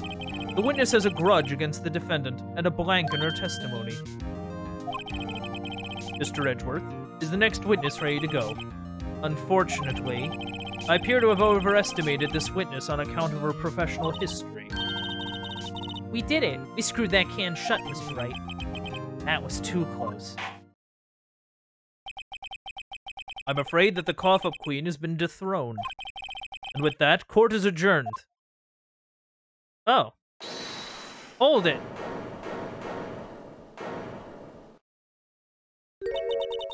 Mr. Edgeworth, you ordered the squid wheels, right? That's the one she tried to foist off on me. I'd prefer not to take the defense team's leftovers. Anything else to say?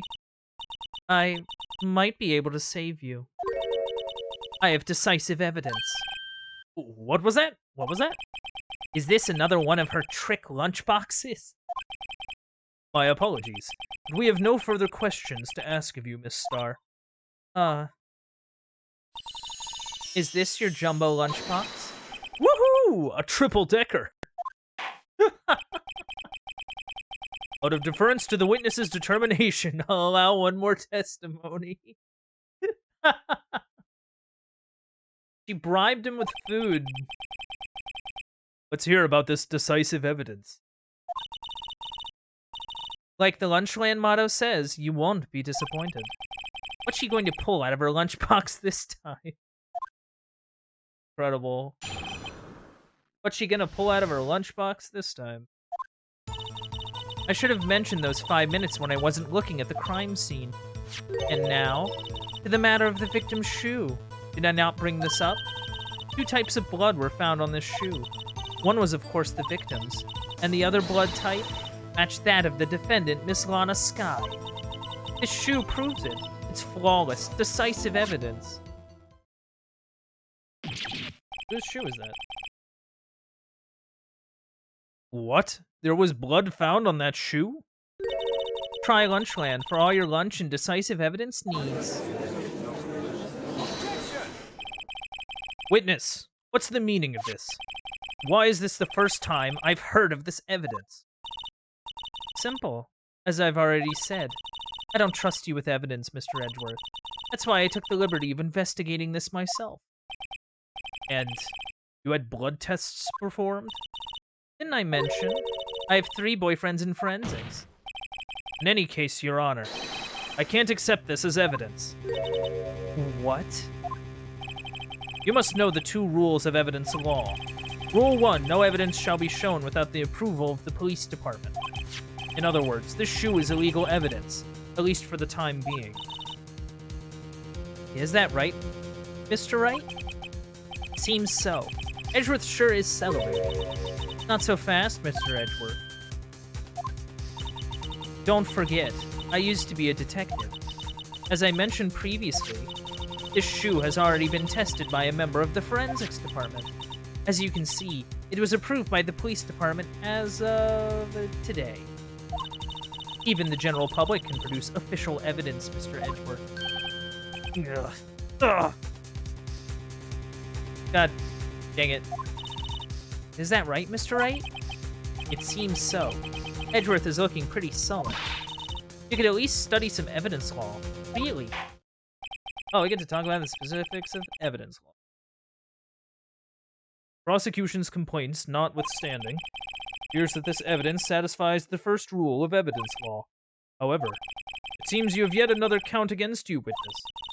Anything to ensure that the guilty are properly judged. White enamel shoe. Look at this shoe. Very well, Mr. Wright. You may cross-examine the witness. Okay. How are we gonna get this one?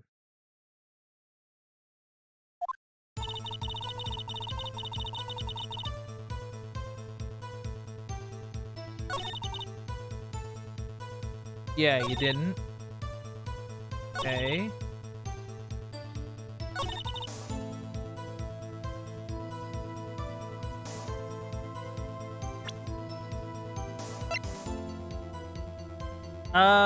I can check it. There's a shoe.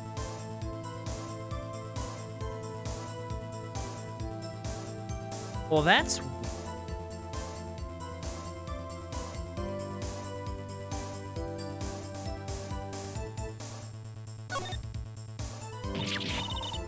Yeah, there's blood here too. On the sole of her shoe? It's gotta be the victim's. Must have stepped in a puddle of his own blood. All this blood. It's horrible. This blood might be an important clue. Okay, so that's the game telling me that's important.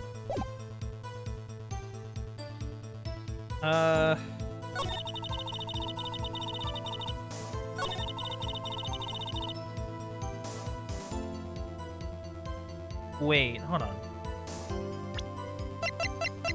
I don't want to look at something.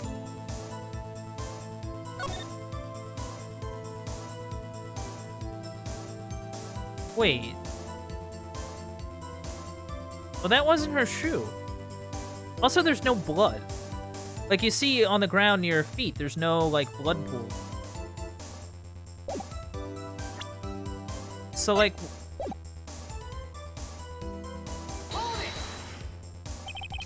I can't let this evidence go through without a fight. You're the peppered fish guts, right? Some like it hot, Mr. Wright. Some, like your client, she's in enough hot water to make a whole vat of soup. Mr. Wright, do you or don't you have a problem with the shoe? A problem? This is critical. There's a problem with the victim's shoe. Yeah, there is a problem. If I'm not imagining things, I'd say there's one critical problem with this evidence. A clear contradiction. That gleam in your eyes. You're still young, Rook. I'd give you a peppered fish gut now. But you couldn't take the heat, could you? Let's hear what Mr. Wright has to say. What is contradictory about the victim's shoe? Show us the problem with this evidence. Yeah, there's a bunch of frickin'... Take that! I wonder if you noticed. There's blood at the bottom of this shoe. Don't mess with me, rookie. Or it'll be your blood on the bottom of my shoe. Indeed, there is quite a bit of blood on the bottom of the shoe. It makes sense. The victim was stabbed with a knife. What could possibly be contradictory about blood on the bottom of the shoe? Oh, because look. Like, why is there no blood? The problem lies in the footprint. The footprint? Note that the bottom of the victim's shoe is covered in blood. Then, isn't it strange? Why weren't any bloody footprints found by the scene of the crime? Aha! That's also true. As you can see, there were no traces of any such footprints at the scene of the crime. That contradicts your claim about this shoe. Objection! This picture only shows part of the floor, so there could have been bloody footprints. And where are they, Mr. Edgeworth? Because we checked the scene and found nothing of the sort. Yep, there ain't nothing there. Order, order, order! Well, witness? What? Huh? Great going, Mr. Wright, but it's true that the lack of a footprint is a contradiction. Then we have to ask why there wasn't a footprint. Oh, that's true. There has to be a reason why there wasn't a footprint. Think, Mr. Wright, think. Hey, I don't know why it's not there. I'm just good at finding contradictions. What?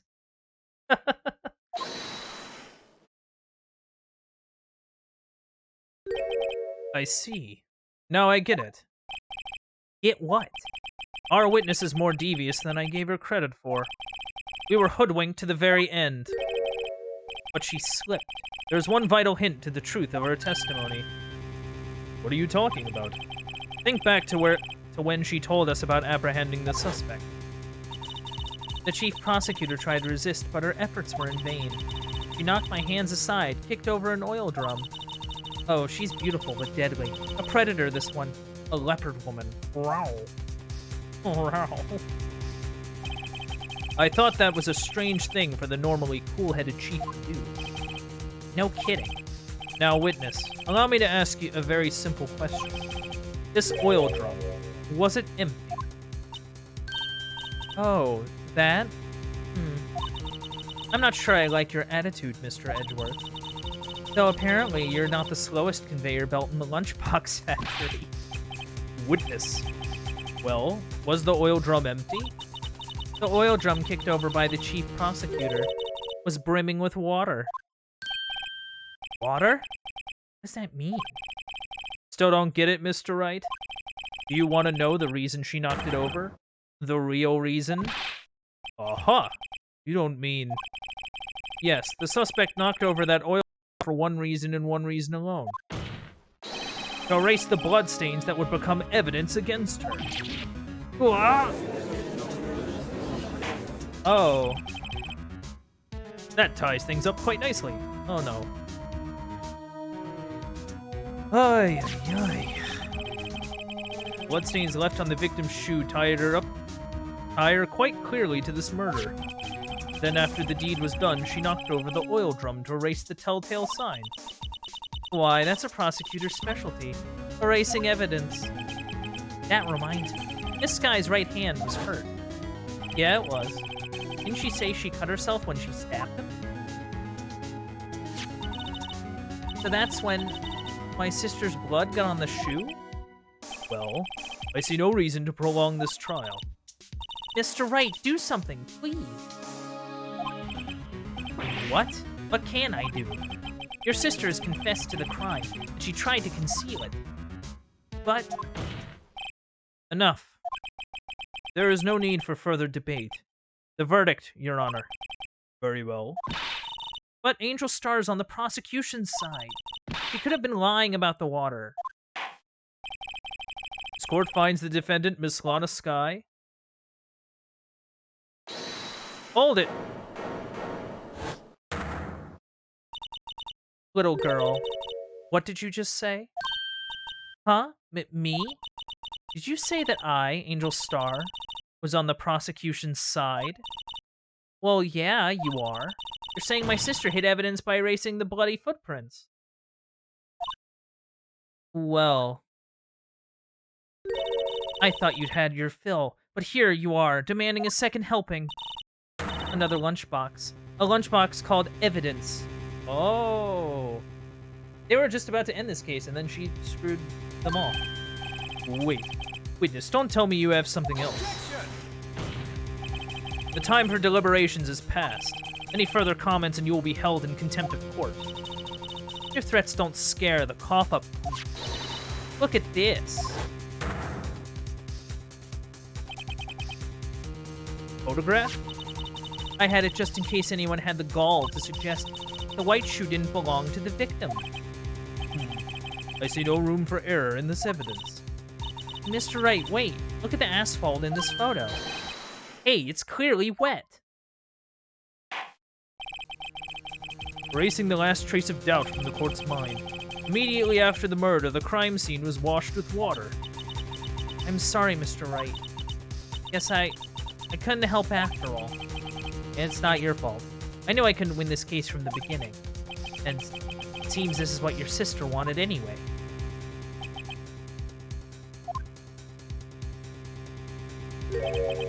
I'm sorry, Mia. Are we just... What do we do? Right. Wet or not. Don't be so quick to throw in the towel. Get yourself off the asphalt. Take another good look. Don't give up. Not until the bitter end. Well, thanks, Mia. Thanks, Ghost.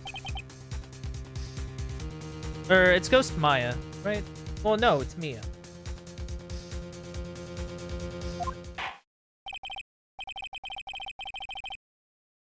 Very well. This time I'd like to declare a verdict for good.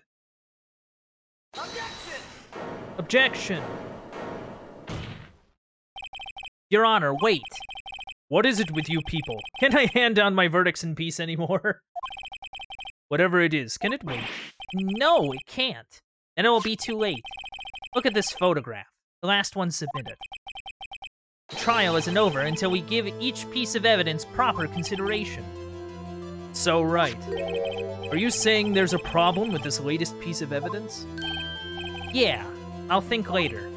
Yeah, there's a problem. Right or wrong, I've got to go ahead with this. I suppose since we've come this far, we should give every claim a fair shake. Very well, Mr. Wright. Show the court the problem in this photo. Alright, we have this dude. Take your eyes off the asphalt. What's that in the... What's that in the tailpipe? Why is it... What is in the tailpipe? Take that! The problem is this in this photograph is here. What's this? There's something poking out of the car's muffler. Right, they also call it... Yeah, it's a muffler. Wait just a moment, Mr. Edgeworth. Your Honor, you just said muffler. However, I see no trace of a muffler or scarf of any kind in this photograph. A muffler is also a car part on a car or motorcycle. Or a part on a car or motorcycle, Your Honor. Just think of it as part of the exhaust system. A pipe. I see. And I see. What's that suspicious-looking cloth sticking out of the car's muffler? So what if there's something sticking out of the muffler? What does that have to do with this case? Nothing. Absolutely nothing. Objection! Sorry, Miss Starr, but it's not going to be that easy. In fact, you've already told us why this is important to the case. You said as much in your testimony. What? Let's hear what Mr. Wright has on his mind. Tell us why you think this piece of cloth and the muffler is related to the case.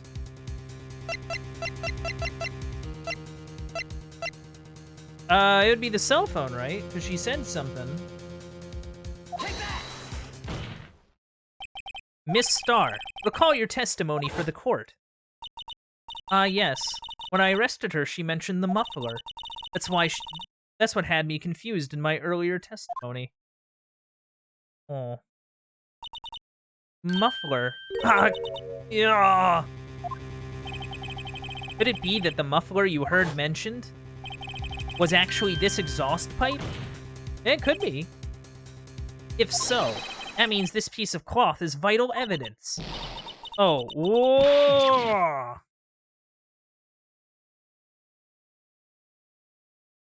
Did she, like, fall?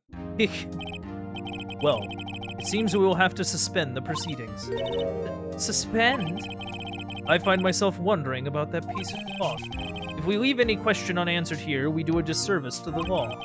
Have the car at the crime scene inspected at once, and bring me that cloth.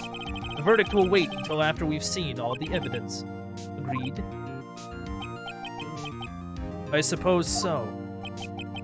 Phew. That was close. But we made it, at least for now. Frickin' barely. The court will adjourn for a 30-minute recess. It's lunchtime after all. He's still hungry? For real? To be continued. Okay, I actually need to call it here. It's already like a little bit past. I hope people are enjoying this so far. I'm having a good time with this game. I'm having a good time making funny voices. Having a good time solving mysteries. You know? Yeah, I'm just feeling really good about this game, I think. So yeah, I think without further ado, I'm gonna roll it over to the aftermath.